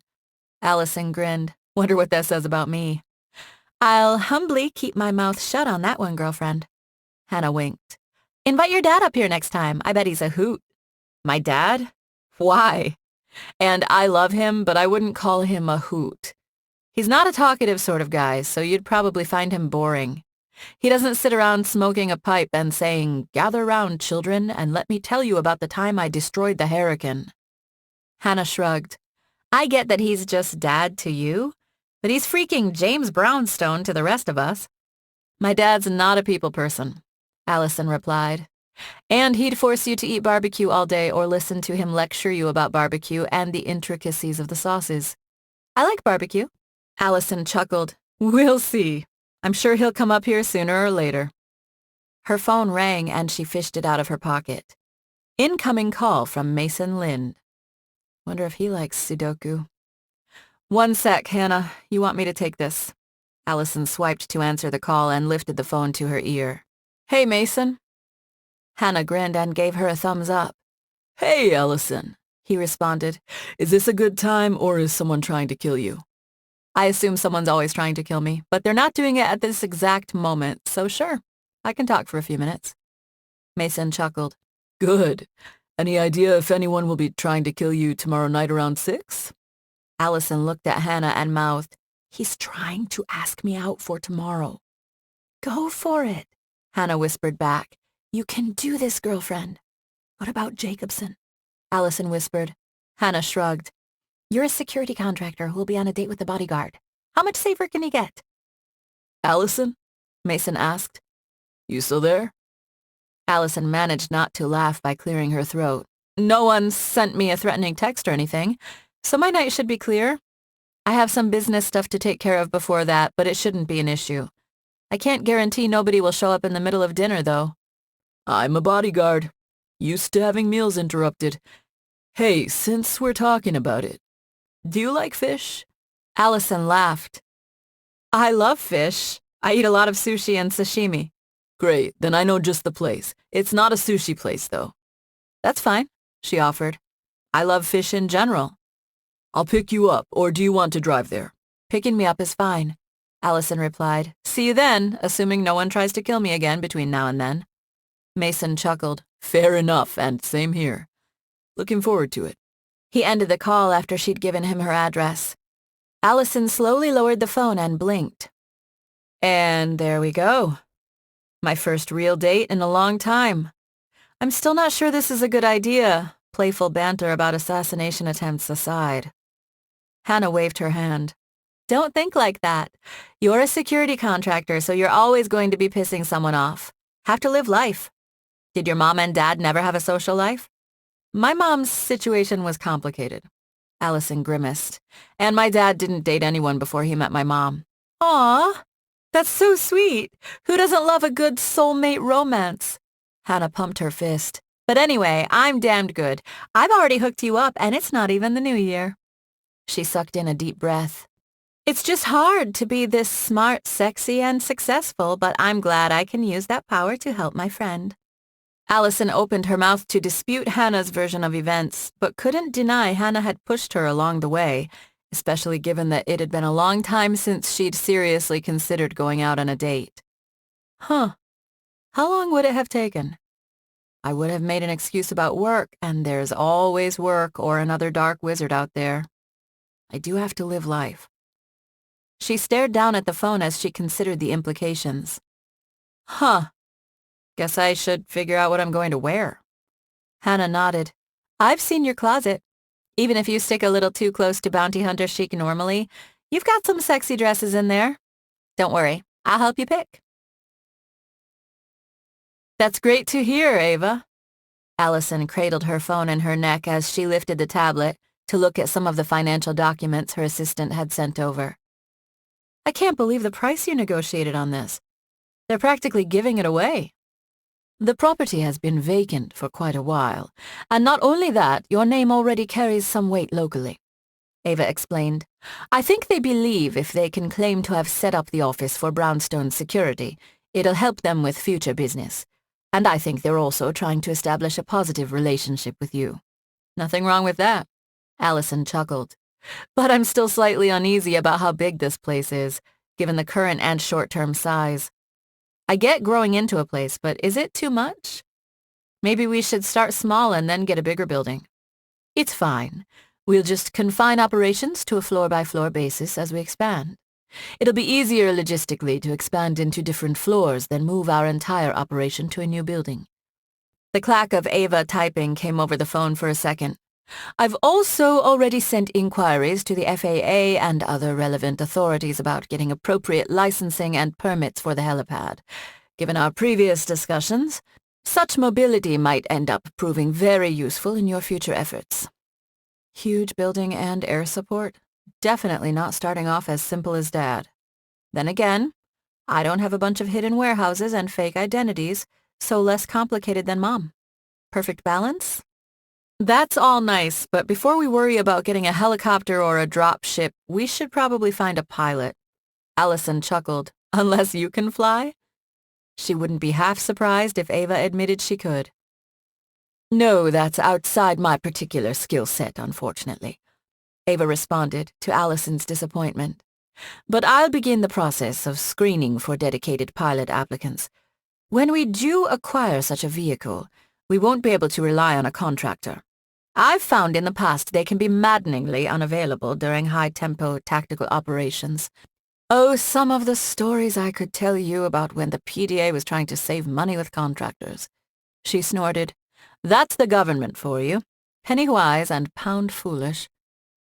Alison frowned and brought up the next document on her tablet. Well, while we're on the subject of gearing up my future team, I want you to look into getting an above-board weapons supplier and maybe even getting our hands on a few exoskeletons. I don't trust power armor, even if we can get some legally. At least with an exoskeleton, you can easily bail if it dies. They won't work for Hannah or me, given our fighting styles, but guys with anti-magic deflectors, vests, and exoskeletons could be damned helpful as backup if we needed to do a major raid. Of course, Miss Brownstone. I'm sure I can find someone who would be eager to do business with us, especially in this city. For all the enemies you might be making in some quarters, there will be those happy to be associated with you and your coming successes. Fine by me. If they give me a good price and reliable equipment, they can leech off my name. Just poke around for now, though. Need the people before the gear, especially since we don't know what kind of mix of magicals and non-magicals we'll have.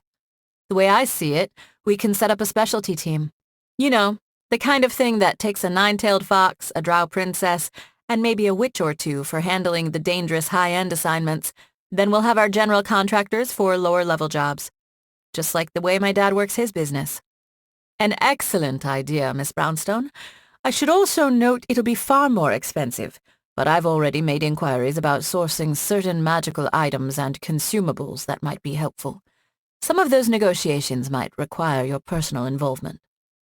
Shay's potion delivery had pushed back the timer on Alison being forced to buy or make her own potions, but Ava was right. They'd need a reliable magical goods supplier. Alison skimmed a few lines of the financial report. She was good at math and organized, but the level of detail and thought Ava had put in shocked her. Is there such a thing as administrative assistantomancy? Sure, Alison replied. I'll meet with whoever I need to. Going to wait a few weeks and maybe hit up Vincent to have him point me toward potential magical suppliers who like to hide in the shadows. Not saying total dirtbags, but not guys you can look up on the internet. Are you sure that's wise to do business with that kind of people? It might cause issues in the future. I think it's good to have options, especially since we never know who's going to come at us. Alison frowned. For now, the cops and PDA seem to be on my side, but that could change any day. Scott Carlyle has been pulling strings for me, but what happens if he decides to start slamming doors in my face because I pissed him off? We need every option on the table, so if the shit hits the fan, we're not totally screwed and relying on people who won't help us. Ava replied. You make a persuasive point. This is one area where I think it might be better for you to take the lead. Because of my previous employment, I doubt many such people would trust me. That's fine. Like I said, already have at least one dirtbag I plan to talk to, and I'm sure between him and maybe some of the informants from the Death Knights, I'll get a decent list of people to check out. Alison brought up the next page on the tablet, her eyes glazing at the dense charts and columns. Ava cleared her throat. There's another matter I wanted to bring to your attention that might be a potential cause for concern. If it doesn't end with someone railgunning my car, I don't know how worried I would be. I've got plenty of money to solve business problems. What's up? I've been paying close attention to the local real estate market around the building, Ava explained, and I've observed some irregularities. Irregularities? Alison frowned and set the tablet down. What are you talking about? You were one of the few people to buy an industrial or commercial property in that entire neighborhood for the last year, until yesterday, when multiple lots were purchased, industrial, commercial, and residential. Okay, that's interesting timing, but not all that surprising, Alison responded. It sounds like people are getting the word that I'm cleaning up the neighborhood. It would be an easy way for them to make money. Grab up some property while it's still cheap and sell it. It might be too late by the time we finish remodeling the new building. That's my impression of this as well, Ava replied. That said, it might be useful to determine who is buying up property around you.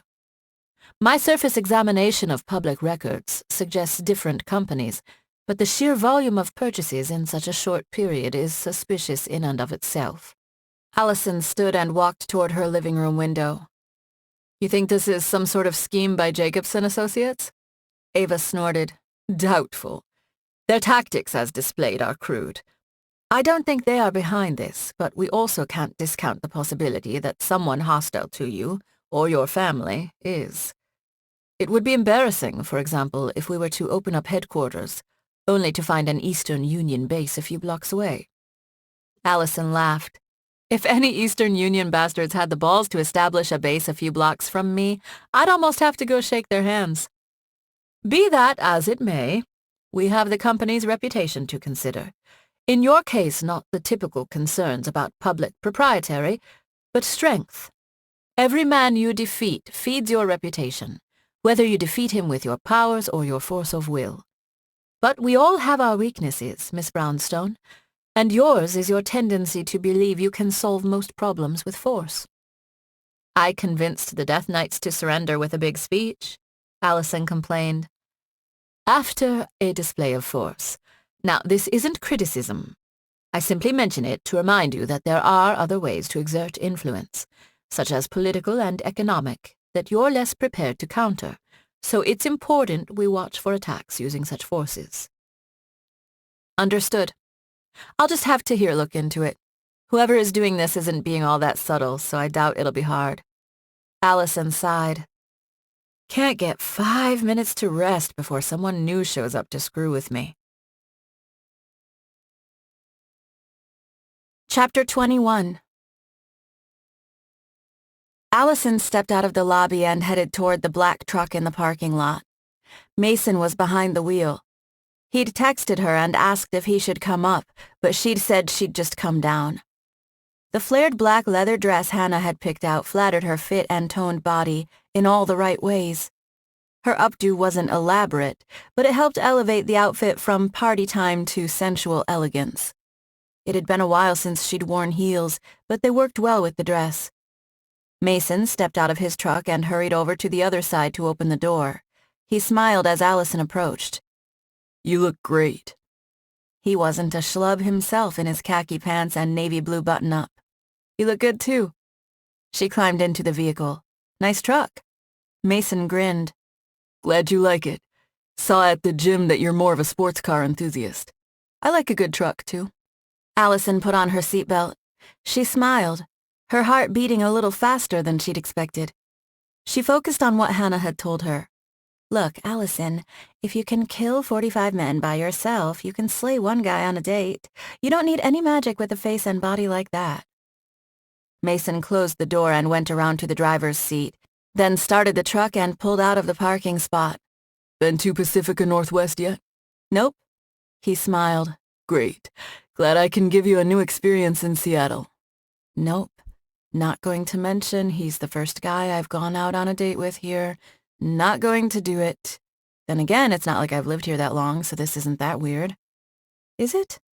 Alison laughed and shrugged. I like new experiences. The restaurant isn't far away. She looked out the window, smiling at the light dusting of snow on the sidewalks. The streets were clear, since the occasional flurry wasn't enough to overcome the street clearance teams.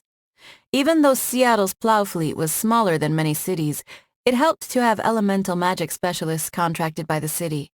Alison took a few deep breaths. Here we go. The first 20 minutes of the meal were light and breezy. The clam appetizer had a nice flavor, and Alison couldn't criticize the restaurant choice, which offered her a direct view of the bay from their booth. Her first few bites of the sweet-tasting halibut made her sigh in satisfaction. The chef had handled it perfectly, keeping just the right amount of moisture and balanced seasoning that only brought out a nice flavor and didn't overwhelm her. Even the acid was on point. Alison swallowed another bite. This fish is delicious. Glad you like it. Mason grinned. Too bad I didn't cook it. You cook? He shook his head. I'm a typical guy that way. Alison opened her mouth to mention her dad and barbecue and stopped herself. The last thing a man wanted to hear about on a date with a woman was her father. Time to stop being such a daddy's girl. I'm not all that great with cooking myself, but I get by. Alison shrugged. I sometimes make my own sushi and sashimi, but I'm always kind of on the go with my job, so I don't do it as much as I would like. Hey, that means if you're stranded on a desert island, you'll survive. Alison chuckled. Hope I can find rice and soy sauce there. Mason nodded and took a sip of his wine. Stranger things have happened. She returned her attention to the halibut, every bite reminding her of why she loved fish so much. I feel like I know you, but I don't know you, Mason explained. Alison looked up from her plate. What do you mean? Everyone knows about the half-drow girl who was adopted by James Brownstone and He sighed. The things you had to deal with before that. But what about the girl after that? It's not that exciting. I spent 4 years at the School of Necessary Magic, and it was, interesting. Mason laughed. You went to the School of Necessary Magic and it was just interesting? A lot of magicals would kill to learn magic in a place like that. Alison smiled. It was a great experience. Made a lot of good friends, but part of the problem with it being a concentration of magicals was that it was a target, including for dark wizards. Mason frowned. Oh, that's what you meant when you were talking about having your own reasons to hate dark wizards. Yeah. I started fighting dark wizards when I was still a teenager. Alison shook her head. I was the girl who always wanted to see the good in everyone.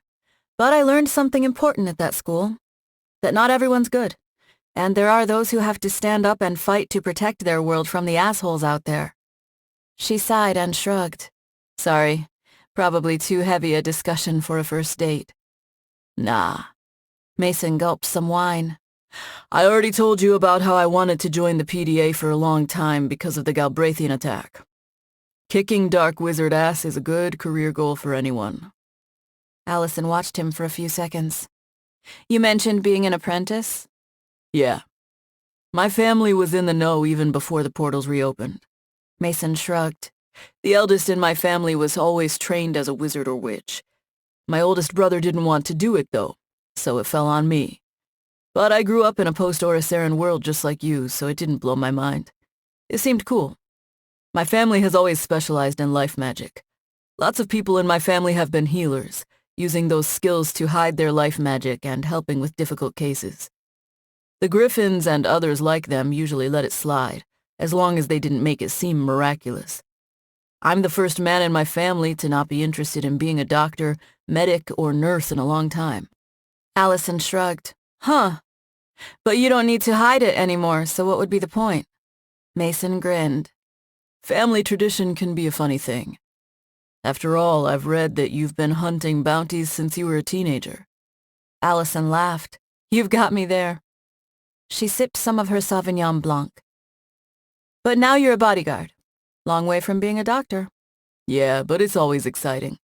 My parents respect what I do, especially since I've had some high-profile saves. Mason shrugged. They keep trying to get me to join the Secret Service, but it's like the PDA. I'd never be happy living under so many rules. I never even thought about the PDA or anything like it. Alison set her glass down. I've worked for my dad, but it's different because we're family. I think he would be satisfied if I still worked for him, but he's been very supportive of me going off and doing my own thing. Same with my mom. That shouldn't have been too bad. We were already talking about parents. Mason nodded. That's cool. And you're definitely making a splash. I don't know many people who could show up in Seattle and set up a new security firm that everyone's talking about within weeks. But after watching you at the gym and seeing how you can handle yourself without magic, I can only imagine how badass you are when you use your magic. Alison shrugged. We'll have to spar sometime just for fun. Low-level magic. Oh shit, did I just basically tell the guy I'm on a date with that I want to kick his ass? Mason grinned. That would be fun. Whew. Alison smirked. You're not going to be pissed if I win, are you? He laughed and shook his head. Nah, but I might brag if I win. Hey, I took down Alison Brownstone. Well, now I'll have to make sure I win. Alison smiled up at Mason as they stood in front of the door to her condo. It was a nice night. I'd love to do it again. So would I. Mason sighed. Damn timing. She arched a brow. Someone trying to kill you that you didn't tell me about? He shook his head. Not me. Maybe my current client. No particular credible threats, but he's got a trip to Malaysia coming up, so I'll be out of the country on a business trip with him for a few weeks. Alison shrugged. Well, it'll give me time to clean up my little problem, too. She sighed and brushed back a loose white strand of hair. I'd invite you in, but Hannah's in there and it'd be kind of awkward. She doesn't have much of a filter. Mason grinned. Understood. I'll call you when I get back from Malaysia. Sound fair? More than fair. He locked eyes with her for a moment, and her breath caught. Mason leaned in, and she half closed her eyes and moved her mouth to meet his. A long kiss followed. Warmth spread through her body, and her heart sped up. He pulled away, a soft smile on his face. Just figured I'd give you something to look forward to. Same here, Alison managed to whisper. Mason's gaze lingered until he finally pulled himself away and headed toward the elevator. Alison stood there, blinking. Okay. That went well. Hannah reacted exactly as Alison expected. She cheered as she bounced and flipped around the condo like a rubber ball, her tails out. I'm so damned awesome, she shouted. Zero in to heroine. Alison scrubbed a hand down her face. It was one date and a short kiss. You're acting like we're already engaged. Hannah leapt toward Alison and landed in a crouch, her yellow eyes beaming with pride. Dates are a lot like fights. If you're not properly equipped and prepared, a lot of things can go wrong, but everything went right from what you just told me. Alison shrugged. Maybe.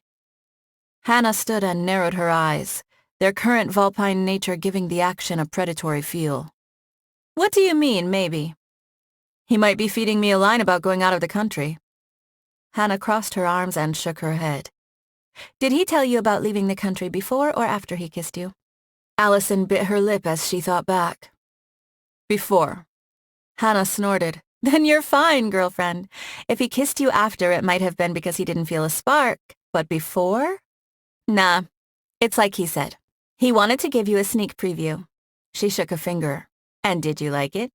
The date? Yeah, I liked it. He's handsome and funny, but he's also got a lot going on in his head. He's more intense than I thought. I kind of like that, though. Hannah smirked. Need an intense guy for an intense girl? Something like that. And what about the kiss? Was it hot? Alison looked away, her face heating. It definitely warmed me up. Hannah clapped. Yes! Don't sweat it. He'll come back from Malaysia in a few weeks and probably take you on an even better date. All you have to do is not get killed in the meantime. She wagged a finger. And it's better this way. Can't be too clingy after a first date. You're right. I'm going to be busy with Christmas and work anyway. Alison rubbed her hands together. But it'll be nice to have a little present for the new year. Chapter 22. Alison knocked on the door to Tahir's apartment. A face-to-face briefing on his progress wouldn't hurt, and he had no problem with it when she suggested it. She glanced over her shoulder at Hannah. Her friend had helped push her into a fun date. Maybe Alison could return the favor, if only by giving Hannah an opportunity to get what she wanted. Always hard when you're the one on the horse, huh, Hannah? Alison grinned. Hannah eyed her. What's so funny? Nothing.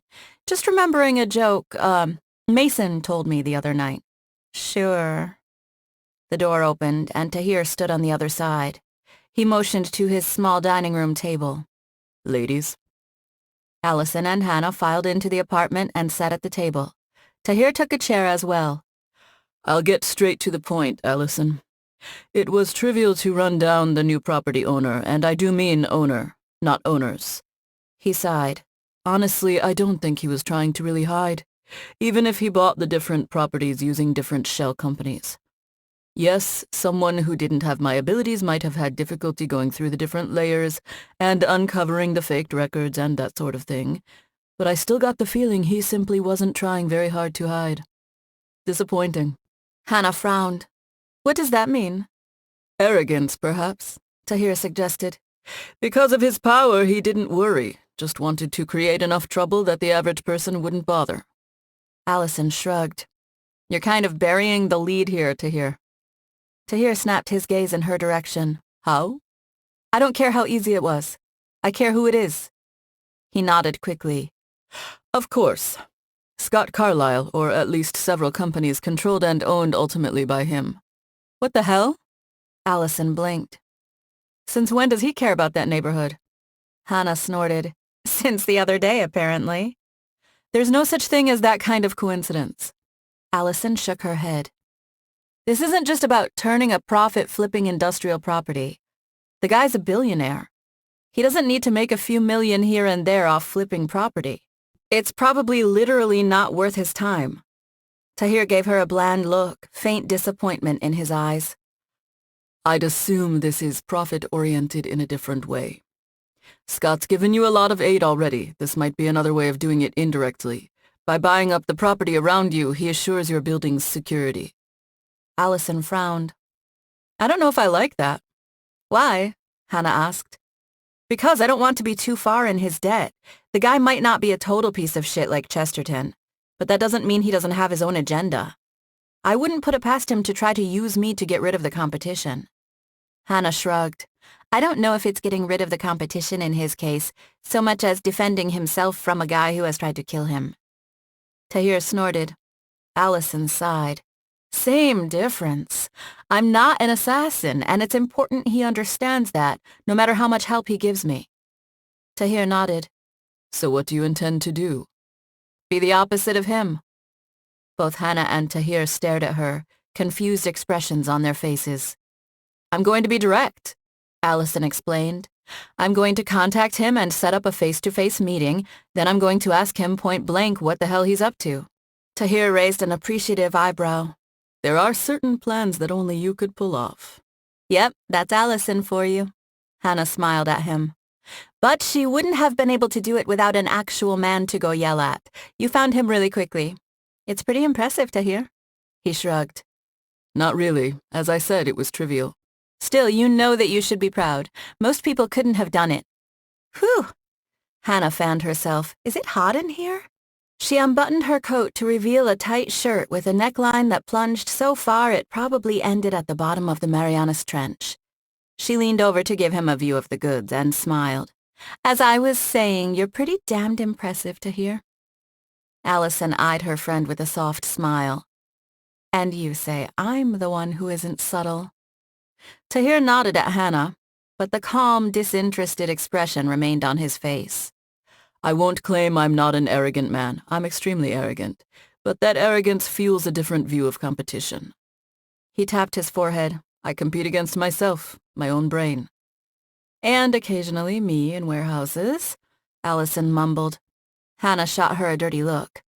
Alison winced. She didn't want to mess up her friend's rather blatant attempts to ensnare Tahir, but it was hard to resist a little snark. Maybe you're like me, Hannah.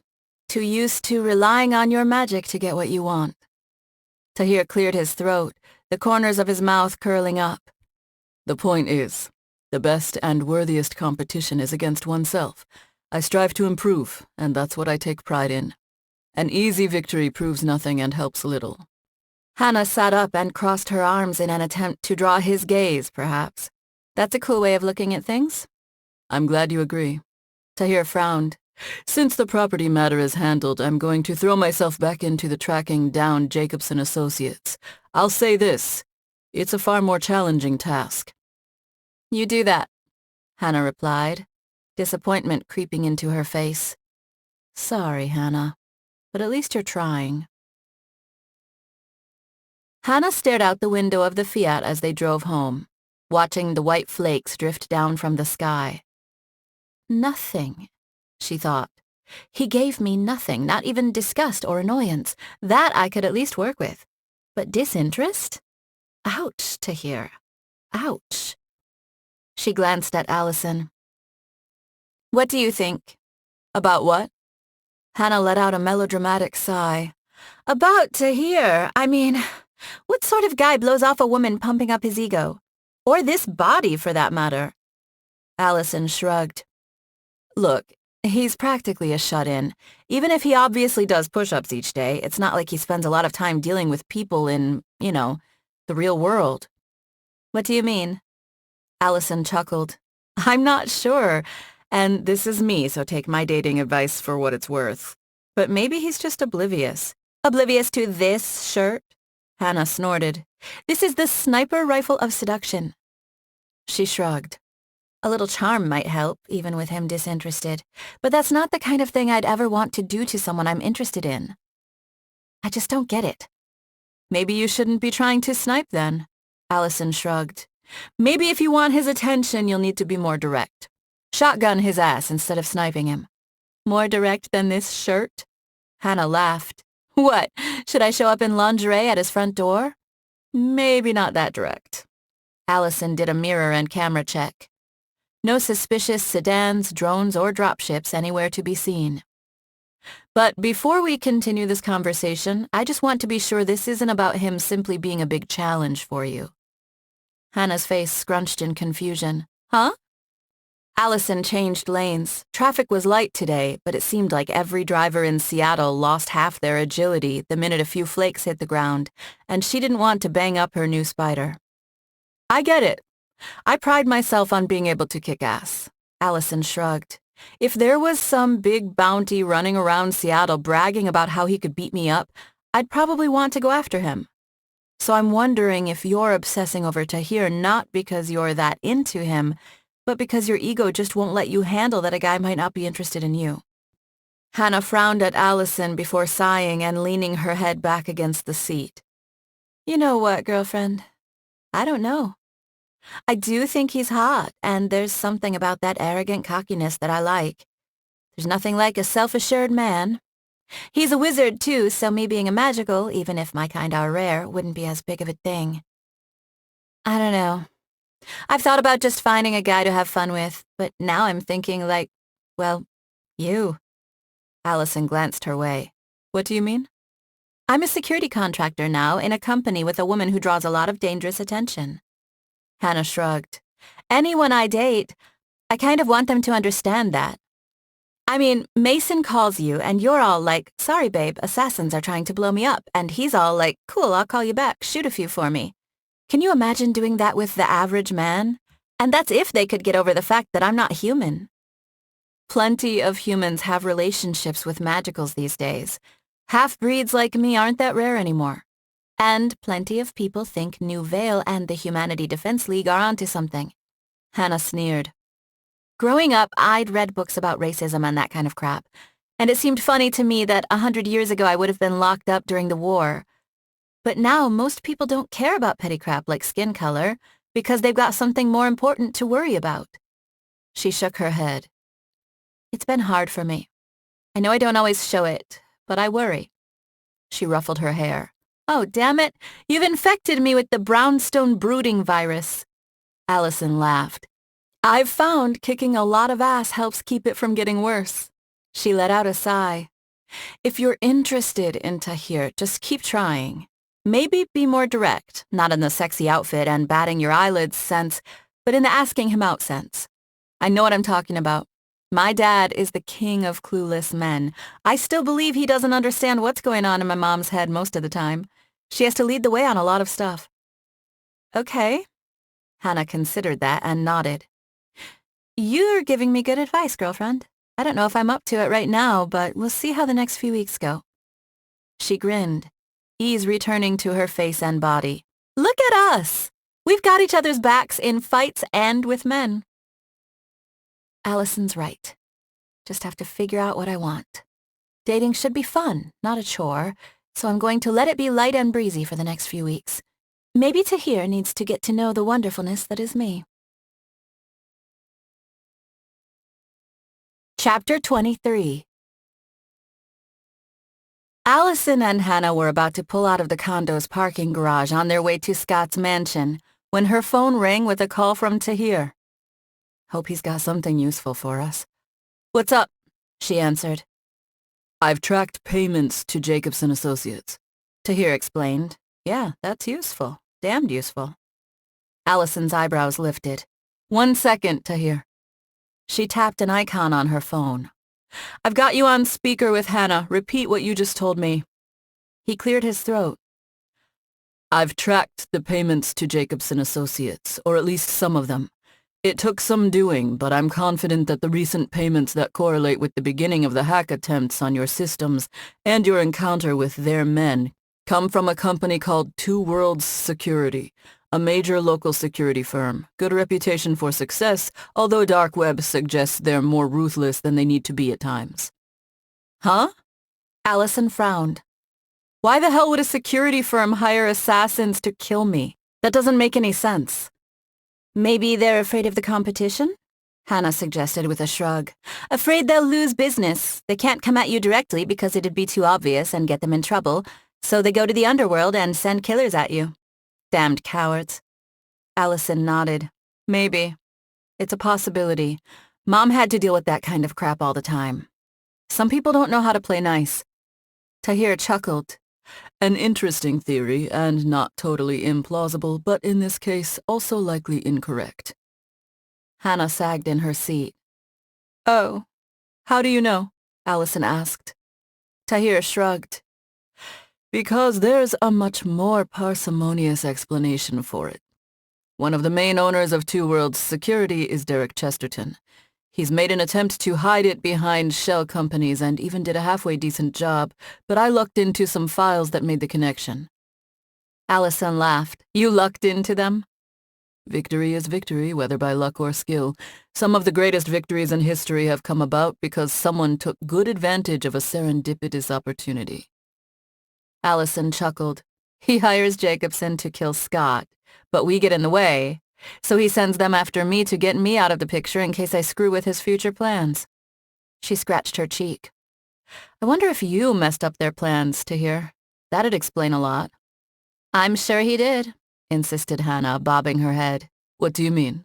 He asked. If you hadn't detected their hacking attempts, they would have probably been able to compromise my accounts and would have known my location at all times. That sort of thing. The whole deal with them coming up and trying to run me out of town felt very forced, almost desperate for pros. Alison frowned. I was too pissed about my car at the time to realize that. I suspect the original plan was for them to pick a better time and place, but once they knew we were onto them, we forced their hand, and they decided to come and make a big show of force. Huh. Tahir's tone sounded dangerously close to impressed. That does sound plausible, and it might even have the benefit of being true. Hannah shrugged. Well, if we can tie Jacobson Associates to 2 Worlds and 2 Worlds to Chesterton, why don't we just go to the police and let them arrest him? Nothing more entertaining than a billionaire doing a perp walk. The police already seem to trust Alison anyway. The line filled with static until Tahir cleared his throat. Hannah, most of the things I did to get the information I just gave you are major felonies. It might be easy for you to charm a man and then conveniently mention he told you the information later. But we'd have to turn over the documents, and the police would want to know where they came from. Oh, yeah, right. That's inconvenient. Hannah sighed. Damn. Alison sighed. The police might already know Chesterton is doing this kind of crap. I mean, if Scott Carlyle can splash cash and influence around and everyone's aware of it, no reason Chesterton's not doing the same thing. There's no way we go to the local PD and accuse some asshole billionaire of setting up an assassination so they do shit to him until we have solid proof. She snorted. If it were that easy, Scott would have had Chesterton's ass in an Ultramax a long time ago. Hannah frowned. So what, we don't do anything? Movement in the corner of Alison's eye caught her attention, but when she turned to look, it was only a traffic drone. Alison shook her head. No, we'll do something. If you can't get the shooter, disable the weapon. We have a line on Jacobson via 2 Worlds now. We were going to talk to Scott anyway. And if Chesterton is trying to kill me because I protected him, that makes him involved. He can at least give me information. She put a hand on the steering wheel. Good job, Tahir. Keep an eye out.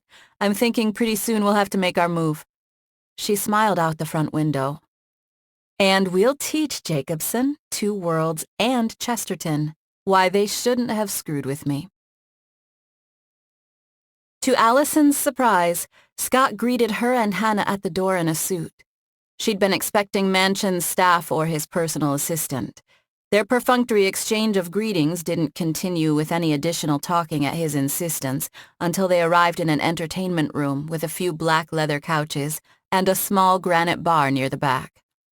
Hannah spent the entire trip to the room looking around, wide-eyed and gaping at every painting, statue, and new huge room they passed.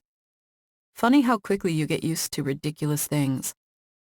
Scott motioned to a couch. Please sit. I'd offer you a drink, but there's nothing in the refrigerator under the bar.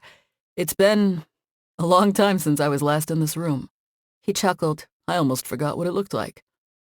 Alison and Hannah each sat together on a couch. Thanks for agreeing to see me, Alison offered. I know you're a busy man, and I don't mean to keep you away from company headquarters. Scott chuckled as he took a seat across from them, resting one leg over the other. I do most of my work via telecommuting. There's little value to be gained by me being at the building. A good leader can inspire his people through ideas, not an intimidating physical presence. That's clumsy and unnecessary. Hannah smirked. How convenient for you.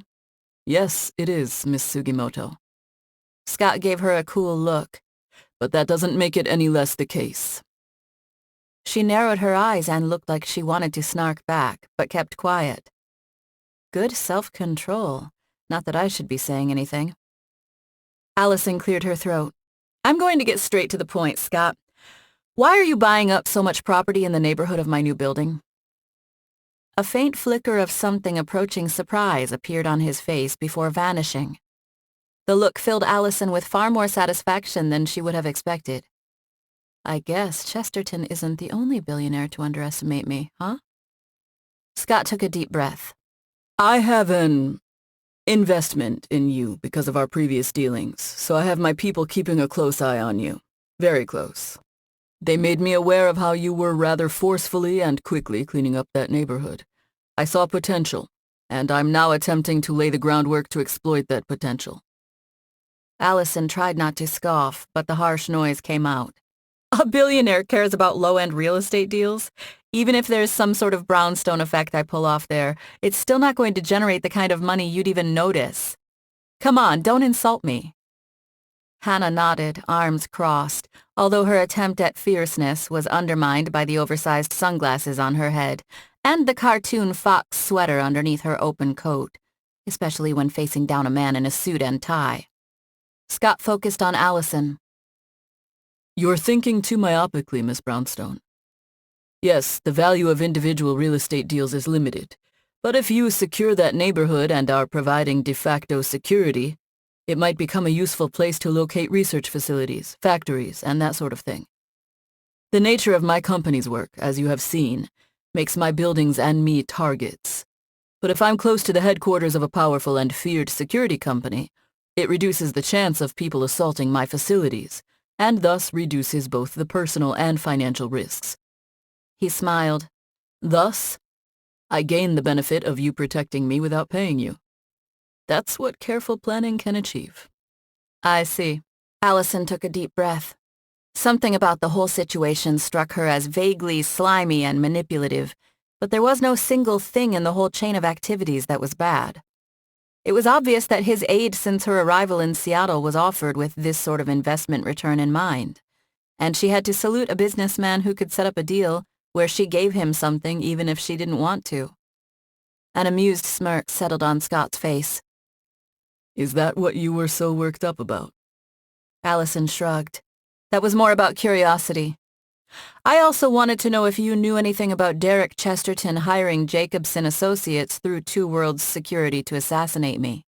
Since I haven't actually done anything to him, I can assume that this is to get back at me for protecting you, or simply to remove me as a threat.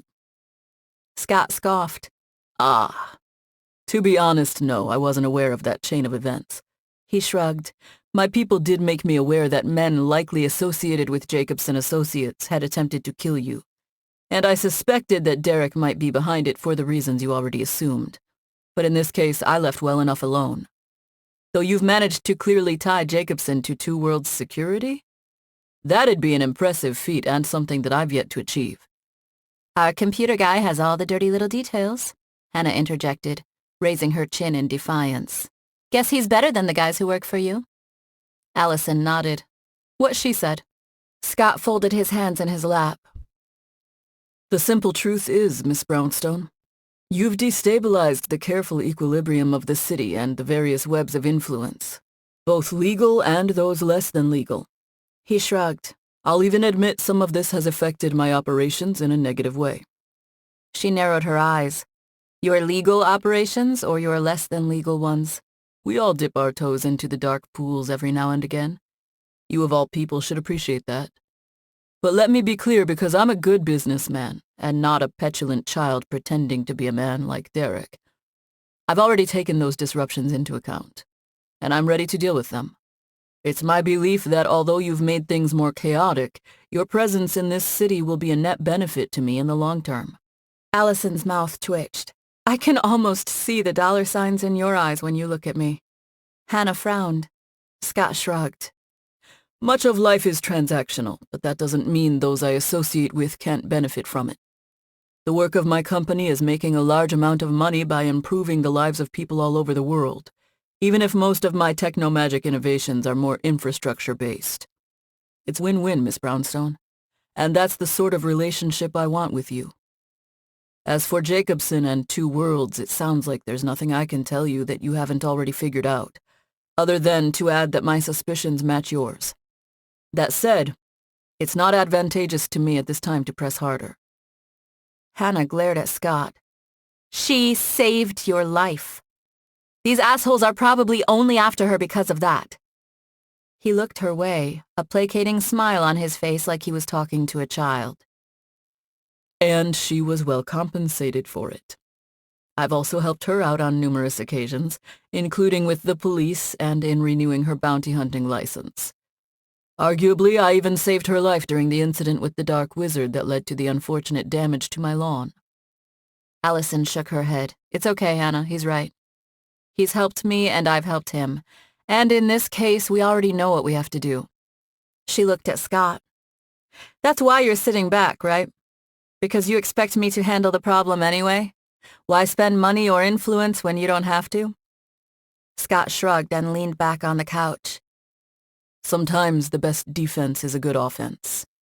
And at minimum, if Jacobson Associates or Two Worlds security is weakened in this process, that would lower the number of tools Derek has available to harm me. I'm not going to lose sleep over such an eventuality. I will offer this small help, though. I'll proactively use my influence with the local authorities to delay their arrival at Two Worlds security in the case of an incident over the next couple of days. And if they do come, I'll presuppose them to understand that any violence committed there is in self-defense. Alison snorted. I told you before that I'm no one's assassin. I'm not telling you to kill anyone, Miss Brownstone. I'm just noting we currently have generous self-defense laws in this city and state. Scott rose and adjusted his tie. Now, I hate to be rude, but I believe we're done here. Let me escort you to the front door. I'm sure you have some people you want to talk to. Chapter 24. Mina stepped under the yellow police tape blocking the blasted entrance to Union Station. Rubble and chalk outlines filled the empty building, but no human soldiers or police patrolled the site. She didn't fear them, but she couldn't alienate the Americans until she finished her investigation. Dark, dried blood stained the floors and the walls. Water and snow had infiltrated the building through holes in the high roof, and drips echoed all around her. So many places I go on Earth. I find death and suffering. It is amazing the humans didn't destroy themselves before the portals reopened. Such a talent for war. Maybe greater than the Atlanteans. Mina shook her head. Yes, the humans had a talent for war, but they also had a talent for creating glorious transient beauty. She needed to remember that, and not make the same mistakes as Lena. But it was a hard thing to believe when she was walking through a site of obvious suffering. She moved deeper into the station, looking around the damaged building. Stray shell casings glinted under the sunlight streaming through holes in the roof. Death and destruction had visited the station. That much was obvious. And if the video she had seen was accurate, a drow had ended that bloody chaos. A powerful drow at that. How many of my people might be here on Earth? She murmured. What little she'd gleaned from talking to the humans in the places she'd visited suggested the drow were not known to operate much on Earth. Several humans had heard of Alison Brownstone because of her adoption case, and Queen Lyanna because of her involvement in that same case. But no one knew of anything else involving drow since that incident. A few people even seemed to be under the impression all drow had been banned from Earth. All of that information was consistent in a way with what Mina had heard on Oriceran, that the drow had turned inward after Lyanna was deposed. They bothered few around them, and even the far-flung princesses had all returned, but had not sought to succeed Queen Lyanna. Why didn't the princess of the Shadowforged become queen? Unless... Mina had a hard time believing that if a drow were present on Earth, they'd hide after defeating terrorists in a major battle. Even the drow woman who had birthed Alison Brownstone, whom her human informants explained had hidden her nature, had only done so because she'd come to Earth before the full return of magic. Did this Alison Brownstone even know what her mother was? Perhaps I'll seek the girl out after I track down the drow who fought here.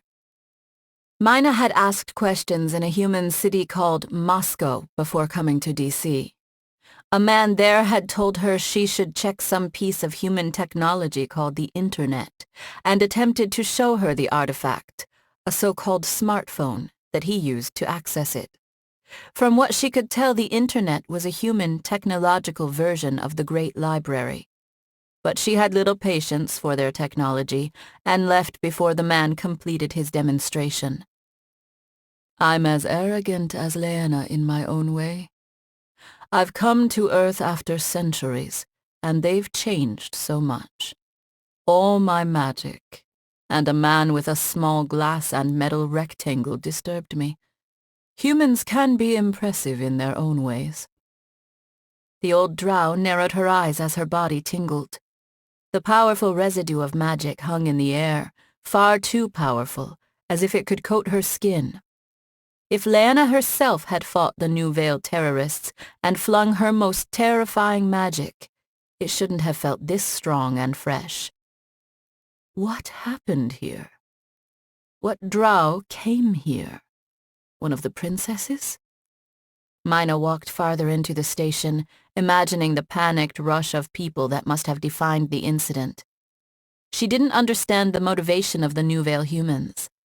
When she'd arrived in DC, she'd asked a man about the attack, and as he explained it, the New Veil people were humans who hated magic but used it to kill, all to prove how evil magic was. Such fools. Humans don't need magic to kill each other. There was no peace on Earth without magic, so what do they hope to recover?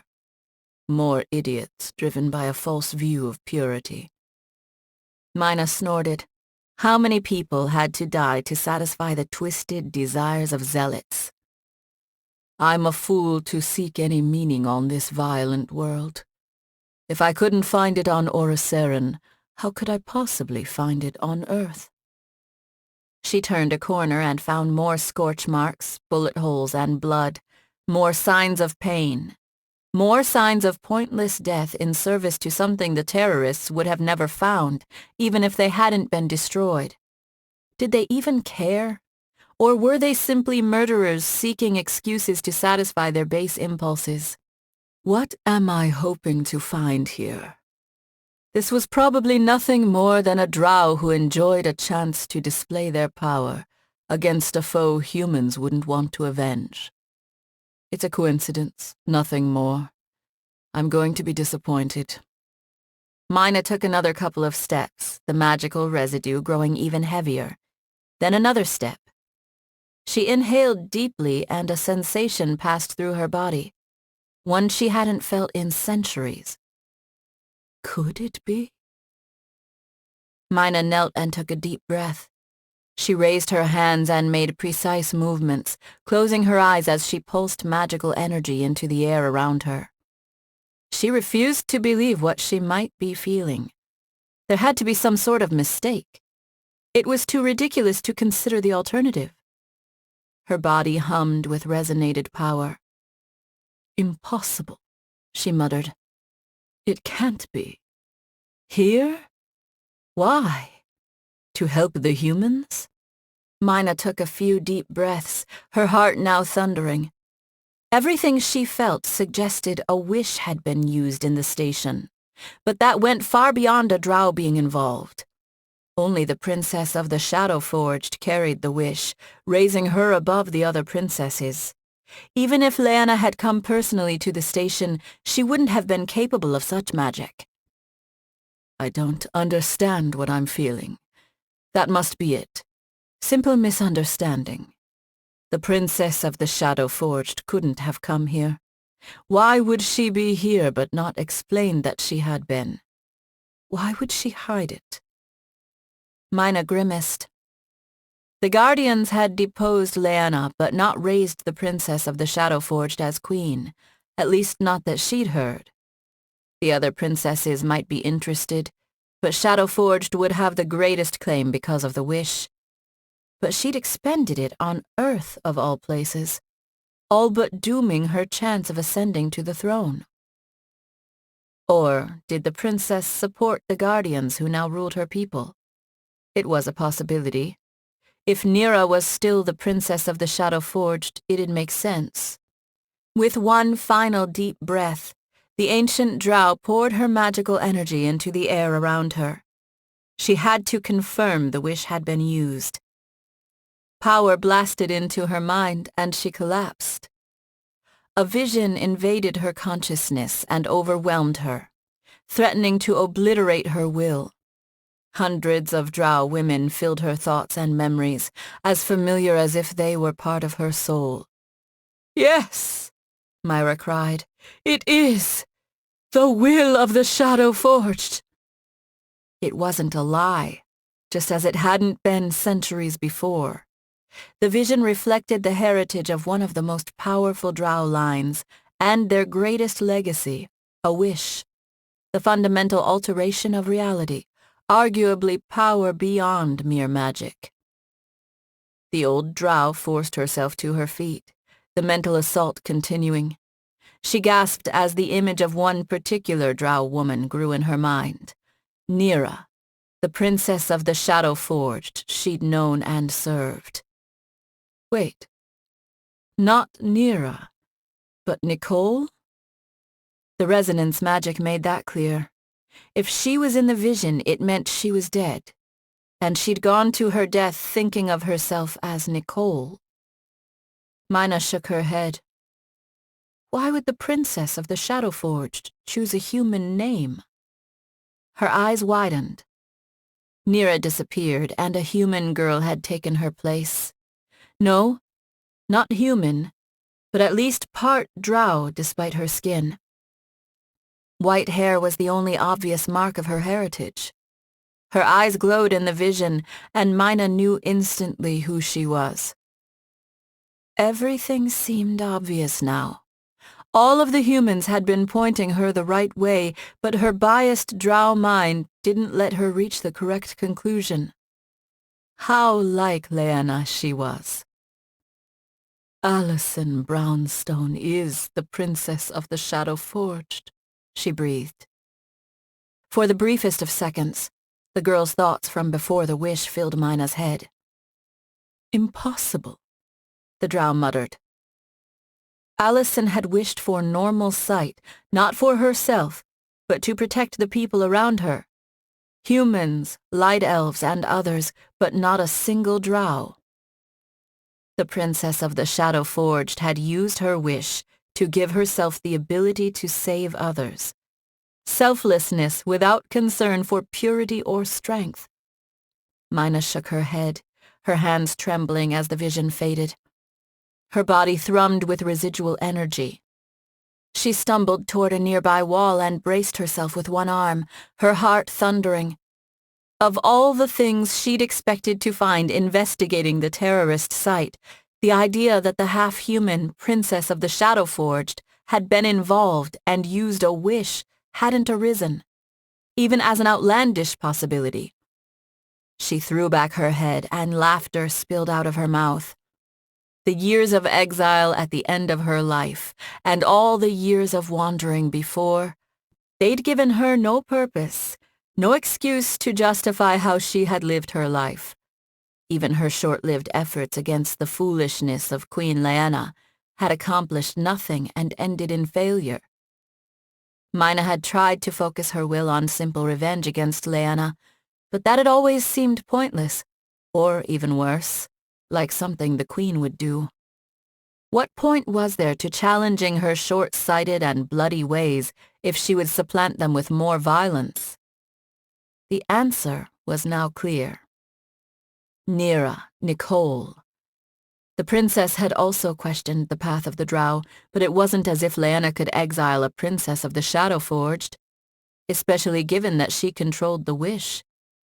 Mina, however, was not royal, and her support of Nira's beliefs had been easy to treat as treason.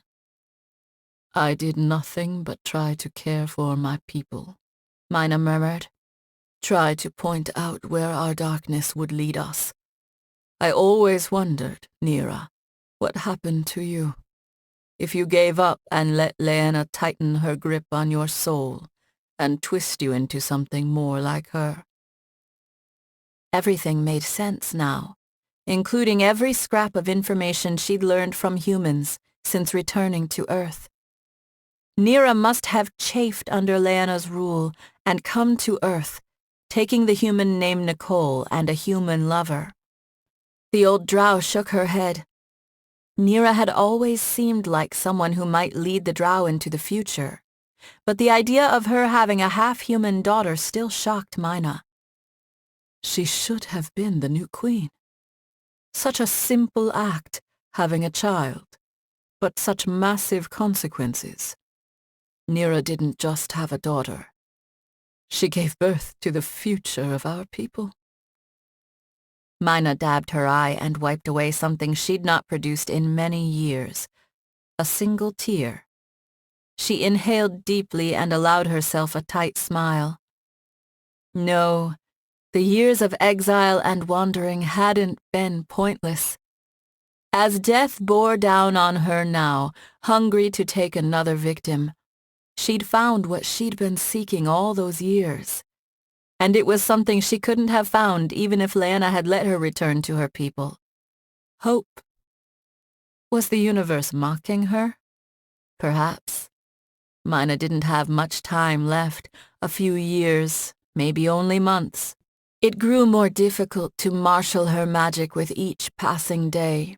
But it didn't matter, since she could now infuse the last remnants of her life with meaning. Nira had broken free of Leanna and given the drow a true chance in Alison Brownstone. "I've failed you before," Mina shouted, "but I will support your legacy in the time I have left." Chapter 25. "I think I have building envy," Alison muttered as she crossed the street with Hannah to the headquarters of Two Worlds Security. The building was a gleaming white 6-story tower of steel and glass. Both a helicopter and a dropship were parked on top of the building. A massive chrome statue of flames stood between two burbling fountains. "Are we going to have fountains?" Hannah asked. "And statues?" "No," Alison snorted. "Overcompensation. Maybe." She shrugged and headed toward the lobby. The doors slid open and the warmth from inside caressed her chilled cheeks. Another fountain stood in the center of the lobby. Floating holograms of Earth and Oriceran floated above the fountain. "Definitely overcompensating," Alison muttered as she looked around. A hallway led farther into the building. "No holographic globes in our building, that I can guarantee." "See, Ava? They don't have multiple lines of security. I don't even see a security guard." A beautiful auburn-haired receptionist in a dark green blazer and skirt sat at a metal desk by the wall. She gave Alison a slight smile. Alison and Hannah approached the desk. They'd discussed different ways to handle things on the way over, ending with the Fox wanting to charm their way in and Alison agreeing to the plan. But now that she stood in front of the desk, the receptionist staring at her expectantly, annoyance filled Alison. These assholes had hired assassins to kill her, and they thought they could get away with it. Not only that, because they'd hired Jacobson Associates, her car had been railgunned into pieces. No stealth, no creeping around trying to avoid a fight. She already knew who headed Two Worlds Security, thanks to quick research by Tahir, so there was no reason to waste time playing games. "I'm Alison Brownstone," she declared. "I demand to see Gerald Castle right now." She glared at the receptionist, half wondering if she should summon a shadow blade to make her point. Hannah sighed and muttered something under her breath. The receptionist smiled politely. "Of course, Miss Brownstone. He's been expecting you." Alison blinked, her fire dying. "He what now?" The receptionist nodded to a row of chairs across the lobby. "If you would just wait there for a few minutes, someone will be here to escort you shortly." "Okay, thanks." Alison looked at Hannah and her friend shrugged. After a few seconds of hesitation, they headed to the chairs and sat. "I thought we agreed on charm," Hannah whispered. "I changed the plan," Alison whispered back. "It worked, didn't it?" "You're not worried that they were expecting us?" Alison shook her head. "That saves us time having to track the assholes down." She reached into her pocket and pulled out the crystal ring, slipping it on her finger. Get your pendant ready. Hannah made a face. Really need to get this thing looking nicer. She pulled it out of her coat pocket and draped it around her neck. A suited man with an obvious gun bulge in his jacket stepped into the hallway and made his way to the lobby on a direct course toward the two women. Alison stood and waited. She doubted they'd tried to assassinate her with a single man in a lobby. Follow me, please, the man rumbled. A meandering trip down two long hallways ended with them entering a large conference room. A narrow but long table extended up the center of the room. Gerald Castle, a thin man in an expensive suit, sat at the head of the table, 6 other men filling out the front. 4 separate silver garbage cans sat in the corners of the room. What's with the cans? Do these guys have a lot of parties in here or something? Alison and Hannah took seats at that opposite end. A heaviness settled on Alison's chest and she shivered as if someone were squeezing all the heat out of her. Her body tingled and her stomach tightened. Hannah frowned and rubbed her shoulders. What the hell was that? Castle crossed his arms, a smirk on his face. I'm surprised you showed up here, Brownstone. Alison shook her head, trying not to focus on the odd sensation suffusing her body. Your receptionist said you were expecting me, and now you say you were surprised? Pick a story. She snorted. You know what? Don't even bother. I don't want to waste time with lies. Here's how this is going to go. She narrowed her eyes. Jacobson assassins blew up my car. They're all dead now, so they paid already for that. She pointed at Castle. But you're the one who hired them. He snorted. You don't have proof. Alison glared at him. I've got plenty of damned proof. If that's true, why aren't the police here? You should want them here. Without them, there's no one here to save you. Alison slapped her palm on the table. I'm going to give you one last chance, because one possibility is that you assholes just wanted to get rid of the competition, which is pathetic, but there's another possibility. That you were just doing Derek Chesterton's bidding. Maybe you didn't realize what you were doing, or how that asshole might want revenge against me for stopping his last go-around with Scott Carlyle. Castle continued to watch her with an amused expression on his face. You're pretty damned confident considering you let me get close to you, asshole. Hannah crossed her arms and frowned. If this is about Chesterton, Alison continued, then you can tell me right now. All you have to do is agree to stop being the middleman. I'll go deal with Chesterton and leave you out of what's going to follow. Castle looked at his men and gestured to her. You're a cocky little bitch, aren't you? Alison snorted. You should be smarter than some idiot gang member. If you're halfway decent, you've already checked me out, and you know damned well what I'm capable of. Yeah, I do. Even watched some video. Castle shrugged. So, yes, we might have been paid a bonus to facilitate you being taken out by Chesterton, but you know what, Brownstone? We've also been paid to take you out if the Jacobson crew couldn't pull it off. It's a nice deal. The last thing Seattle needs is someone like you coming in and stirring things up. We've got a good thing going here. The tingling intensified in Alison's body, and her stomach churned. What the hell is going on? She kept her face calm. Maybe it had something to do with the AMDS, but she couldn't let Castle know. Hannah rubbed her shoulders, discomfort on her face. She was much paler than when they entered. Not just me? This isn't AMDS. Alison shook her head, trying to focus on Castle. I came here to give you a chance. You're a damned moron to admit to all that. She tapped her ring 3 times. A white spark jumped out and struck her finger. What the hell? Hannah frowned. Corpus meum defendat custodiat animam meum. Blue and yellow sparks danced across her pendant, but the pendant didn't glow. She blinked and stood, brow furrowed. Alison shot out of her seat, glaring at a smirking Castle. What have you done, asshole? Castle stood along with his men. That's the problem with you magicals. You still run around like it's before the portals were open, when your magic was something no normal human could ever think to counter. He gestured to a garbage can. But humans didn't just have magic. We had technology. And now we're combining them, like in these prototype anti-magic emitters.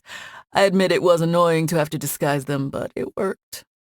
He sniffed and rubbed the side of his nose. Something humans can use rather than relying on Oricerans to make anti-magic deflectors. Sure, they aren't perfect and don't work in a large area, but they've got their uses. I'm sure Derek will make a killing selling these to the governments for prisons. He shrugged. A conference room suppression of the famous Alison Brownstone is a great proof of concept. 4 men stepped in through the door Alison and Hannah had used. Alison slowly reached for her jacket, her fingers reaching a throwing knife. Castle pointed at Alison. And you're nothing without your magic, little girl.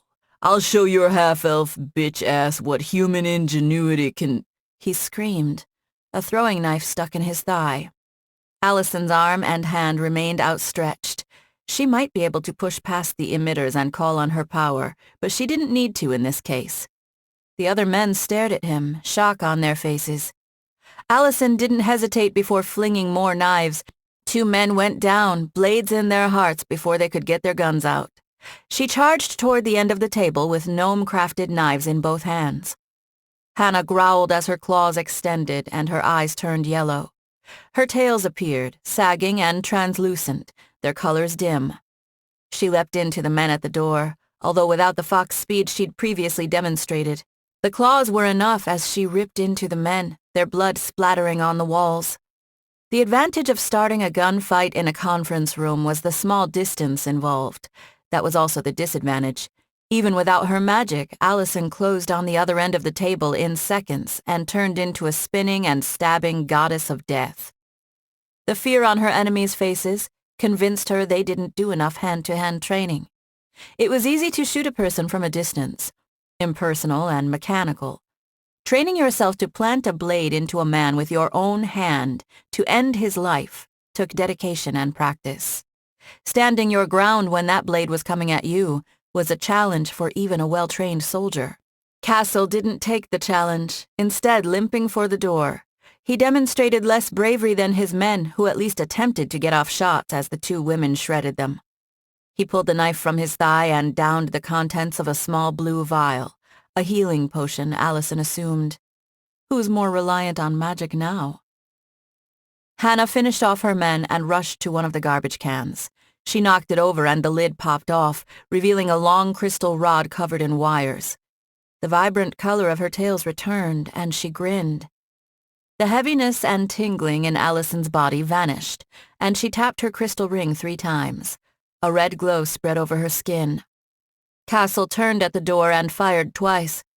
The bullets struck her chest and fell to the ground, accomplishing nothing more than causing a light sting. Alison extended a shadow blade and charged the man. He got off 2 more shots before she closed on him and sliced his gun in half with her blade. He gritted his teeth and let the pistol grip drop to the ground as Alison pointed the blade at his throat. She nodded at Hannah. Nice work. It was a gamble, but I figured it didn't hurt to try. The fox blew out a breath, her face still pale. That hurt like hell. I wonder if that's what it feels like. She shook her head. Never mind. Alison kept her attention and weapon on Castle's neck, but the man hadn't dared move an inch. I guess we just got an interesting view into a practical experiment. I draw on magic for a lot of my powers, but it's infused in your whole existence, Hannah. Kind of the way shifters can't do spells, but they can shift. Hannah made a face. I'm not a shifter. I know, just saying. Heavy footfalls echoed down the hallway. Alison sighed. Oh, yeah, the reinforcements. She nodded toward the hallway. Start walking, Castle. This can still end with you breathing, but keep your hands up. He frowned and stepped into the hall, his hands on his head. Alison kept pace with him, her blade at his neck. Hannah hurried after them. A dozen men with rifles and anti-magic deflectors around their necks filled the hallway at the other end. They took up positions along the walls, their faces grim. You see, Castle, that's the thing, Alison began. You gave me a big speech about human ingenuity, but you didn't consider that your emitters might not work on all types of non-humans, or even that I might just use regular weapons.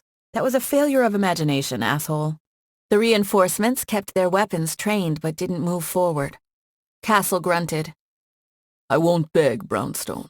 That's not my style. You got the jump on me, I admit that. It was nothing personal. It was just business. Alison groaned. I hate hearing that. I don't know how anyone can ever say killing someone isn't personal. She reached into her pocket with her free hand to grab her phone. But if it's nothing personal, then you won't mind verifying for me that Derek Chesterton ordered you to pay Jacobson Associates to kill me and for you to take me out if they didn't. Why should I admit that? She laughed. Because you get to live? If this is about Chesterton coming after you, don't worry. He's rapidly moving up my handle with extreme prejudice list. Castle glared at her.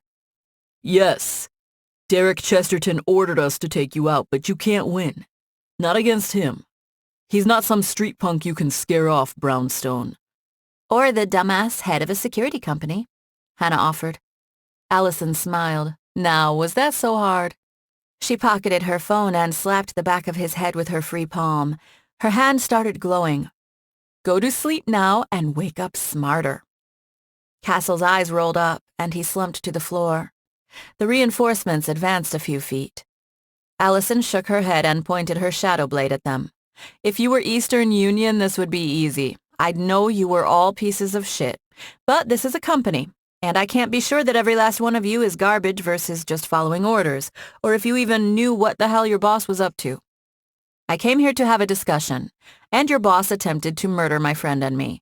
Because he's a damned moron, he lost, and several men are now dead. You can go ahead and try to fight me, but if you do, you'll die. I don't care if you've got anti-magic deflectors and rifles. She snorted. He had me in a room with anti-magic emitters and I still won. Think about that. A couple of the men exchanged glances, unease on their faces. Hannah nodded but remained crouched and ready to pounce, her tails flowing behind her. It's an easy choice, Alison continued. You didn't get a vote before, but now you do. You want to take me on, or do you want to live? Despite the red glow of her shield ring still covering her skin, she summoned a shield of her own magic in case they had anti-magic bullets. Layering her defenses might save her from serious injury.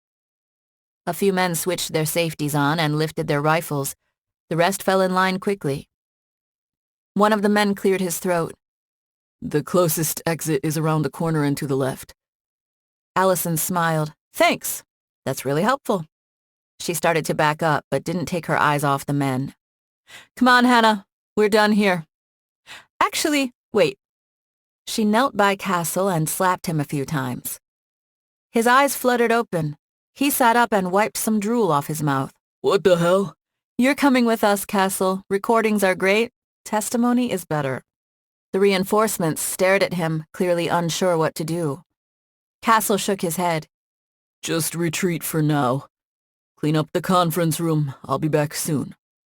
He stood and adjusted his suit, which seemed pointless given the huge blood stain on his pant leg. Alison chuckled. Now who's being cocky?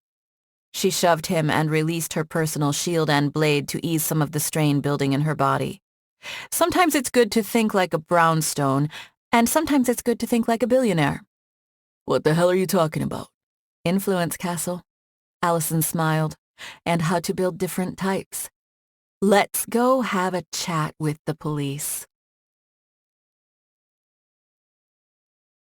Chapter 26. Although Two Worlds personnel followed them as they exited the building, no one pointed weapons at them or attempted to stop them. Alison, Hannah, and their prisoner emerged from a side door, Alison more amused than annoyed at this point. I don't suppose you could tell me where I could find Jacobson Associates, she asked. If you do that, I might consider not bothering with the police. Castle snorted. We pay them with anonymous transfers. You think we go chat with them over tea and crumpets? That would be kind of funny, Hannah suggested. She'd not reverted back into her human form or deactivated her artifact. She's building up good tactical instincts without me even telling her. Good. Even if I knew anything about them, I wouldn't tell you, Castle insisted. Alison shoved him in the general direction of her car. You'll find I can be very persuasive. He snorted. What, you're going to threaten to kill me? If I tell you anything about them, they'll kill me anyway. Fuck you, Brownstone. Go ahead, take me to the police. Huh. Don't hear any sirens. Thanks, Scott. It saves me the trouble of having to talk down the AET. The police like me. Alison smiled at Hannah. Maybe I'm more of a people person than I thought. Her friend smirked and shrugged. You think I'm going to spill my guts to the police? Castle continued, sneering. You're strong, Brownstone, but you've got a lot to learn. Alison was impressed the man could continue to act so defiant when she'd escaped his trap, killed his men, and now was taking him to the police. She shrugged. I've got that recording. It'll amount to nothing. And I'll just tell them I feared for my life because of some crazy half-elf. All the more reason to get you to talk directly to the cops. Alison shrugged. I think you'll see the light once we're there. Several people on the other side of the street pointed and lifted their phones to take pictures. Even in Seattle, a woman with glowing red skin and another with 9 tails wasn't an everyday sight. Castle chuckled. You have no idea what you've stepped into, Brownstone. Another annoying idea I'm hearing a lot lately. Alison shook her head. I'd say you're the one who doesn't know what he stepped into. He looked over his shoulder at her with an amused smirk on his face. A man in jeans and a t-shirt stepped around the corner. A thin, white wooden wand pointed at them. Alison stepped away from Castle and extended a shadow blade. Tell your wizard to stand down, Castle. The security contractor frowned at the wizard. That's not one of my guys. The wizard smiled. No, I'm not. A purple bolt of energy shot from the wand. Alison jumped to one side and Hannah in the opposite direction. It took Alison a couple seconds to register that the attack hadn't come close to her. It hadn't even been aimed at her. She jerked her head toward Castle, who fell to his knees with a gaping hole in his chest. The stench of burnt flesh hung heavy in the air. The wizard sprinted across the street, a car narrowly missing him and screeching to a halt. Alison ran after him and Hannah followed. They vaulted over the car and the driver glared at them and flipped them off. The wizard skidded to a halt in front of the office tower. He pointed his wand down and muttered an incantation. An iridescent circle of sapphire light appeared beneath his feet. It disappeared with a flash and he flew straight up. Alison closed on his launch site. Go get the car! She shouted over her shoulder to Hannah. Follow me with Tahir's help! She extended a shadow blade while pooling energy at her feet. You're not the only one who can do that kind of magic, asshole. The wizard caught the edge of the roof, his form distant and indistinct. Alison channeled more energy before launching herself into the air after him. He hauled himself over the edge as she zoomed toward him. Alison gritted her teeth as violet-tinged wings of darkness extended from her back. She accelerated past the roof. 4 wizards stood on top, all pointing wands. Oh shit, she muttered. Despite the pain now spreading through her body, she didn't drop her wings, instead propelling herself forward. A volley of fireballs and colorful energy blasts, purple and blue, missed her. Alison rolled and changed direction, avoiding another blast from the wizards. She dove, extending her shadow blade into a thin lance and layering a mix of light and shadow magic into a shield atop the ring's protection. The wizards didn't break formation, perhaps confident they could pierce her defenses. This time the fireballs and energy blasts exploded against her. Pain pulsed through her, but her shields didn't fail. Alison closed on one of the wizards, and her lance crackled as it ripped through an invisible barrier and impaled him. He screamed and dropped his wand. She let her wings fade and released the lance, then thrust her hands forward, forcing light magic into a growing and blinding ball of white energy. The 3 remaining wizards scrambled back, and one launched another fireball at her. It slammed into her shield, straining her, but she ignored the pain as she concentrated on feeding her spell. Another wizard waved his wand and shouted an incantation in what sounded like Enochian to her. A satellite dish ripped from the roof and flew toward Alison. It crashed into her and bounced off. Alison released her charged spell, and the orb flew toward the wizards. One of them leapt to the side as the ball crashed into another. The attack consumed him, and the next closest man, in a white-blue explosion. Their charred and smoking corpses fell to the ground with a crunch. "Should I even bother to ask you to surrender?" Alison shouted as she raised her arms. I'm assuming you're with Jacobson and you have some sort of suicide spell on you. She shrugged. Take me to your boss and you get to live. The wizard pointed his wand behind him but kept his gaze fixed on her. He chanted under his breath. What the hell is he doing? Alison extended a shadow blade and clucked her tongue. You know the sad part about this crap? It's you assholes who came after me, not the other way around. I don't care if you did it for 2 Worlds and Chesterton. You agreed to take the contract, and that was after your men had already gone up against me.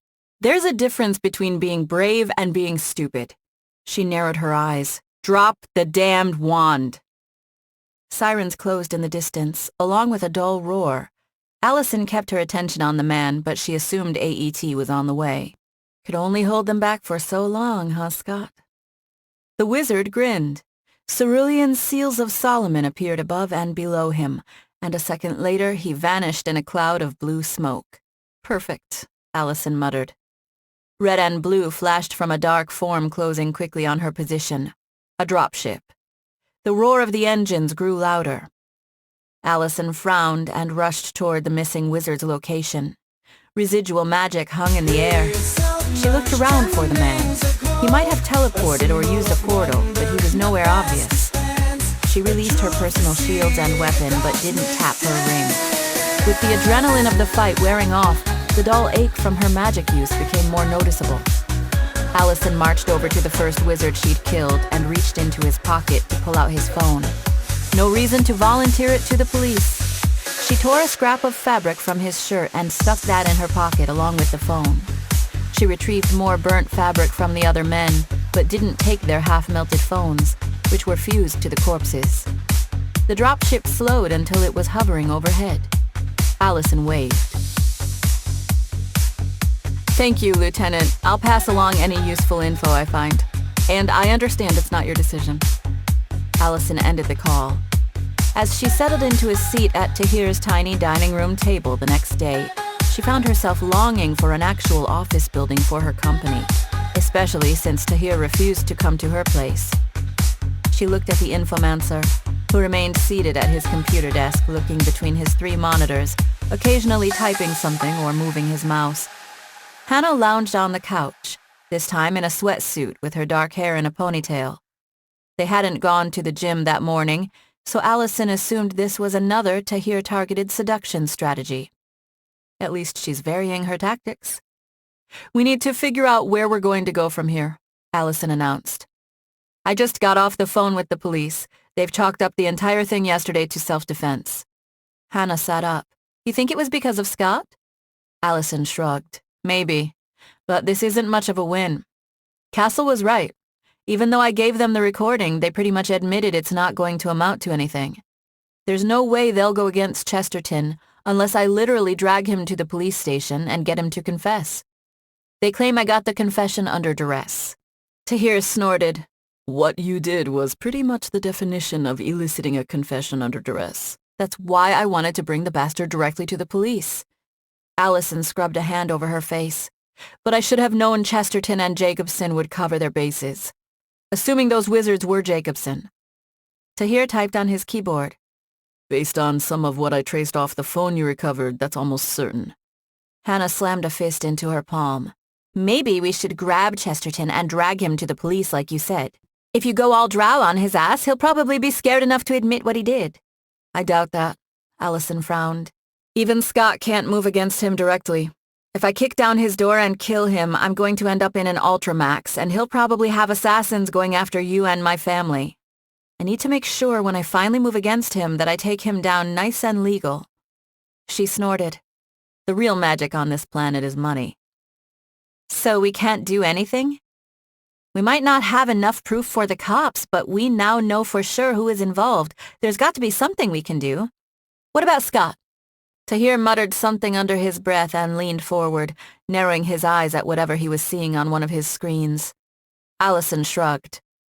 Scott already made it clear he's going to be hands-off, other than what he has already offered. He might have applied pressure to the police, but I don't think we can count on him for anything else. Hannah frowned. So now we have to worry about Jacobson coming after us and 2 Worlds? Alison shook her head. Not 2 Worlds. The police mentioned they have clear video of Castle's assassination, both from city cameras and building cameras. The lawyers for Two Worlds have also told the police that even though they didn't have any footage from the conference room, how conveniently planned by Castle, they have multiple men willing to testify that it was self-defense on our part. Huh? Hannah blinked. Why would they do that? Because they want this to go away. Either the surviving leadership at the company or because Chesterton wants it to go away. Even if he's obsessed with me, the guys at Two Worlds can't be happy that Jacobson killed one of their own. Alison shrugged. They probably can't risk war with Jacobson, so they won't sell them out to the cops. But they're probably thinking like Scott about now, that they have a convenient weapon already pointed at Jacobson, so might as well help that weapon. Hannah pointed at Alison and she nodded. If Two Worlds is going to leave you alone, Hannah began, tapping her lip, and we can't go after Chesterton, that brings us back to Jacobson Associates. Alison nodded. Exactly. They're Chesterton's tools. We take care of them, he'll at least need to find new toys to throw at me. He's probably nervous now anyway because of his potential exposure on this. If we take down Jacobson Associates, it'll buy us the time we need to figure out a way to go after him directly. Or it might even convince him to leave me the fuck alone. She shrugged. I'm not Scott. I'm not competing with him. Hannah sighed. But we don't even know how to find these Jacobson jerks. Tahir spun his chair to face Hannah. I think I can help with that. Alison and Hannah exchanged grins. Chapter 27. The data from the phone, along with some other cross-referencing of previous data and locations, Tahir explained, allowed me to do general triangulation. I've run through some other algorithms to get a density map of call targets, and I've got a prospective area in the industrial district with about a half-mile radius. Okay, now we're talking. Alison nodded. Can't get more specific than that? A half-mile radius in the middle of the city's going to cover a lot of buildings. I can't kick in the wrong door if I want to keep AET off my ass. Tahir shook his head. Unfortunately, some of the location data was off. Much of the data was obviously manipulated. Likely magically, but I'm confident that this is the general area. We'll need to find a secondary method of narrowing down the data to the possible locations. Hannah clapped. Then we should just walk the area, Alison and me, along with your drones. We'll look for suspicious people. Half the people in Seattle are suspicious. It's not like the Jacobson assassins wear a uniform. Alison shook her head. No, I don't think so. For another reason, I don't think walking the area and probing it with drones is a good idea. I don't care if they know I'm coming once we ID the place and I'm prepped and ready to assault it, but if they know before that, things could get messy. They both looked at her, questions on their faces. These people have someone who is decent at doing infomancy-type magic, Alison continued, which means if Tahir's drones get anywhere near them, they're going to pick up on things. She shrugged. I grabbed some clothing fragments from the bodies. If I get to the general area, I should be able to set up some sort of resonance spell to lead me to the headquarters. It'd be too hard to search the entire area, but Tahir's already eliminated the hard work. Tahir turned to type something and then returned his annoyed gaze to Alison. If they're good enough to block me, they're probably good enough to block easy tracking spells. It'd lead to the same problem. They'll detect you prematurely. Damn, you're right. Alison frowned. There's got to be some way. I just want to be tactically smart about this. Hannah shrugged. Then we're back to searching on foot. No drones, just eyeballs.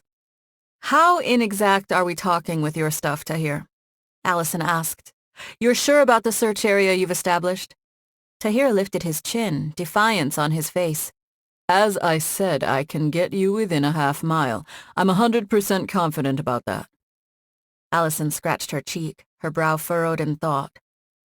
Can you cross-reference for unusual power consumption? They had a dropship and power armor. I doubt they'd park that stuff in the middle of an area where a lot of people were working. It'd be too suspicious, and AET would come knocking on their door. So maybe cross-reference with other odd utility usage and real estate data for blocks where fewer buildings are in use. That's a good idea. Give me a minute. Tahir swiveled back to his keyboard and screens. Alison thought back to the fight the day before. She'd taken out the wizards with ease, but she couldn't be sure what kind of forces the enemy might have at their headquarters. Plus, they were likely to be on guard given what had happened at Two Worlds security. Not everyone would be there, but enough so that she could wound the organization. Even her dad didn't literally kill every last Hurricane. Killing enough would do the trick. It wouldn't hurt to make them squirm a little, though. "Tahir, one other thing," Alison announced. He turned back toward her with an absent frown. Yes? "Once you've isolated them, I'm going to call them and let them know exactly when I'm coming." Tahir's eyes narrowed, and Hannah stared at Alison like she was high. Alison shrugged. "We need to make sure most of them are dead to finish them as an organization, so screw it. I'll call them, and they'll make sure their guys are there. They won't just blow up the building because it's important. They'll try to take me down themselves." "Seriously?" Hannah asked. "You're going to give the bad guys a heads up, girlfriend? I don't have 10 years of ass-kicking experience like you, but that doesn't seem like a great idea." Tahir folded his arms on his chest but didn't offer a new opinion. Alison nodded. "Sometimes you want surprise. And sometimes you want the bastards to shake in their boots. This isn't about revenge anymore, or it mostly isn't anyway. This is about making sure I never have to worry about Jacobson Associates again, and for that to happen, I need most of their guys there." Tahir nodded and turned back to his computer. As brazen as her plan was, it reinforced a niggling doubt in the back of her mind. A hard and fast raid would be necessary, and it'd be characterized by overwhelming force against an entrenched enemy waiting for her.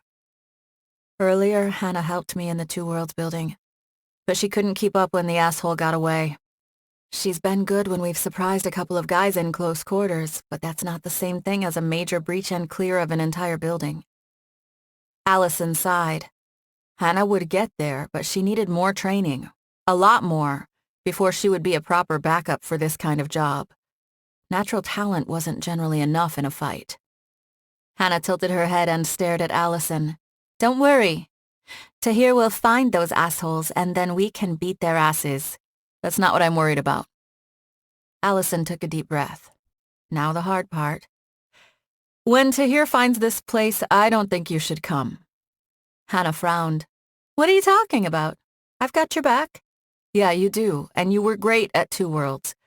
But in this case, I'm walking straight into a pack of high-grade assassins who are probably prepared for an attack because they're all paranoid assholes. Also, we might not have Tahir's ability to hack their equipment because of a lack of line of sight, and I doubt I'm going to have a chance to plant something during the middle of the fight. Plus, this isn't a situation where you can charm your way out of a problem." Alison shrugged. "You've just started training with me, and the artifact helps, but they're going to have wizards and power armor and who knows what else. We've already seen it from them." She sighed and looked down. "I just don't want you to get hurt, Hannah." The other woman let out a long sigh and averted her eyes. "It doesn't feel great knowing that I can't always hang with you, but on the other hand, it's only because I've been around you that I've started thinking I can seriously defend myself. You're the expert on kicking ass, Alison. If you think it's too dangerous for me to come along, I trust you." She forced herself to look at her friend and boss. "I'm not going to be there to watch your back, though. So you have to promise me you'll come back." Alison offered her a pained smile. "Dying's not high on my list of fun things to do, and I wouldn't be going after these assholes directly if I didn't think I could take them." Hannah blew out a breath. "Kick their asses into the air and then jump up and punch them back to the ground." Tahir continued his work, completely focused on this task at hand. If he'd overheard any of the conversation, he gave no indication. "Okay, Tahir. Get me what I need. It's time to end Jacobson Associates as a problem." Alison glanced at Hannah on the other end of her couch. Her friend gave her a thumbs up, and Alison dialed the number Tahir had given her after finishing his analysis and narrowing down the possibilities to a single building. "Cascadia HVAC Supply," answered a chipper woman. Alison chuckled. They were going to have to try harder than that after what Tahir had found. "This is Alison Brownstone. I need to speak with whoever's in charge right away." "Don't play games." The silence dragged on. "Very well, Miss Brownstone. Please hold." Regional Sauce, Regional Love, one of the most popular songs from Nadina Low and Slow, was the hold music. Alison wasn't sure if that meant Jacobson Associates really liked their Broadway, or if they were trying to feign innocence by associating their fake cover company with the surprisingly mainstream and popular show. "Soon, Dad. Soon." The phone clicked over. "I understand I'm speaking to Alison Brownstone," said a low male voice. "Yeah. I was calling to give you fair warning," she replied. The man chuckled. "You're not a customer, Miss Brownstone. We haven't sold you any heating or air conditioning supplies according to our records." Alison rolled her eyes. "Stow it, asshole. I don't have time for your crappy games. I'm giving you fair warning that if you want to take me out, you better reinforce your place. I'm coming over to visit in 2 hours, and I'm going to wipe out every last one of you assholes. No mercy, no games, and no second chances." "I see. That certainly clarifies matters." Another chuckle followed. "So what? Did you think if you called us that we'd run? I admit we underestimated you before, but surprising field operatives isn't the same thing as taking us on when we're ready for you. I encourage you to come. I'll enjoy finishing you off personally." "I guess we'll see each other real soon then," Alison snorted. "If you want to run away from Seattle, you can do that.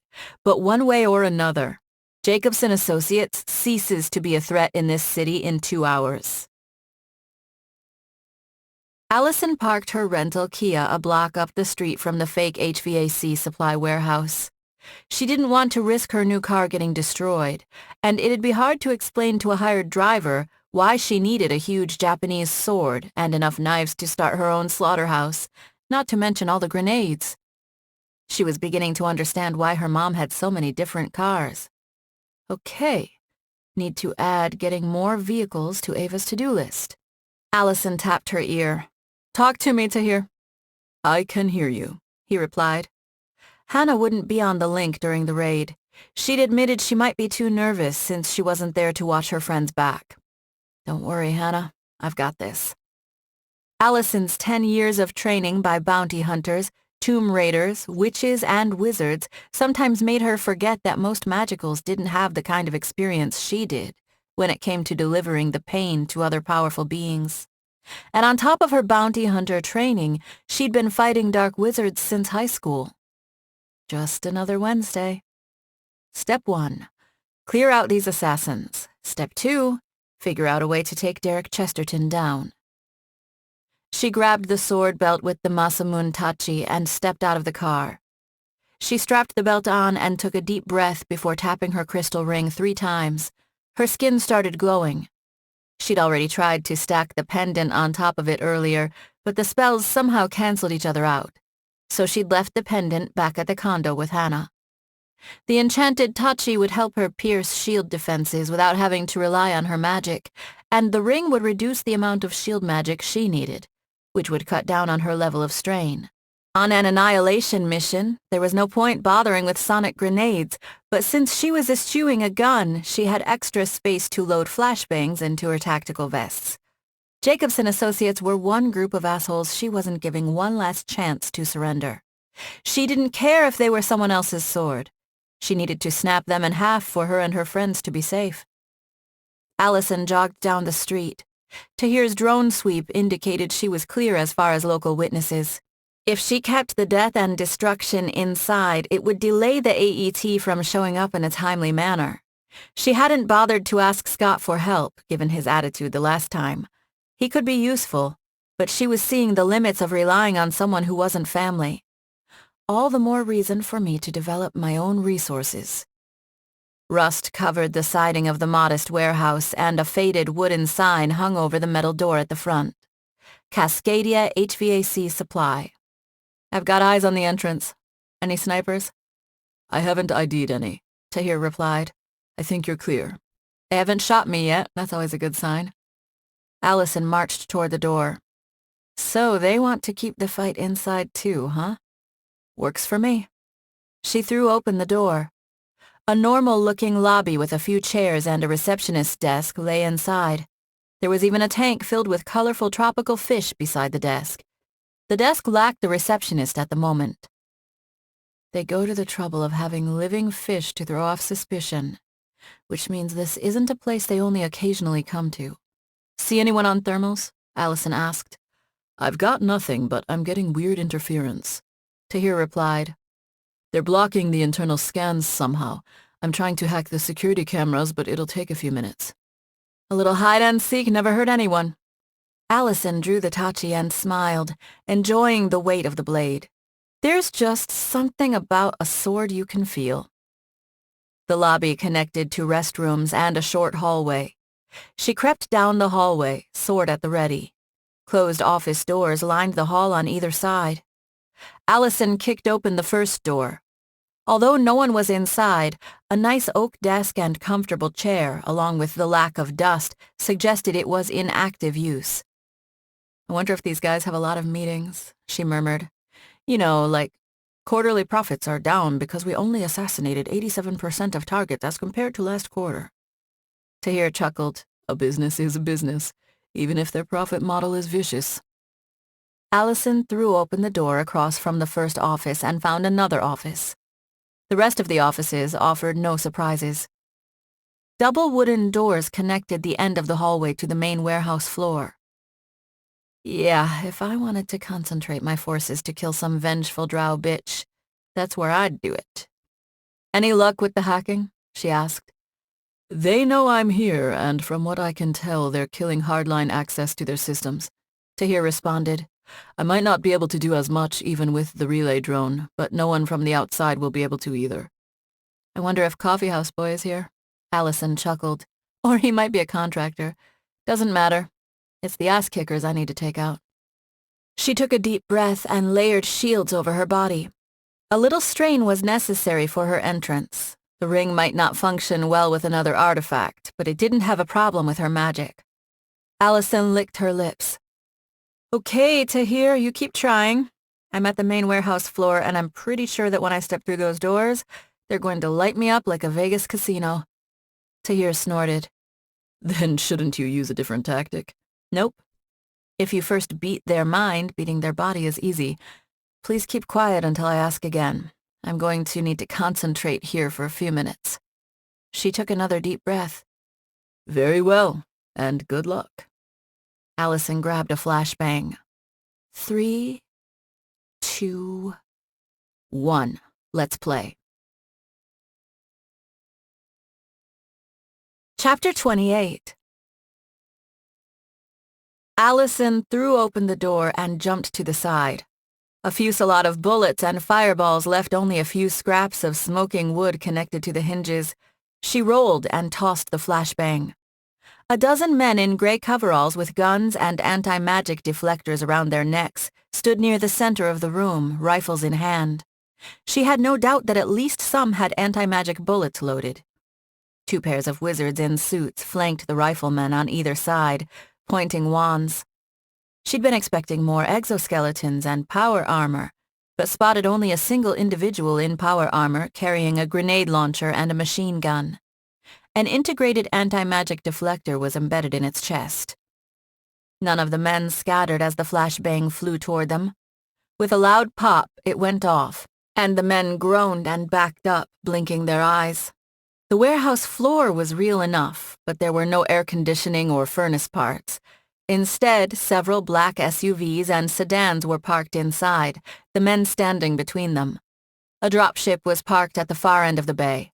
All of that meant a decent amount of cover as long as she stayed mobile. She charged toward the dazed men and hissed as she slammed into an invisible shield. That's why they didn't dodge, huh? Some of the squinting men opened fire, but most of their shots went wild.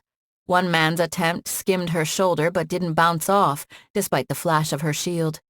The impact with her pure shield slowed the bullet and changed its direction, so she got off with a hole in her jacket and sleeve and a torn shoulder. She hissed in pain. The armor suit clanked in the back, obviously trying to line up a shot that wouldn't involve killing any of the other men. Alison concentrated on the fight, forcing the pain in her shoulder and some of the ache building in her body out of her mind.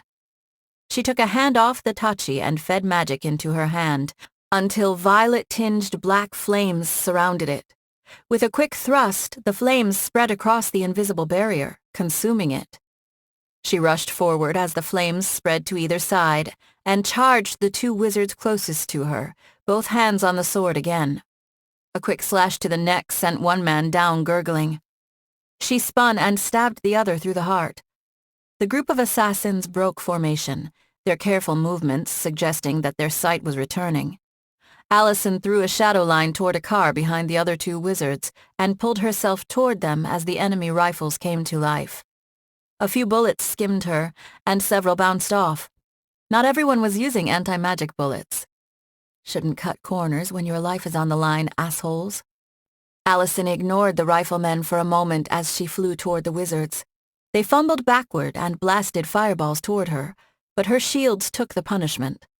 The mild sting that got her through was barely noticeable compared to the ache in her shoulder. Her magic-assisted flight across the room hurled her directly toward the wizards. She released the line and let her momentum carry her and her blade into the first man. A blue aura surrounded his body, but her enchanted blade made short work of his shield and pierced his chest. He blinked and coughed up blood as she pulled out the sword and decapitated the other man with a powerful stroke. Alison leapt toward the hood of a car, flinging out a hand to coat the hood with a thin layer of inky shadow. She landed on it and released the energy trapped within, which launched her away from the vehicle as a swarm of bullets smashed the window and perforated the front. She landed back among the shooters and sprang up to deliver quick slashes to the men around her. If she'd been using purely magical shadow blades, their anti-magic deflectors might have helped, but they could do little against her enchanted sword with its real edge. A burst from her final victim caught her in the leg, and she fell to one knee, hissing. Burst-firing anti-magic bullets was a hell of an expensive way to try and kill someone. She was almost honored. They were taking her seriously. A loud pop caught her attention, and she rolled toward one of the cars as a grenade from the power armor exploded overhead and rained down shrapnel. Alison yanked out a healing potion and downed the contents as several more grenades exploded around her. Her layered shields repulsed the force of the explosions, and the lethal shards raining down on her bounced, but her glow began to dim, and the ache in her body became pain. She gritted her teeth and ignored it, waiting for her other wounds to heal. A few more grenades blasted overhead, leaving her car barrier a burning wreck, and her shields strained but intact. The machine gun came alive now and spat a steady stream of bullets. They ripped right through the vehicle, many missing but others slamming into her shield and bouncing off before clattering to the ground. Alison rolled the opposite way and set her sword down. She wasn't sure it'd be able to cut through the thick armor even with its enchantment, and she needed to finish this fight. There was only one enemy left, so it was time to go all out. She took a few deep breaths as she funneled magic for another jump and spread a shadowy bounce pad on a nearby wall. The force of the steady machine gun fire shook the car, and the rat-tat-tat echoed around the warehouse. She released her energy and leapt toward the wall. Another push-off with the aid of her magical accelerator launched her toward the armor and into a stream of 50-caliber high-velocity bullets. She extended a shadow blade from her hand and forced energy into it until a violet tinge seeped into the weapon. Bullet after bullet bounced off Alison with flashes as she closed. She collided with the armor and fell back. She slashed furiously at the man, his anti-magic deflector crystal darkening with each hit. The machine gun kept firing and the pain built inside her body, but she kept hacking. It didn't take long until the crystal turned completely black and shattered. "You lose, asshole!" Alison yelled as she shoved her blade right through the helmet of the now vulnerable man. She released the energy of her weapon and jumped back as the man crashed to the ground with an echoing thud. Deep, slow breaths escaped her mouth as she dropped her own shields but didn't deactivate her ring. Heavy footsteps sounded behind her and she spun. Damn it! Somebody else left? A man in a dark suit held a string of glass beads high above his head as if he were about to throw them on the ground. "You've lost!" Alison yelled. She stood and pulled one of her knives. "Don't you get it, asshole?" He shook his head. "You're just one woman. You can be stopped. Do you know who I am?" "Some asshole? Hey, wait, I recognize you from the phone. You're the head asshole." He snorted. "You can call me Johann. And I didn't build up this organization so you could destroy it." Alison chuckled. "I didn't know if you'd show up or run and hide in a mountain somewhere." The man sneered. "You're going to leave right now, Brownstone. Or I'm going to throw these beads on the ground. You should be proud of yourself. I've had these for 5 years and I've never been tempted to use them." He shook the beads. "They'll flood this warehouse with enemies, Brownstone. You're tired. I can see it in how you move. You can't win against a horde." Her gaze cut to the bullet-riddled burning wreck her sword lay behind. That was the one problem with the Tachi. It wasn't a small sword, and certain acrobatic moves were more difficult with it. She needed to stall until she came up with a solution. Alison shrugged. "What about you? Won't you get killed?" "No, just you. The beads recognize the summoner. I'm only reluctant because of the effort it took to acquire this artifact." Johann laughed. "You can't win, Brownstone. Even if you survive, I know all about what you're planning to do. Even if you could get through Chesterton's defenses and kill him, you'll end up in an Ultramax or on the run. You going to fight off all of AET? The PDA?" He laughed. "Maybe they'll put a level 6 bounty on you and send your dad after you. That would be fun to watch. Brownstone versus Brownstone." Alison threw her knife at the man, but the weapon started glowing and changed course by a few degrees right before hitting him. "Huh," Alison offered. "So you're not just a murderous asshole. You're a murderous coward who let his men die when you had these kinds of artifacts." She shook her head and started toward the wreckage and her sword. "You let me worry about Chesterton. Since you mentioned my dad, I'll let you in on a little secret. I'm a lot more patient than he is. I don't need to kill Chesterton anytime soon. I'm saving it as a fun little present, probably for the new year, but Chesterton's proven that he's a lot like you. He's a damned coward, which means all I have to do is get rid of his tools. Two Worlds doesn't want to touch me anymore, and once you're dead, there will be no more Jacobson Associates. Then I can go to LA and have a fun Christmas with my family with no worries." Johann eyed her, curiosity on his face. "I keep asking myself how much you must have strained yourself already. Took a lot of magic to protect yourself and move like you did." Alison frowned. "What are you talking about?" There's no way he knows. The man smirked. "We've checked you out, so we know your style, preferred tactics, and magic. But you show up here with a new sword and different tactics." He nodded. "I didn't know if we could believe our information, but it's true, isn't it? Your magic really is being limited by a virus." How the hell does he know about that?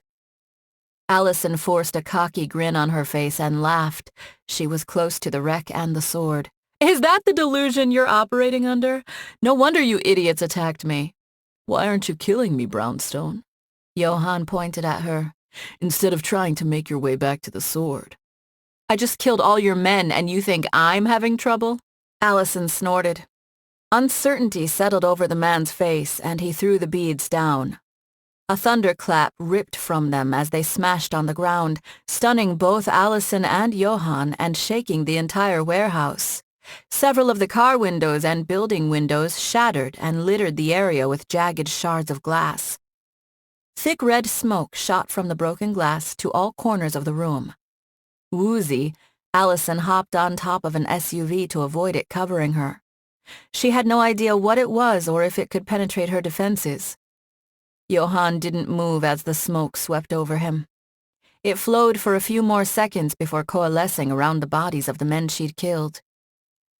"My men will win in the end, Brownstone," Johann shouted.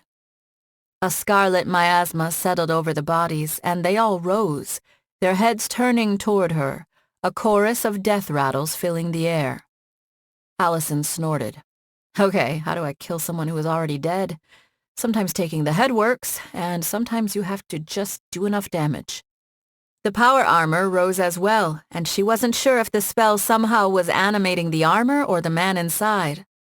The horde became a scarlet blur as they rushed toward her as fast as Hannah in her fox form. Alison barely had time to process the attack before the first corpse slammed a fist into her SUV. The metal crumpled, and the vehicle flew back and crashed into a wall.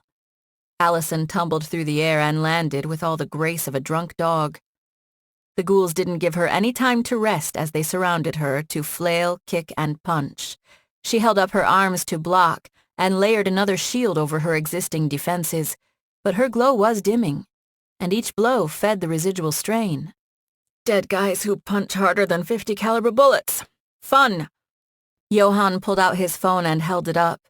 I'm going to stream the death of Alison Brownstone for the entire world. Alison, Tahir interrupted over her receiver. Should I block him? She grunted as the ghouls continued to pummel her. You can see what's going on?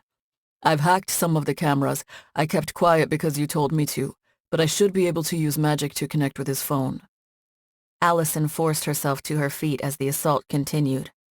Don't block him. Feed him to more places on the dark web. What? Tahir replied, genuine surprise in his voice. Have faith. I'm not going to lose, and people trust their eyes more than what they've heard. It's time to end this. Once I finish my attack, though, kill the feed. Alison concentrated.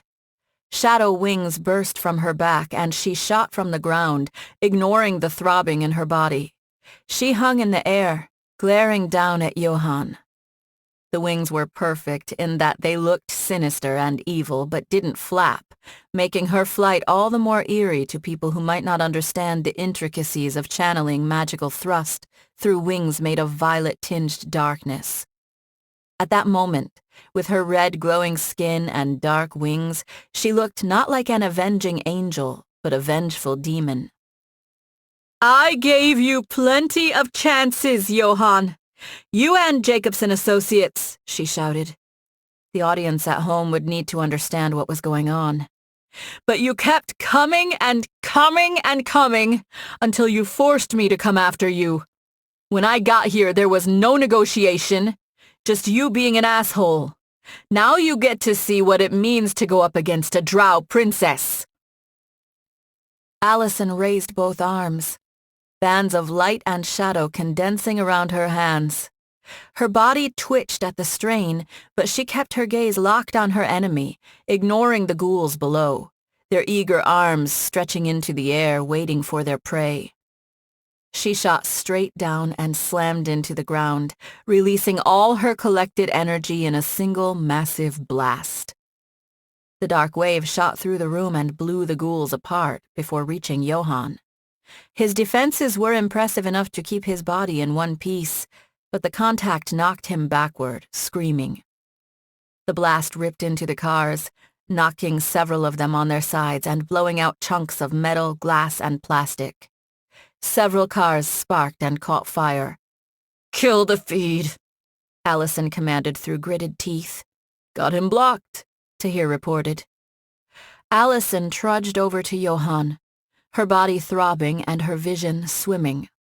He lay on the ground, his dead eyes staring straight ahead. His face was frozen in terror. Massive, deep burns covered most of his body.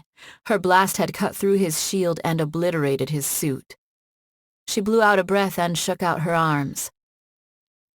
That should about do it. She shook her head and glared down at Johann's body. Idiot. Chapter 29. Alison sighed as she stepped out of her vehicle, a pack on her back and the sword belt around her waist. If anyone from her condo spotted her, she doubted they'd say much, given that they all knew she was living there and her reputation. Most had avoided her so far, but she hadn't done much to seek them out either. She felt like she could sleep for a year, but at least Jacobson Associates was finished. The heavy backpack contained the surviving phones, along with some tablets and the hard drives from the office computers. Tahir might be able to use the information on the devices to discover more about Chesterton, or figure out how Johan knew about her AMDS. Hannah stepped out of the lobby and jogged toward her with a smile on her face. I figured you might need some help carrying stuff, girlfriend. Tahir told me what you did. She shook her head. Next time you should at least let me be near as backup. I was just trying to protect you. You might be my friend, but you're also my boss. Shouldn't you be using me up to protect yourself? Hannah winked. She walked behind Alison to pull the backpack off. Alison chuckled and enjoyed the assistance. A robed figure stepped around the corner of the building, and Alison's hand went to her sword's hilt, even if she was in no condition to fight. If Johan had had any reinforcements at the building, they could have finished her off. Driving home had been an exercise in discomfort, but there was no reason she couldn't get the person to back off. After all, she wasn't visibly wounded. Alison blinked a few times as the figure stepped closer. It was an ancient drow. Her hair whiter than any Alison had seen, and her face as dark as the deepest shadows. Given her wrinkled face, she'd been alive for not just centuries, but most likely a millennium, if not longer. Drow could live to around 1,200 years, with most making it to 800 on average, but the truly ancient tended to withdraw from Drow society, which was perhaps a good thing given the power they wielded. Whoever this woman was, Alison didn't recognize her from her brief time on Oriceran, and she hadn't seen any drow that old during her training period. Hannah turned toward the new arrival. Her eyes narrowed, but she didn't bring out her claws or tails. The ancient drow stopped and looked at Hannah and Alison before locking her gaze on Alison. "May I help you?" Alison asked. "You are Alison Brownstone?" the woman asked, weariness in her voice. "Yeah, what about it?" The drow woman looked her up and down. "It's true, then. The princess of the Shadow Forged is half human." Alison shrugged. "I kind of thought all drow knew that, considering how much trouble Lyanna went through to screw with my father and me during my adoption." "He's not your father, though, is he? That James Brownstone." Alison eased off the hilt. She could deal with a verbal assault. "He adopted me. That was the whole damned point of the hearing. That was why Lyanna attacked him, and that was why he kicked her ass." Alison frowned. "James Brownstone is my father in every way that matters. And Shay Carson Brownstone is my mother. If you have a problem with that, take it up with the Guardians, because if you take it up with me, you're not going to like how it ends." The woman's lips curled into a sneer. "For a half-breed, you have the attitude of the drow. It's interesting to me, this situation. It wasn't all that long ago that the suggestion of a drow mating with a human would have been punished as a corruption of drow purity. I suppose Lyanna was more interested in your wish than worrying about purity." Alison narrowed her eyes. The wish? Was that what this was about? She wasn't sure if she should tell the drow the truth. Even at her normal power level, she'd have a hard time taking down an ancient drow. Hannah would be destroyed with ease. "Lyanna is no longer queen," Alison shrugged. "As I said, take it up with the Guardians." The woman scoffed. "I left the drow long ago. They exiled me. The drow have no authority over me anymore." Alison's hand drifted back to the Tachi. A rogue drow? She was probably there to challenge her and prove her strength. She'd only avoided most such challenges on Oriceran because she was explicitly there for training. The woman advanced. Hannah took a step forward, but Alison put her hand on her shoulder and shook her head. The woman took another step forward, but didn't channel any magic. No shadow blades, no shields, no tendrils. Drow regeneration magic was powerful, but it wasn't infinite. Alison took a deep breath. If she were lucky, maybe she could end it with one strike. The woman stopped advancing, lowered herself to one knee, and bowed her head. "I am Mina. I once served Nira, your mother, and I failed her. The fact she was forced to come to Earth rather than assume her rightful place as queen is proof of that. Alison blinked and let her hand drop. She glanced at Hannah, and her friend smiled and gave her a thumbs up. Glad someone's not confused by this. Nira? Alison asked. Was that my mother's drow name? Yes, Mina replied, still on the ground. She was a powerful and wise woman, far more than that wretched Lena. I'm old, and my time is coming to an end, Princess. She raised her head. I've sought true meaning for centuries, and I thought first I could find it in aiding your mother's vision. But I was too weak when the time came. Now, though, I've found you, and I pledge myself to your service in whatever small amount of time I have left. Alison sighed. You have to understand, I'm technically the princess of the Shadow Forged, but the agreement I came to with the Guardians was that I stay out of Drow politics and they make sure no one messes with me. Mina snorted and stood. You are the princess of the Shadow Forged, and the throne is your right by blood, just as it was your right to use the wish as you did. Alison's eyes widened. How do you know about that? The power lingers there. I know what you did and why you did it. Mina nodded. It's why I know you're worthy to follow and aid. I was exiled by Lena, but she's gone. I haven't returned to the Drow, but I've heard rumors the other princesses are gathering. Alison shrugged. A few. I don't pay much attention. If they're gathering the princesses, they intend to select a queen sooner rather than later. Even if they seek something different, there are too many centuries weighted down by tradition to keep these guardians forever.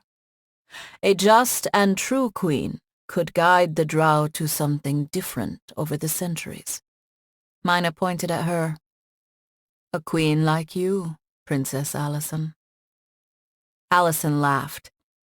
I don't know how to convince you of this, but about the last thing I'm going to do is become a Drow queen. I grew up on Earth and my family is here. I'm not moving to Oriceran. I'm grateful that after Lyanna left, the Drow have allowed me to live my life here, and if they ever need the help of a good security contractor, I'm willing to work with them. But more than that, I'm sorry to disappoint you. Mina chuckled, weariness underlying it. You are truly a strange mix of human and Drow. To have such a powerful claim to be queen, yet lay it aside with such ease surprises me. Hannah leaned closer to Alison. Are you sure you don't want to be queen? She whispered. It'd be pretty badass. Alison shrugged and turned back to the Drow woman. She waved a hand. So, as Princess of the Shadow Forged, I absolve you of your duty to me, or whatever it is you think you owe me. Mina shook her head, a wry smirk on her face. I told you before, there are no Drow who have authority over me. I choose my own path, and I choose to aid you. You cannot order me away. You are a strong warrior who has devoted her power to protection, and if I can in some small way aid you, I will in the time I have left. Consider this the dying wish of an old woman if you want. Alison sighed and shrugged. It would be nice to have a Drow around to get advice from, but I want to be 100% clear on this. I'm not interested in being queen, nor will I ever be interested. I'm Alison Brownstone first and foremost, and the Princess of the Shadow Forged a distant second. As you wish, Prince. As you wish, Alison. The Drow bowed again before turning and walking away. I'll contact you again soon. Shadows crawled from the nearby corner to cover her body, coating her with inky darkness with a deep purple tinge. A moment later, a swirling purple and black portal appeared in front of her, and her entire body, now shadow, flowed into it. The portal disappeared. Alison and Hannah stood there for a moment, staring. Okay, Alison managed. That was not what I expected. Hannah nodded quickly. And totally awesome. Alison sighed. I don't know if I'd say that. I think she's not given up on the idea of me becoming queen of the Drow. She shook her head. My family's already given too much to the Drow, both my current family and my original one. A shocked look took over Hannah's face. Do you hate them? No, I don't hate them. Alison stared into the shadows that had consumed Mina.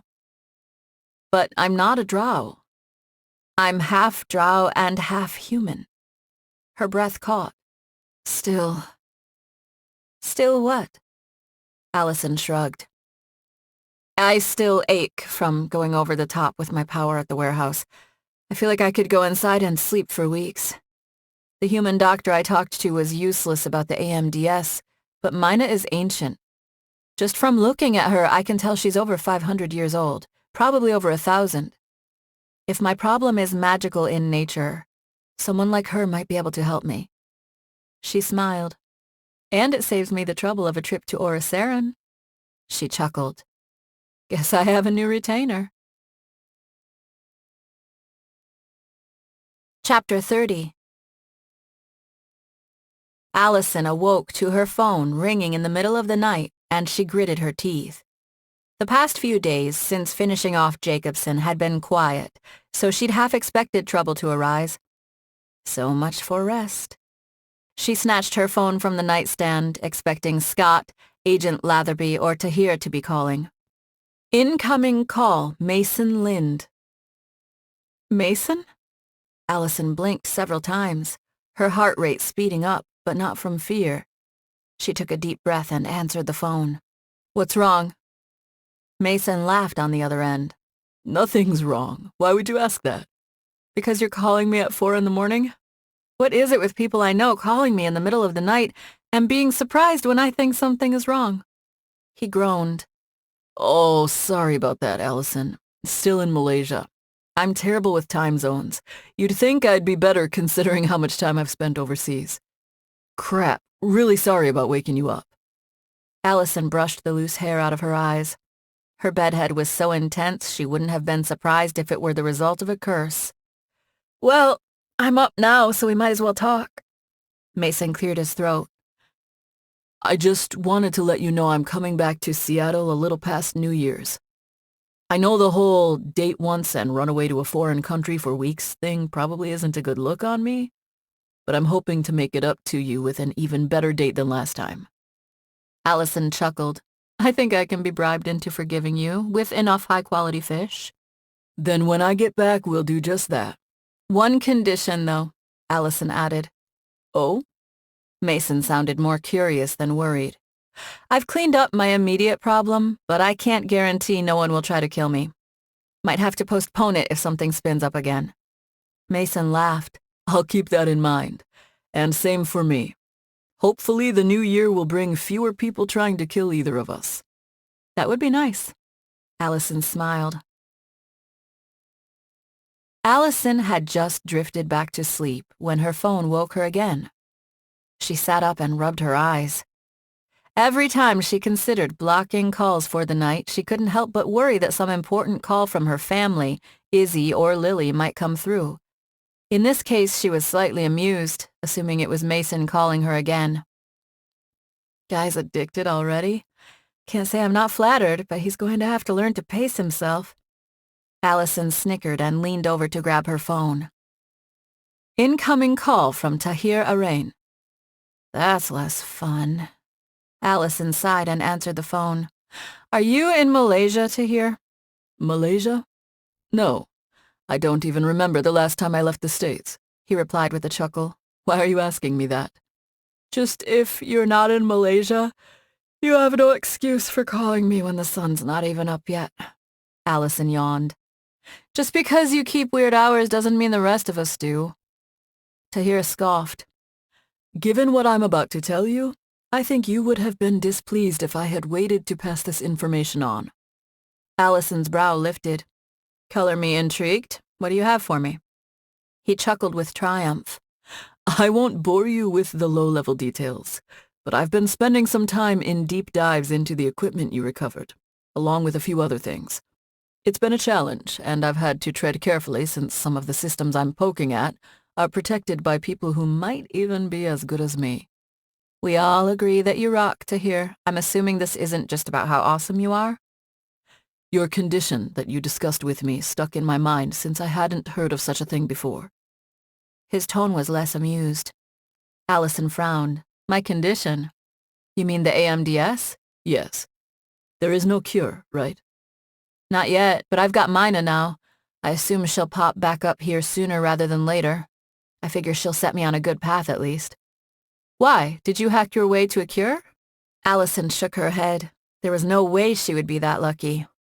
Tahir sighed. If only. I've hacked my way to a possible truth, though. I found it as curious as you did that the head of Jacobson Associates knew about your problem, so I've been looking for evidence to explain that. I did manage to find an electronic trail from their systems that led me to a memo on a heavily protected server that seems to serve as a backup repository. The memo isn't associated with his people, and a lot of it is redacted. But what's there is very interesting. In the memo, they discuss using a combination of magic and genetic engineering to create a virus that could work as a type of biological warfare against magicals by weakening their abilities.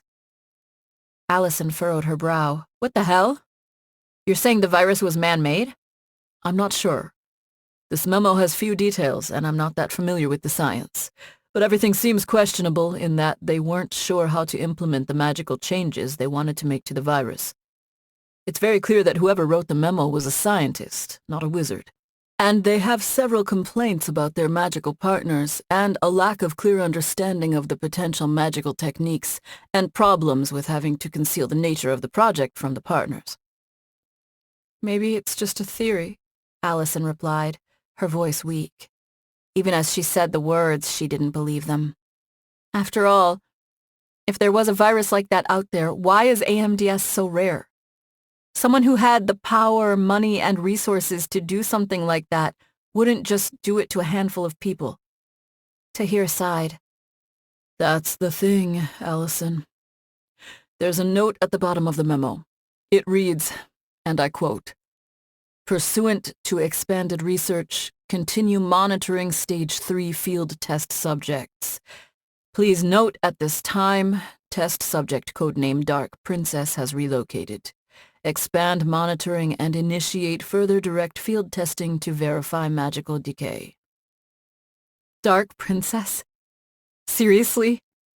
Alison scrubbed a hand down her face. That means some son of a bitch did this to me on purpose. Some son of a bitch who is keeping an eye on me and probably flung Jacobson at me as a test, not because of anything to do with Scott. They probably figured they could use the incident as cover. That's my conclusion as well, Tahir replied. But it has to be someone with the resources to throw people like Jacobson at me, and also the resources to fund that kind of research. Alison frowned. Also someone with contacts in not just the scientific communities but also the magical communities, like a certain asshole techno-magic CEO with influence in a security company. Damned Derek Chesterton. Lucky for him I moved to Seattle. Tahir grunted. Maybe. Maybe? What do you mean? I haven't been able to verify anything yet, and I doubt I'll be able to. But it's not impossible he might have links to the case that brought you here. Tahir replied. It's all speculation, though. I'll send you the memo, but there's nothing in it about who is funding or directing the research. It could be Chesterton, or it could be the U.S. government. Alison got out of bed. She needed to pace for this kind of news. The government? Yes, Chesterton would have the resources and contacts to pull something like this off, but so would the government. It even makes a certain sort of sense. There are more politicians who are friendly to the views of the Humanity Defense League and New Vale than most people want to admit. They might have convinced themselves this is a matter of national security. That might even be why they've been more limited in their tests. It might be a field test, but also a way of focusing on certain threatening individuals. Tahir snorted. And it's hard to think of someone more threatening than the Drow princess daughter of James Brownstone. Alison stopped pacing and sighed. So, potentially Chesterton, potentially the government, and hell, while we're at it, maybe New Vale or the HDL as well. Or some alliance of all of them. What a little ray of sunshine in the winter you are. Alison shook her head. Now I don't know who to put my money on. I was convinced it was Chesterton. But given the way Senator Johnston was pushing, maybe some dirtbag politicians knew about this, and that was why they were making noise. Seattle and Chesterton might be a coincidence. I can keep looking around, but we'll need to be much more careful. Whether it's the government, Chesterton, or someone else, the people who have the resources to do this are also people who can come after us in a lot of ways that a little battle magic won't discourage. Alison sighed. Okay. We'll step carefully, but we also can't keep this to ourselves. I want to keep my family out of this because Mom and Dad would probably invade Congress and demand answers, but we don't have the resources to fight billionaires or government conspiracies by ourselves. Carlyle? Tahir suggested. I don't know. Verifying to him that I have AMDS gives him leverage over me. But at the end of the day, he's not a magical. Maybe he won't care. It's hard to get people to care about a disease that'll never affect them. Alison ran her tongue inside her cheek as she considered the possibilities. Latherby. Tahir snorted. The government might be involved in this, and you want to go to a government agent? A government wizard, and the memo says they were keeping the true nature of the project secret from their magical partners. I think the PDA would have an interest in a terrorist conspiracy against magicals. Alison sat on the edge of her bed. But you're right. This could shake something loose. With Jacobson taken out and Two Worlds backing off, I doubt anyone's going to screw with me right away. Whether it's Chesterton or the government, they'll want to lie low for a while. We'll wait until the new year and then we'll approach Latherby with the memo.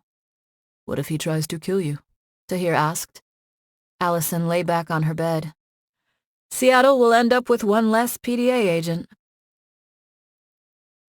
Hannah lay on the couch with a smile on her face as she cruised a street fashion website on her phone. I'm glad you're going to visit your family for Christmas, but you're cutting it a little short with the whole leaving on Christmas Eve thing. Alison shrugged from the dining room table. I just wanted to make sure everything was going to be calm. But it looks like Two Worlds is sticking to the plan to avoid me. And with everything else, I just don't think it'll be a problem for a while. What if they go after you at home? She chuckled. I thought about that too this morning.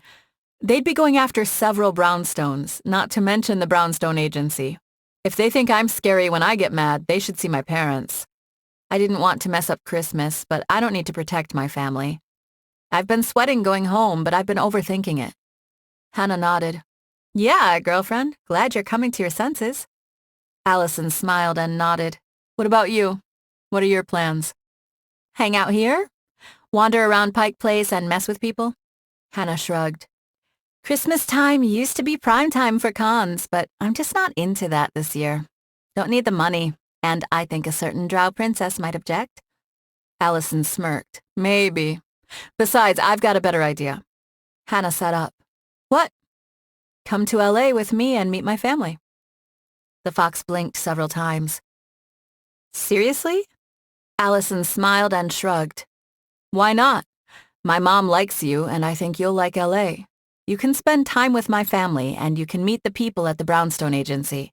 You'll get a kick out of the guys. Even a lot of the guys who don't work in LA anymore are usually home around Christmas. Oh, and Lily and her guy, too. She's usually at home around Christmas. The nine-tailed fox set her phone down and looked at her hands. She took several deep breaths, and when she looked up, tears welled up in her eyes. Alison blinked. You okay, Hannah? Yeah, it's just... It feels good to have something to do on Christmas besides con some guy out of money for new clothes. Hannah wiped her tears away. Feels good to have real friends. Alison smiled warmly at her friend. Yeah, Christmas. Good time for friends and family, old and new. I know we have our challenges here in Seattle, but I'm glad I came. We'll come back. New year, new us. And we'll take down everyone who is messing with us. Author Notes, Martha Carr, December 16th, 2018. Hosted my first of many neighborhood party last night, and it was a big success. There were a lot of people in my new kitchen, gathered around the island all night. There was a wonderfully loud racket for hours of people laughing and exchanging names, getting to know each other. It's a new subdivision, so we are all fairly new neighbors. There was even a Christmas outfit contest, and my new neighbor Anissa came dressed in a pink sweatshirt that had Dear Santa, definitely naughty, in big spangly letters, a Christmas tree hat, and red sparkly oversized round glasses. These are my kind of people. Even the contractor, Joey, whose family had been working in the house for weeks, stopped by with his son to say hello and see the finished closet. There were a lot of tours through my closet last night. If you want to see why, hop over to my Facebook group for pictures. It got a lot of gasps when people came in far enough to get the full effect. What a year it's been. I'm glad I didn't know at the beginning of the year how much effort and time it would take to move 30 miles, and I'm very glad I did it. I can't get over that I live in this wonderful place and that the neighbors are so friendly. It's a great life. Just 10 short years ago, I was down to just the keys in my hand. No address for a little while, and then starting over with a bed, a dresser, and 3.5 chairs. One is a small chair from my late father's old church. There was an old boxy and very small TV, and Formica dishes, too. I had put the writing on hold for a little while to look for a job during the Great Recession. But even then, we still had an open-door policy for Christmas dinner, and everyone who didn't have a place to go came and put their feet beneath our table. Once I found one abandoned in the alley behind my apartment building. Even then, a great time was had by everyone who came. This year, there will be some added faces at the new table, and I'm looking forward to welcoming more people into my home. Super Bowl party is on the agenda. In between, plenty of writing and chatting with all of you. I hope this holiday season that you and yours are having a peaceful time filled with joy and making the same great memories. Thank you for coming along on this ride with me. My gratitude list for 2018 starts with each of you.